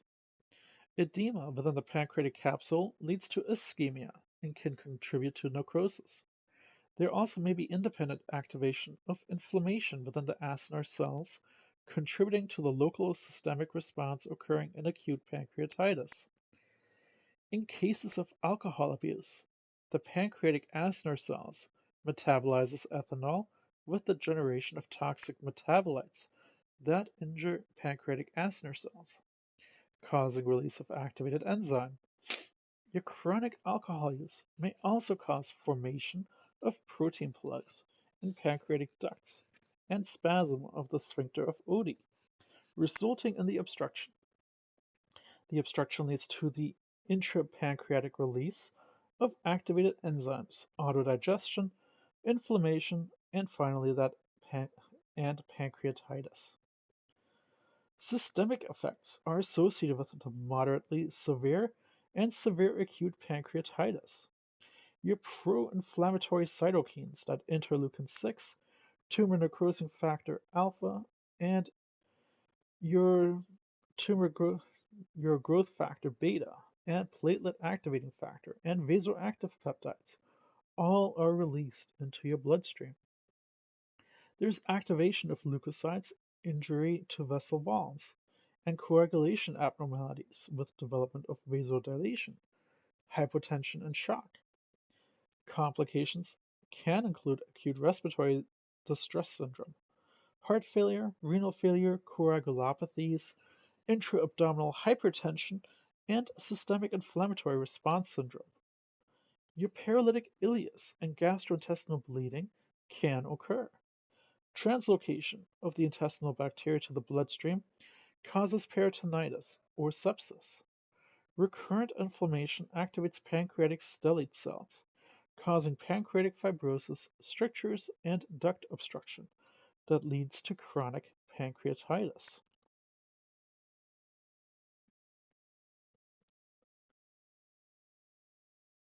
So here we have the pathophysiology of acute pancreatitis. I'll leave that up for just a moment.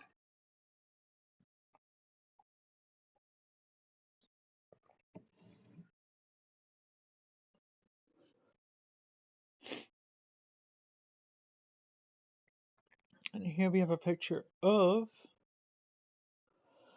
acute severe pancreatitis with hemorrhage. So the first picture is our normal pancreas. That's how our pancreas should look like. And then underneath it we have a juicy acute hemorrhagic pancreatitis.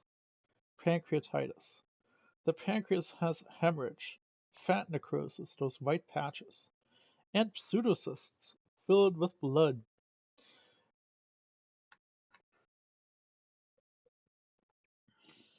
Definitely look a little different from one another. So what kind of clinical manifestations do we see? The cardinal manifestation of acute pancreatitis is epigastric or mid-abdominal constant pain, ranging from mild abdominal discomfort to severe, incapacitating pain.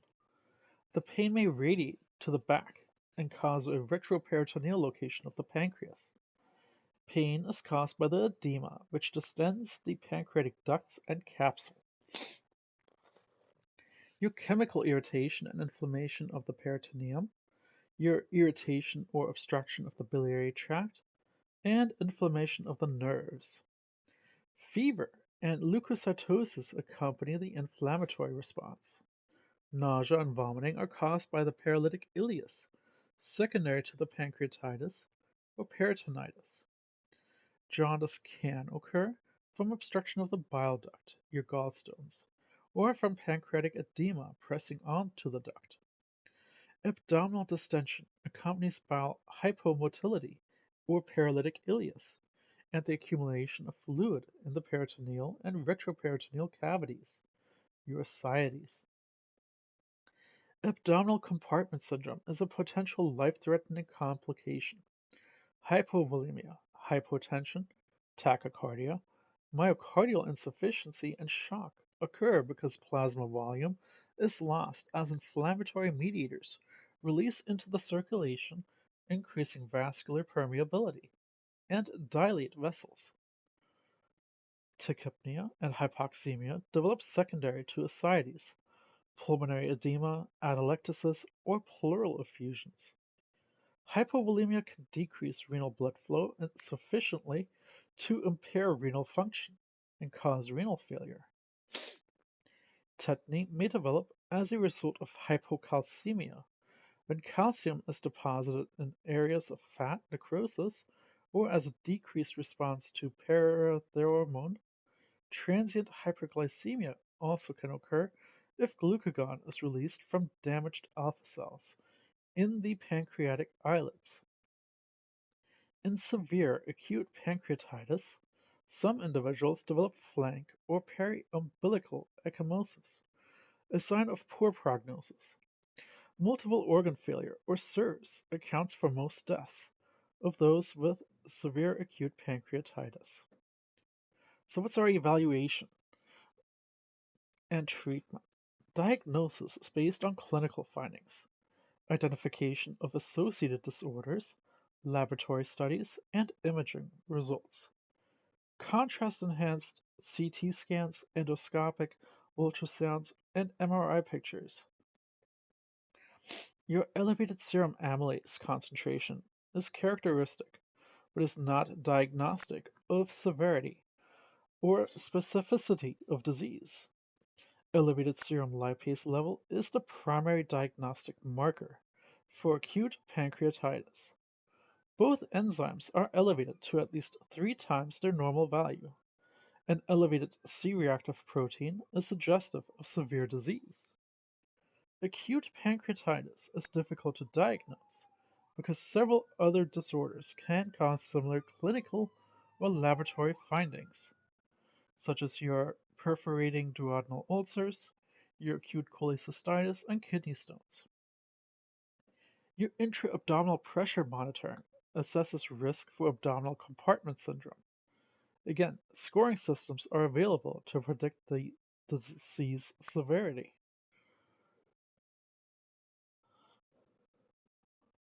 The goal of treatment is to stop the process of autodigestion and prevent systemic complications. Your narcotics, nonsteroidal anti-inflammatory drugs, and Tylenol are used to relieve pain. Hemodynamic monitoring and parenteral fluids are essential to restore blood volume and prevent hypotension and shock, particularly in the first 24 hours. Your nasogastric suctioning may not be necessary with mild pancreatitis, but may help relieve pain and prevent paralytic ileus in individuals who are nauseated and vomiting. Feeding is usually initiated within 24 to 48 hours if ileus is not present. In severe acute pancreatitis, enteral nutrition with use of jejunal tube feeding is usually well tolerated and may decrease pancreatic enzyme secretion, prevent gut bacterial overgrowth, and maintain a gut barrier function. Parenteral hyperalimentation should be initiated only if and when enteral feeding is not tolerated. Drugs that decrease gastric acid production, such as your H2 receptor antagonists, can decrease stimulation of the pancreas by secretin. Antibiotics are used if there is infection. Necrotizing pancreatitis requires a surgical debridement. That leads us to chronic pancreatitis. Chronic pancreatitis is the process of progressive fibrotic destruction of the pancreas. Forms of the disease include chronic calcifying, which is most common, your chronic obstructive and steroid responsive. Chronic alcohol abuse and smoking are the most common cause of chronic calcifying pancreatitis because repeated exacerbations of acute pancreatitis can lead to chronic changes. The disease is idiopathic in about 25% of cases. Obstructive pancreatitis is associated with fibrosis and stricture from trauma, endoscopic procedures, abdominal blunt trauma, gallstones, or tumors. In the obstructive pancreatitis, only the part of the pancreas distal to the obstruction is involved. Steroid response disease is associated with autoimmune pancreatitis. Your autoimmune chronic pancreatitis has two subtypes.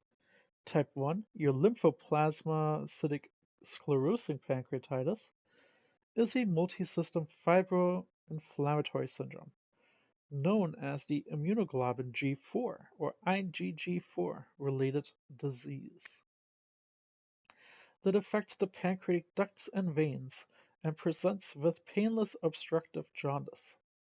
Type 2, your idiopathic duct-centric pancreatitis, involves a neutrophilic infiltrate in the pancreatic duct epithelium with duct obliteration and is pancreas specific. Both subtypes respond to corticosteroid therapy and immunomodulators.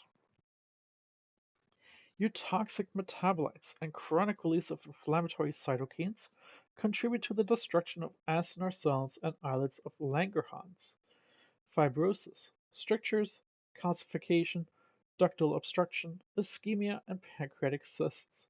Your pancreatic cysts can form, which are walled-off areas or pockets of pancreatic juice, necrotic debris, or blood within or adjacent to the pancreas. Continuous intermittent abdominal pain is a classic symptom of all forms of chronic pancreatitis, with the exception of type 1, steroid-sensitive pancreatitis. Pain is associated with increased intraductal pressure, increased tissue pressure, ischemia, neuritis, ongoing injury, and changes in central pain perception. Weight loss, and, less commonly, steatorrhea, malnutrition, fat-soluble vitamin deficiency, and diabetes, known as type 3C, to differentiate it from type 1 and type 2 diabetes, accompany disease progression. Treatment includes oral lipase and insulin. Preventing disease progression includes lifestyle modification to stop alcohol use and smoking. Pain management is complex with the use of analgesics, endoscopic therapy, a nerve blocker, and surgical drainage of cysts and partial resection of the pancreas. Chronic pancreatitis is a risk factor for pancreatic cancer, which leads us to cancer of the digestive system. This table here, just below, contains information on the various gastrointestinal cancers by organ, percentage of death compared to all cancer deaths, risk factors, type of cell, and common manifestations. So, if it's your esophagus, your stomach, colorectal, liver, pancreas, your risk factors, your common cell types, and your common manifestations. I'll leave this up for just a moment and we'll keep on keeping on.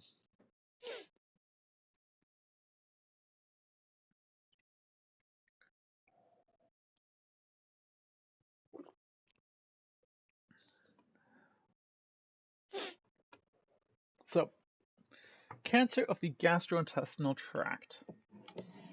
Let's talk about cancer of the esophagus.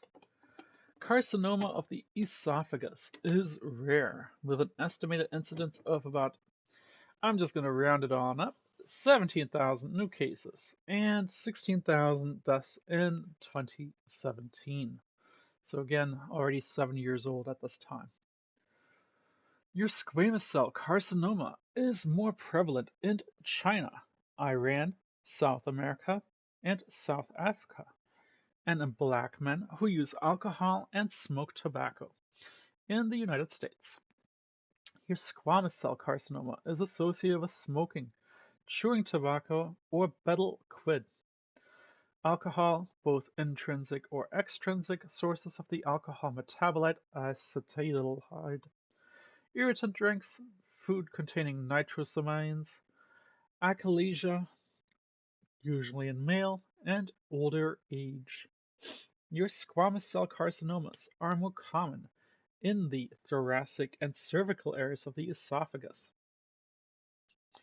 Adenocarcinoma is more common in Western countries, accounts to about 58% of esophageal carcinoma cases in the US, and is increasing. Your adenocarcinoma is found in the distal one-third of the esophagus and is associated with risk factors that include reflux esophagitis, Barrett esophagus, abdominal obesity, drugs that lower your or drugs that decrease lower esophageal pressure, sliding hiatal hernia, and smoking. Your CAG-A positive strain of H. pylori, your non-steroidal anti-inflammatory drugs, and statins may be a protection against esophageal cancers. So, what does that mean in terms of our pathogenesis? Well, the pathogenesis of esophageal adenocarcinoma is facilitated by chronic inflammation, intestinal metaplasia, and dysplasia, your Barrett's esophagus, caused by gastroesophageal reflux. Long-term exposure to environmental irritants causes neoplastic transformation for both adenocarcinomas and squamous cell carcinomas, your basal and squamous cell hyperplasia. Both genomic and epigenomic events are associated with esophageal cancers. A mutation of the TP53 gene is an early event. Squamous cell carcinoma progresses from low-grade to high-grade intraepithelial neoplasia and ultimately to invasive carcinomas. Clinical manifestations? Well, early stages of esophageal carcinoma are asymptomatic.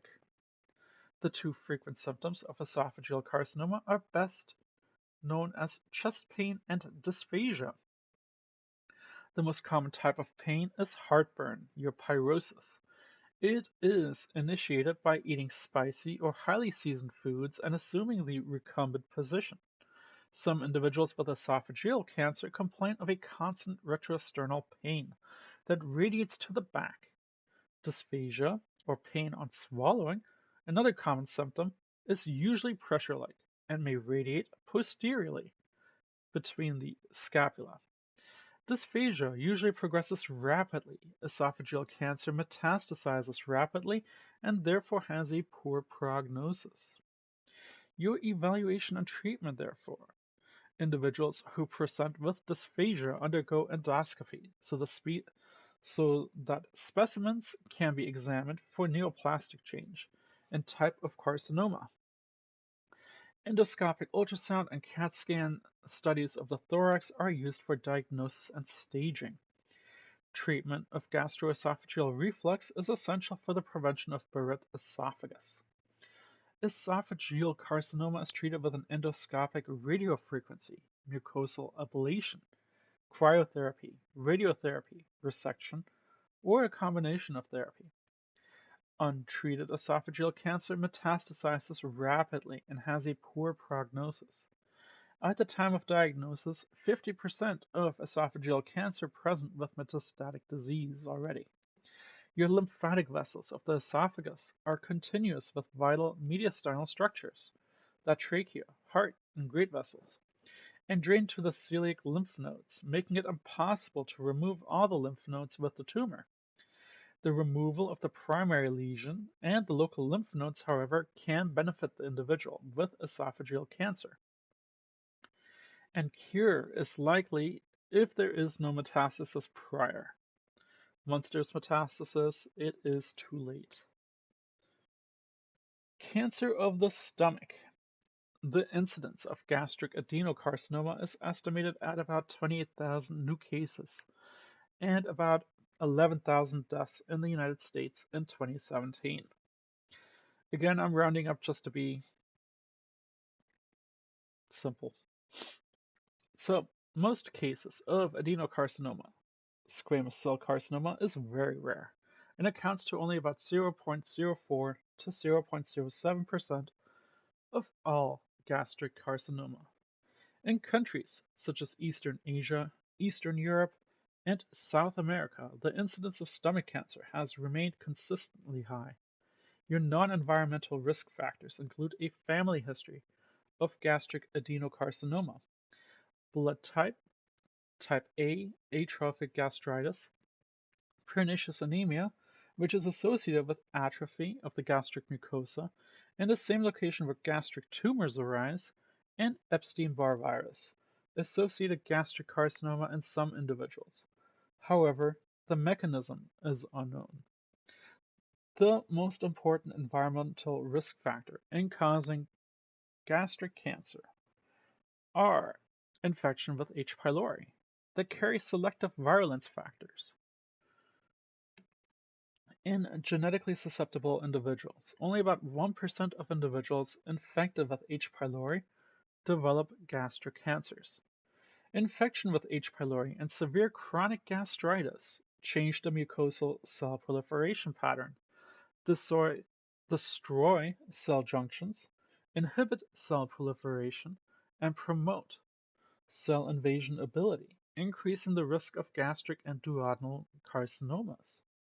Your H. pylori also is a causative linked to mucosa-associated lymphoid tissue lymphoma or malt lymphoma that can originate in the stomach. Your dietary factors, such as salt, additive food, food additives, and pickled or salted foods, i.e., your bacon, and low intake of fruit and vegetables. Your dietary salt enhances the conversion of nitrates to carcinogenic nitrosamides in the stomach. Salt is also caustic to the stomach and can cause chronic atrophic gastritis. Oop,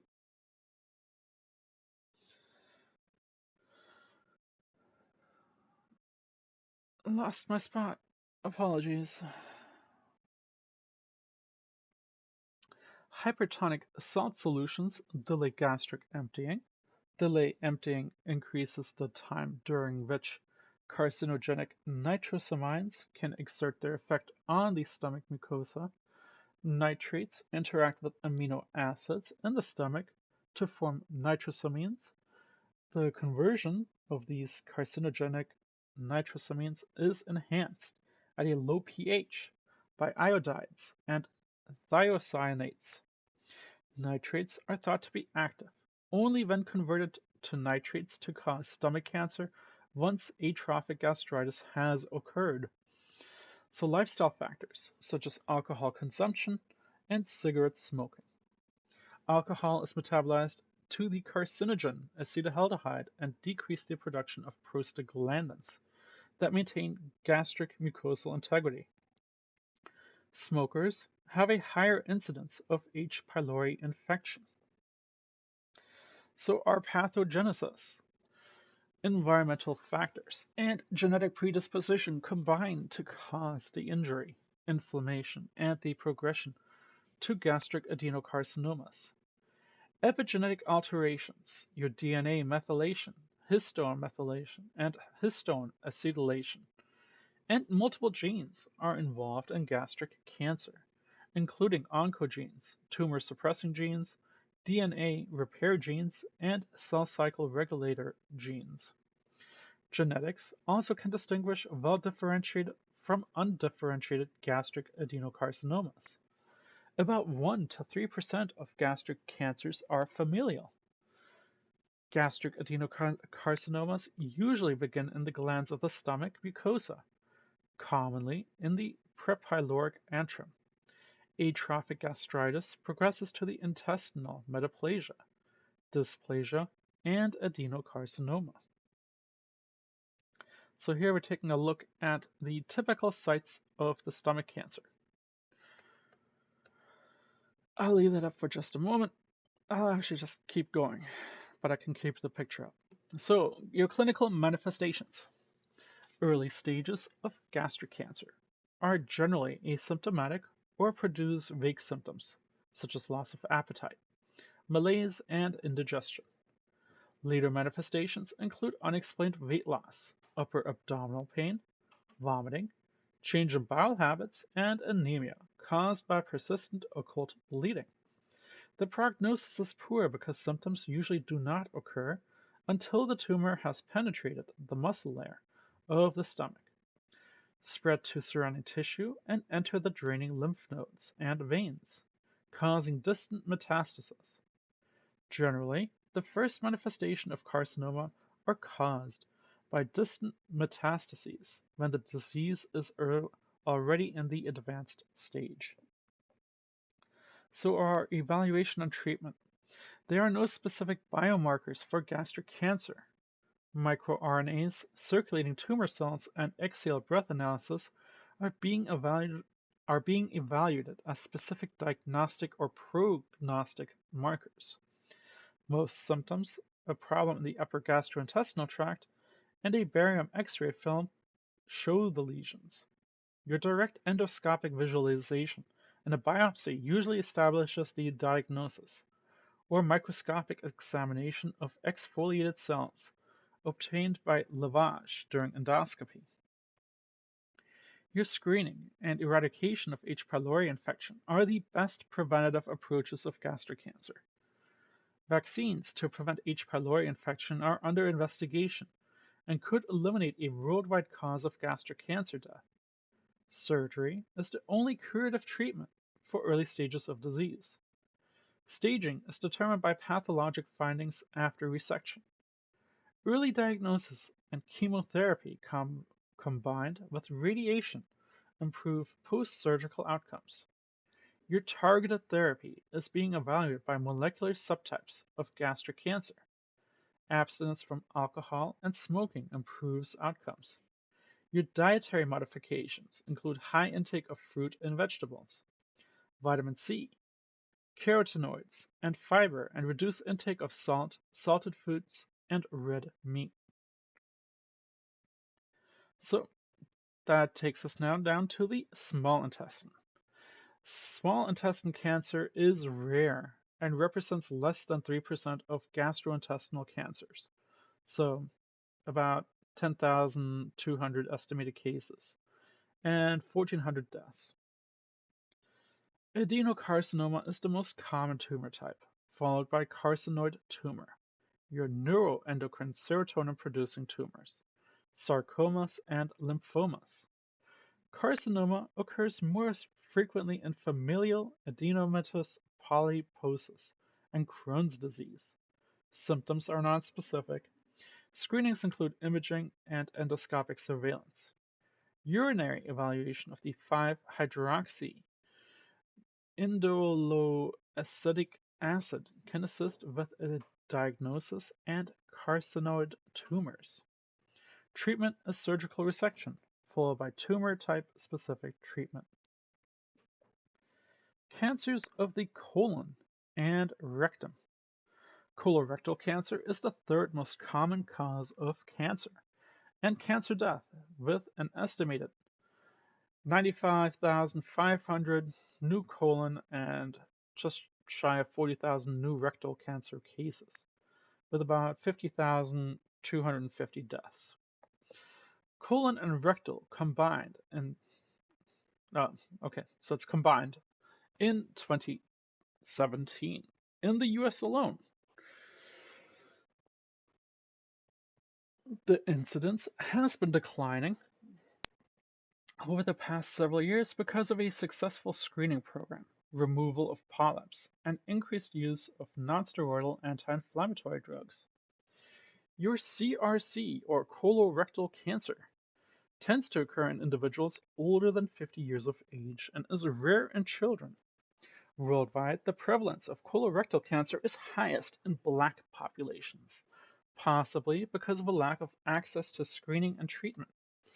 In the US, higher socioeconomic status was associated with lower incidence and mortality between 1999 and 2010 in a large Medicare cohort.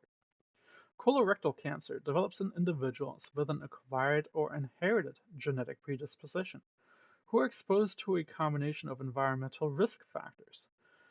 Lifestyle modification related to diet, alcohol, tobacco, and exercise and weight control are the most effective approaches to primary prevention of colorectal cancer. The 5 and 10-year survival rates are 65 to 58% respectively, with 90% survival at 5 years for localized disease. So here we've got our risk factors.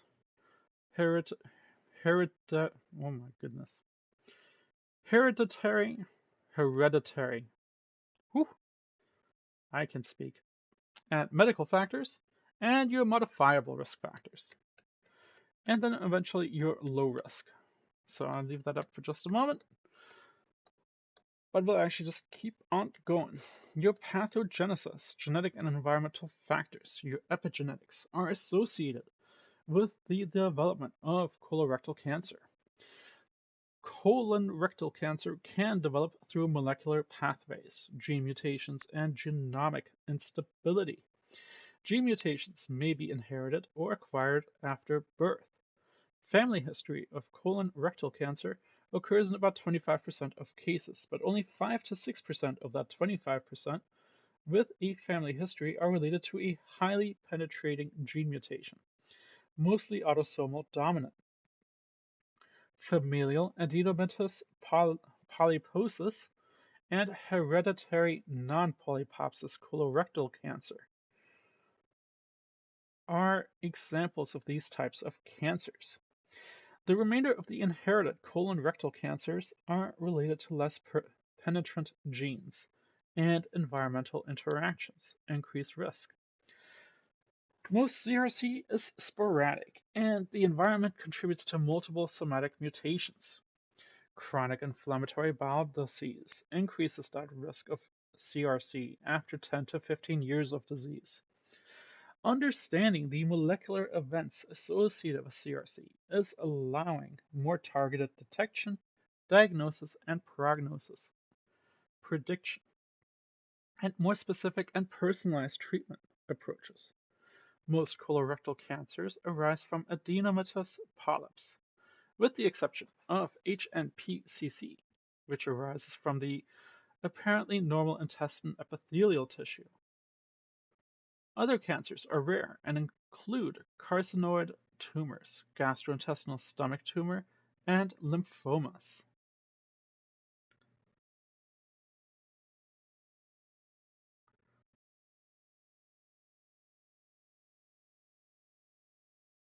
Oop, a little polyp. I'll leave that picture of the polyp for just a moment. We'll see what else we can find here. Here.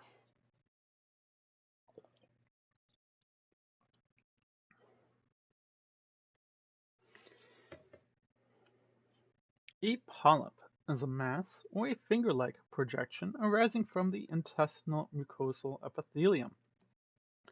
Most polyps are benign and composed of normal glandular and stromal cells. Grossly, they are described as a pedunculated or tubular or sessile. Neoplastic or cancerous polyps have progressed into adenocarcinomas. Histologically, they have different growth patterns and are classified as tubular adenomas, with a stalk projecting from the intestinal wall. Villus adenomas with finger-like projections of the epithelium without stalks and tending to larger than 1 centimeter, or tubulovillus adenomas, with characteristics of both tubular and villus adenomas. Serrated polyps are more rare, have a serrated or sawtooth appearance of the crypt epithelium, and are larger and difficult to remove endoscopically. When polyps are larger than 2 centimeters, more numerous, greater than 20, and have a villus architecture, they have the most malignant potential. Adenomatous polyps form in an area of epithelial cell hyperproliferation and crypt dysplasia.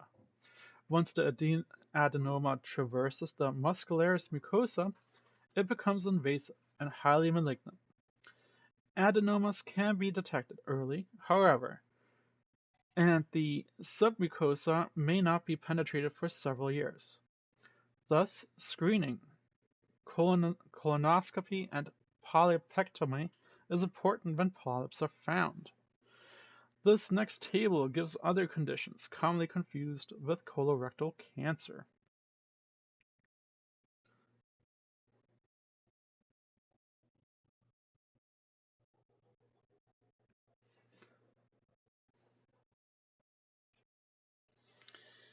Alright, so here we see the signs and symptoms of colorectal cancer by location of the primary lesion. I'll leave that up for just another moment and we'll keep on keeping on. Here's that table that showed conditions commonly confused with colorectal cancer. So your diverticulitis, ulcerative colitis, Crohn's disease, appendicitis, and thrombosed hemorrhoids. Progression from polyps to colon cancer involves a multi-step cascade of genetic mutations that occurs over the 10 to 15 years. Gene mutations include, uh, so these are common genes associated with colorectal cancer: APC, TP53, CRAS, BRAF, DCC, SMAD4, your TGF beta, EGFR, your coax2, your BAX, mismatching of your DNA, LOH. I'll see if I can keep that actually up a little bit longer here.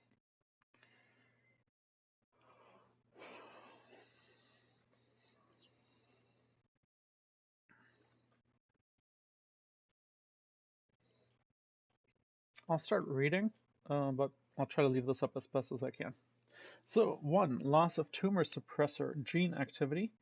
Genes that inhibit cell growth, your APC, TP53, SMAD4, and DCC. Then also the activation of proto-oncogenes. They promote your cell growth, your CRAS, your retrovirus-associated DNA sequence, and BRAF, and your abnormalities in DNA mismatching repair, your MMR genes, genes that fix errors in your DNA, replication and recombination. So your TGF, your EGFR, your HMSH1, HMSH2, and HMSH6. CRC, or colorectal cancer, is genetically unique for each individual. 3 molecular pathways of genomic instability have been recognized and can overlap in tumor development. Your chromosomal instability, or tumor suppressor pathway, is initiated by mutations in APC, WNT beta catenin, KRAS, DCC, and TP53, and includes sporadic and the autosomal dominant inherited syndrome, known as the familial adenomatous polyposis coli. Tumor associated with CIN are primarily located on the left descending side of the distal colon. Your microsatellite instability, your MSI pathway, is associated with the epigenetic methylation of DNA, MMR genes, and the APC mutation. These tumors are located in the right ascending colon proximal to the splenic flexure and are associated with autosomal dominant hereditary non-polyposis colorectal cancer and sporadic epigenetic alterations of colorectal cancers. Your CpG, your cytosine phosphate guanine island methylator phenotype pathway involves epigenetic DNA methylation of promoter CpG islands, silencing genes involved in tumor suppression, cell cycle control, DNA repair, apoptosis, and invasion. It is found in about 30 to 40% of colorectal cancers. Serrated adenomas are associated with progression of steps or a sequence of malignant transformations that move from hyperplastic polyp to a serrated polyp to adenocarcinoma, particularly with the activation of the proto-oncogenes KRAS and BRAF and the methylation of MLH1.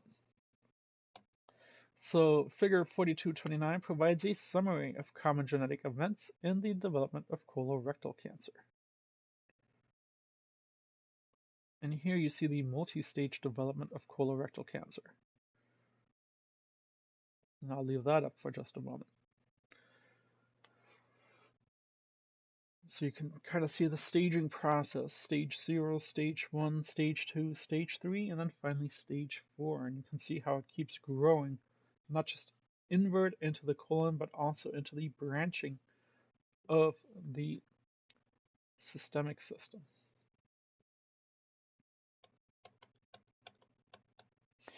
Your cyclooxygenase 2, or COX2, is variably expressed in the right-sided and left-sided colorectal cancer.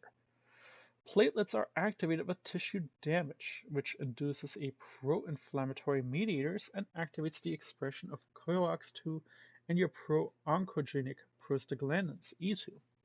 The use of aspirin and NSAIDs are shown efficacy in the prevention and treatment of colorectal cancer and may be related to the suppression of platelet activation and inflammation of COX-2. The stem cell theory of colorectal cancer proposes that genetic mutation begins in the crypt stem cells with strong oncogenicity.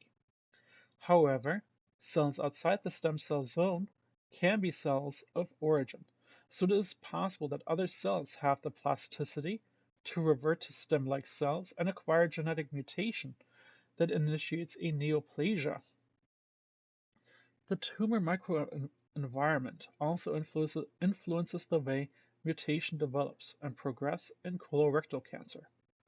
Factors include gut dysbiosis, chronic inflammation, and the cellular composition of the extracellular matrix, including fibroblasts and immune cells. Thus, pathogenesis of CRC is promoted by the accumulation of genetic mutation within the context of tumor-promoting factors derived from adjacent tissues. Colorectal adenocarcinomas have a long pre-invasive phase, and when they invade, they tend to grow slowly over 10 to 15 years, with the exception of HNPCC, Lynch syndrome, which can progress more rapidly within 3 to 5 years. Because the lymphatic channels are located underneath the muscularis mucosae, the lesions must traverse this layer before metastasis can occur. Systematic lymphatic spread occurs along the aorta to the mesenteric and pancreatic lymph nodes. Liver metastasis follows invasion from the inferior mesenteric vein or superior mesenteric vein, which drain into the portal circulation. Urrectal carcinomas are defined as tumors occurring up to 15 centimeters from the anal opening. Most are adenocarcinomas, and more rarely squamous cell or neuroendocrine tumors, sarcomas, and lymphomas. Tumor of the rectum can spread through the rectal wall to nearby structures, the prostate in men and the vagina in women. Penetration occurs more rapidly in the lower third of the rectum because it has no serosal covering. Systemic and pulmonary metastases occur through the hemorrhoidal plexus, which drains into the vena cava. So what kind of clinical manifestations do we see? Polyps and early-stage tumors usually do not have symptoms, making screening important for early detection. Symptoms of colorectal cancer depend on the location, size, shape, and metastasis of the lesion. Tumor of the right and left colon evolve into two distinct types. On the right side, the lesions are polypoid and extend along one wall of the cecum and ascending colon. These tumors may be silent, evolving to pain, with a palpable mass in the lower right quadrant. Fatigue, dark red or mahogany-colored blood mixed with the stool, and anemia. These tumors can become large and bulky, with necrosis and ulceration, contributing to persistent blood loss and anemia. Obstruction is unusual because the growth does not encircle the colon. These tumors are more common in women. Tumors of the left or descending colon are small, elevated button-like masses. This type grows circumferentially, encircling the entire bowel wall. The left colon has a narrower lumen, and eventually ulcerating in the middle as the tumor penetrates the blood supply. Obstruction is common, but occurs slowly, and stools become narrow and pencil-shaped. Manifestations include progressive abdominal distension, pain, vomiting, constipation, and need for laxatives, cramps, bright blood on the surface of the stool, and anemia. In 8 to 29% of the cases, bowel obstruction is the primary symptom of diagnosis. These tumors are more common in men. Rectal tumors also cause obstruction and changes in bowel habits, including constipation, diarrhea, tenesmus, Other symptoms can develop related to distant organ metastasis. So, our evaluation and treatment. Individuals with hereditary polyposis or a strong family history of colorectal cancer should begin screening at an earlier age, 10 to 12 years, using colonoscopy and removal of polyps when they are found. Screening procedures for detection of non-hereditary colorectal cancer are summarized in box 42.8. Specific sensitive and affordable molecular markers are being evaluated to assist with early diagnosis and evaluation of therapy. Chromoendoscopy, spraying dye onto the surface of the colon to make polyps more visible, and magnifying endoscopy help to differentiate between a neoplastic and a non-neoplastic colonic polyp subtypes. Carcinoembryonic antigens is evaluated during and after treatment.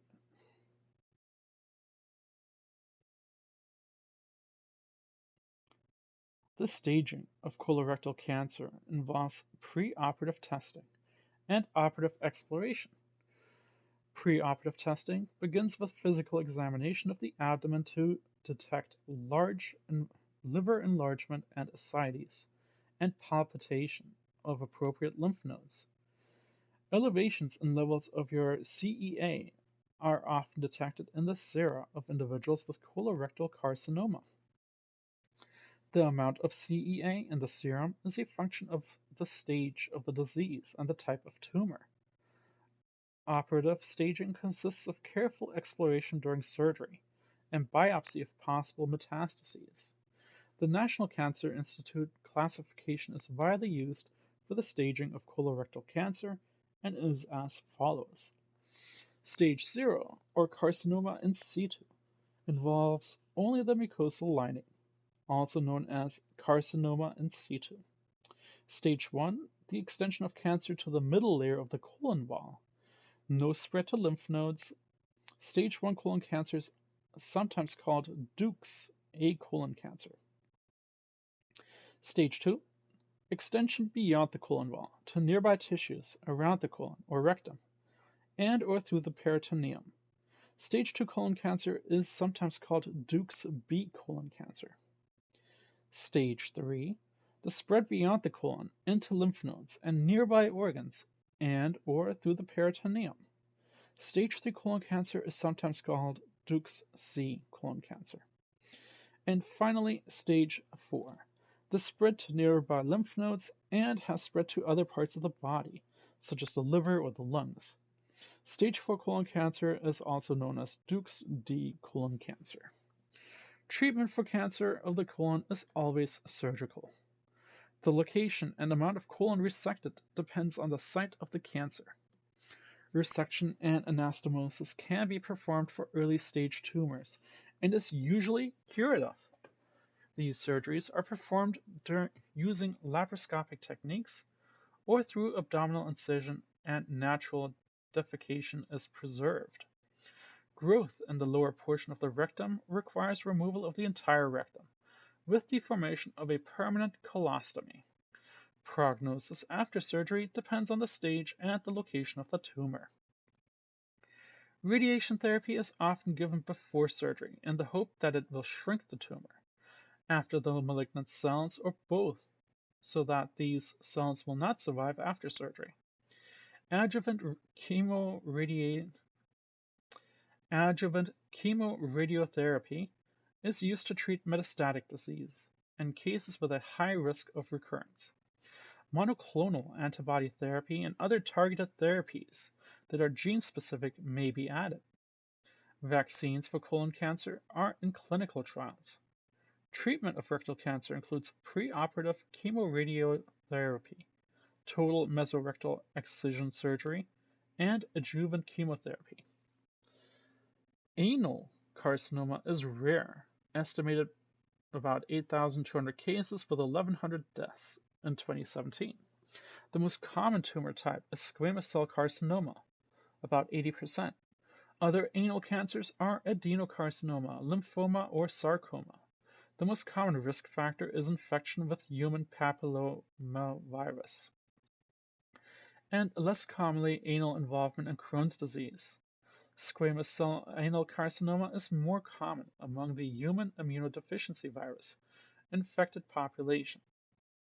Anal carcinomas are treated according to stage and include surgery or combined chemoradiation. Alright, that was just your colon rectal cancer. Now, cancer of the liver. Cancer of the liver is a leading cause of cancer death worldwide and is highest in Eastern and Southeastern Asia. The estimated number of new cases is about 40,700, with 28,900 deaths in the United States. The overall 5-year survival rate is only about 18%. In the US, blacks and Hispanics are almost twice as likely to develop these cancers as whites. In the US, the incidence of primary hepatocellular carcinoma is increasing significantly as a result of chronic hepatitis C infections. Liver cancer is common in densely populated parts of Southeast Asia and sub-Saharan Africa, where hepatitis B virus infection is endemic. Primary liver cancer is rare before the age of 40 and most common after 60 years. Cancer in the liver is usually caused by metastatic spread from the primary site elsewhere in the body. Risk factors for primary liver cancer includes the following: the infection and inflammation associated with hepatitis B, C, and D, particularly in conjunction with cirrhosis, acts either as a carcinogen or as a co-carcinogen in chronically infected hepatocytes. Primary liver cancer risks associated with hepatitis B and C are decreasing with antiviral therapy and screening. Chronic liver disease and non-alcoholic fatty liver disease that result in cirrhosis. Exposure to mycotoxins. The most significant mycotoxins are the aflatoxin, particularly those produced by Aspergillus flavus, a mold found in spoiled corn, peanuts, and grain. Aflatoxins cause mutation of the TP53 suppressor gene and activation of WNT signal transduction pathway. Long duration of heavy smoking, greater than 20 years, hepatic iron overload, your hemochromatosis, and obesity. Our pathogenesis. Primary carcinomas of the liver are hepatocellular or cholangiocellular. Hepatocellular carcinoma develops in the hepatocytes and can be nodular, massive, or diffuse. Hepatocellular carcinoma is the type of primary liver cancer that is closely associated with cirrhosis. Your chronic hepatitis B and C and cirrhosis gives a rise to the hepatocellular carcinoma. And repetitive cellular proliferation that occurs in the inflamed liver in response to growth factor and cytokine stimulation and oxidative stress-inducing DNA damage. Numerous genetic and epigenetic alterations, including activation of oncogenes, failure of tumor suppressor genes, and signaling pathways, combine to promote carcinogenesis. Because carcinoma of the liver invades the hepatic and portal vein, it often spreads to the heart and lungs. Other sites of metastasis are the brain, kidneys, and spleen. Your cholangiocellular carcinomas is rare, develops in the bile ducts, and occurs less often than hepatocellular carcinoma in the United States. The disease predominates in men, including incidence demonstrates geographic variation and is common in Southeast Asia, where liver fluke infestation is prevalent.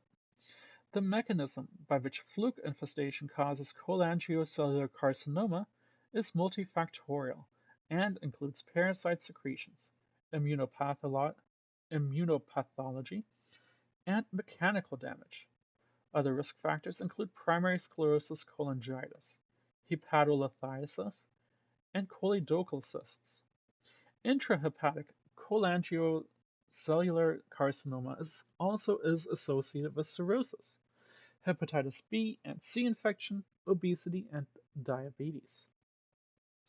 However, most individuals diagnosed with a cholangiocellular carcinoma do not have an identifiable risk factor except age.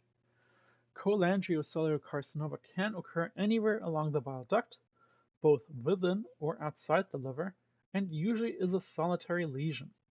It is difficult to distinguish an invasion of cholangiocellular carcinoma from a metastatic adenocarcinoma, except by neoplastic changes found in nearby ducts. A combined form of HCC is known as combined or mixed hepatocellular cholangiocellular carcinoma. Our clinical manifestations are usually asymptomatic. Manifestation can develop slowly or abruptly and include vague abdominal symptoms, such as nausea and vomiting, fullness or pressure, dull ache in the right hypochondrium, and weight loss. In individuals with cirrhosis, deepening jaundice or abrupt lack of appetite is a sign of hepatocellular carcinoma. Obstruction by the tumor can cause sudden worsening of portal hypertension and development of ascites. As the tumor enlarges, it causes pain. Cholangiocellular carcinoma more commonly presents insidiously as pain, loss of appetite, weight loss, and gradual onset of jaundice. Some carcinomas of the liver rupture spontaneously, causing hemorrhage. Others are discovered accidentally during laboratory evaluation, imaging, or surgery for other diseases or trauma. Your evaluation and treatment. There's no specific test or biologic marker to guide diagnosis and treatment of HCC. Biopsy is not recommended because of the risk for tumor seeding. For HCC high-risk individuals, alpha-fetoprotein associated with hepatitis B virus and abdominal ultrasound are common screening tools. Additional serum markers are being evaluated. Diagnosis is based on clinical manifestations, lab findings, imaging, biopsy findings, and exploratory laparotomy. In individuals without cirrhosis, liver scans can document filling defects. CT or ultrasound is used to detect solid tumors, but neither can distinguish benign from malignant tumors. Your serum levels of alkaline phosphatase, aspartate aminotransferase, and alanine aminotransferase are commonly elevated in individuals with HCC. Staging of HCC is important for guiding treatment, but does not accurately predict postoperative outcomes. Surgical resection is possible, with solitary tumors localized to a removable lobe of the liver and the absence of portal hypertension. Your radiofrequency ablation has emerged as the most effective method for local tumor destruction. Tyrosine kinase inhibitors and monoclonal antibodies are improving survival. Many new therapies are in clinical trials. Transarterial embolization, chemotherapy, and radiation are used for the management of pain and to reduce the tumor size. Surgical resection of liver transplantation is the only alternative for cure. However, very early staging of HCC is difficult to diagnose. Primary prevention of HCC is vaccination against hepatitis B and an antiviral therapy for hepatitis C. Cholangiocarcinoma causes duct obstruction. Most tumors are unresectable, and radiotherapy, chemotherapy, photodynamic therapy, and stenting can temporarily relieve that blockage. Leading us to cancers of the gallbladder.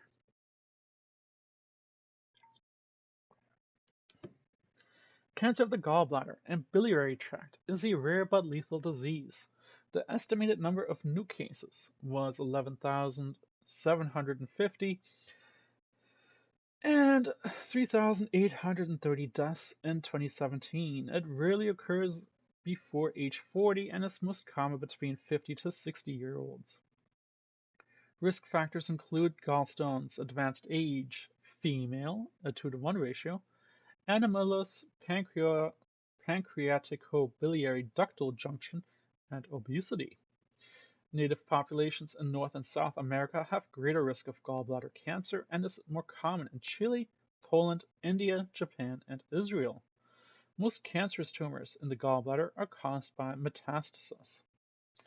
Our pathogenesis. Most primary cancer of the gallbladder are adenocarcinomas, and less commonly squamous cell carcinomas. The pathogenesis is not clear. Chronic inflammatory or chronic inflammation may trigger dysplasia and progression to metaplasia. The molecular mechanism involved mutation of several genes, including tumor suppressor genes, oncogenes, and alterations in the extracellular matrix. Infiltrative tumors are associated with gallstones, and invasion of the liver and lymph nodes occurs early.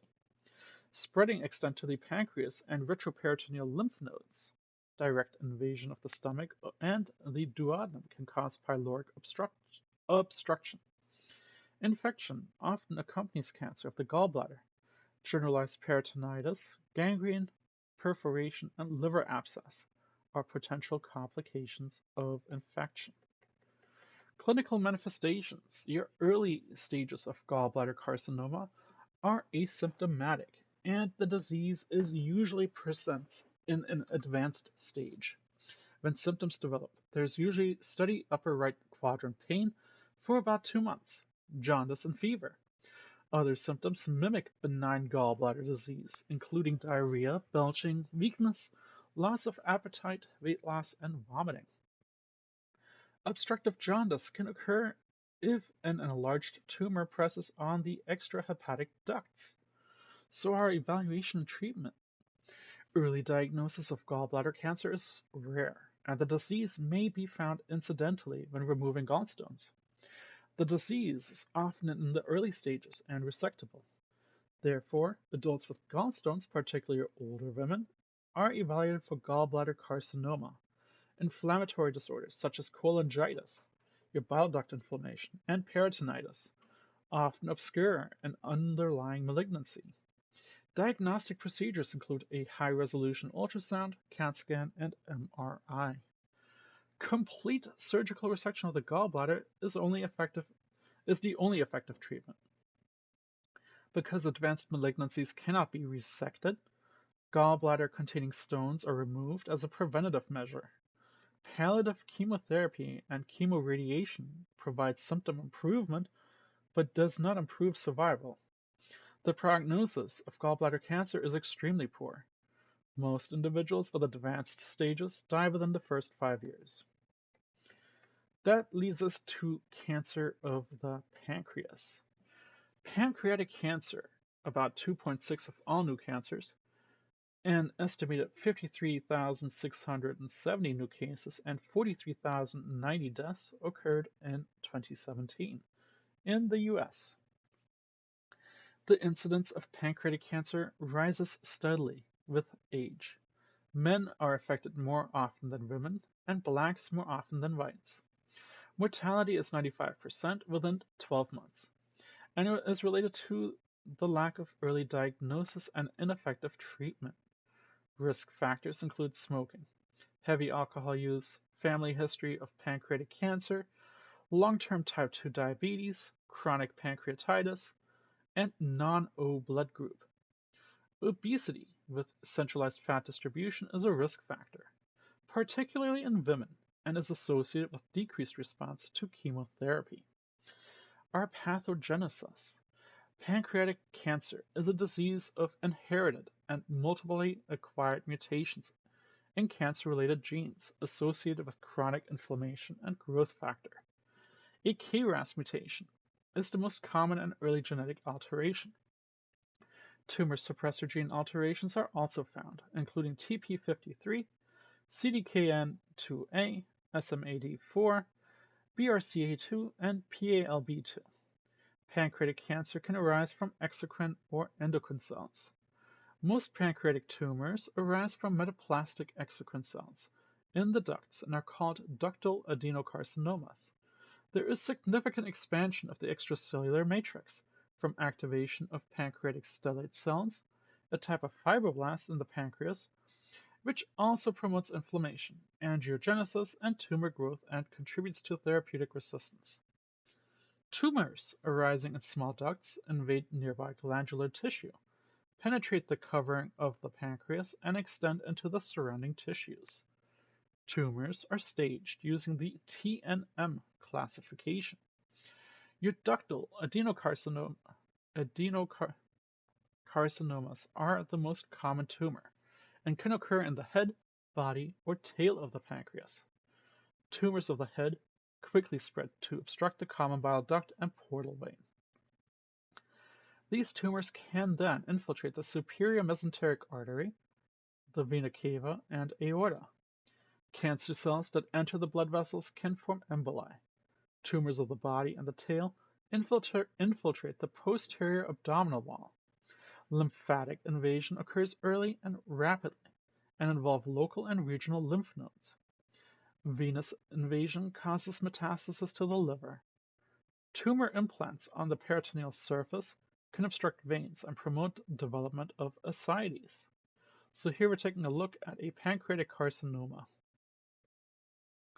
Ductal adenocarcinomas arising in the head of the pancreas cause biliary obstruction somewhat early in the disease.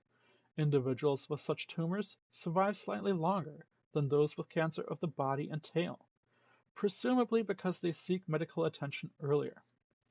Tumors of the endocrine pancreas are rare neoplasms of the islets of the Langerhans known as apodomas.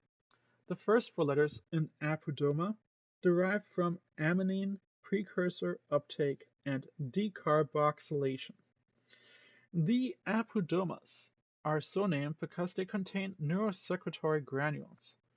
Endocrine neoplasma, or neoplasms, secrete abnormal amounts of hormones, such as insulin. So what type of clinical manifestations do we see? Cancer of the body and tail of the pancreas is generally asymptomatic until there is an intraductal obstruction, or the tumor invades adjacent tissue. Alarm symptoms include lethargy, weight loss, abdominal pain, nausea and vomiting, bloating, dyspepsia, new onset diabetes, changes in bowel habit, pruritus, lethargy, back pain, shoulder pain, and jaundice. Jaundice develops in most cases, usually caused by the obstruction of that bile duct. Distant metastases are found in the cervical lymph nodes, the lungs, and the brain. Most individuals die of hepatic failure, malnutrition, and systemic complications. Our evaluation and treatment, therefore. Pancreatic cancer is usually diagnosed at an advanced stage after several years of silent tumor progression and has poor prognosis. The most effective screening method for those at risk is endoscopic ultrasound because it detects small lesions and endoscopic ultrasonography-guided fine needle aspiration for biopsy. Contrast CT scans or MRIs or both assist with diagnosis. Autoimmune pancreatitis is a rare fibroinflammatory disorder of the pancreas that mimics radiologic and clinical symptoms of pancreatic cancer and must be differentiated from pancreatic cancer. Symptoms for this disease usually improve with the steroid administration. CA19-9 tumor antigen is a serum tumor biomarker useful for diagnosis and response to treatment of pancreatic cancer. The measurement of KRAS mutation has not been clinically beneficial. The search for other biomarkers is currently continuing. Laparotomy is used to establish a definitive diagnosis, evaluate the extent and resectability of disease, and determine whether palliative bypass surgery, a cholecystojejunostomy, and gastrojejunostomy is needed. Laparoscopic or robotic approaches have been used in some centers. Individuals with small tumors and complete resection have the best possibility of cure, about 15 to 20% of cases. But a 5-year survival is only about 25% because the tumor recurs. Your pancreatic Duodenectomy, or Whipple procedure, is the most common procedure performed to decompress duct obstruction. Some surgeons recommend a total pancreatectomy because cancer of the pancreas seldom consists of a single lesion. Islet cell autotransplantation minimizes the development of diabetes. Neoadjuvant chemotherapy has shown encouraging long-term survival in borderline tumor resection. Evaluations are in progress for adjuvant radiation therapy. The dense stromal structure of the tumor impairs chemotherapeutic drugs delivery and results in poor response to chemotherapy. 5 classes of cytotoxic drugs, your gemcitabine, your fluoropyrimidines, oxaliplatin, irinotecan, nanoliposomal, or nanoparticle albumin-bound paclitaxel, are showing efficacy in disease treatment. Chemoradiation therapy is used for advanced disease in some centers. Treatments with molecular targets are in clinical trial, including immune modifying agents and vaccines, and combination agents. Palliative care, including pain management and nutrition, is important. And that concludes our very long chapter of the disorders of the gastrointestinal tract. I thank you all for listening, and I'll see you at the next chapter. Till then, have a good day.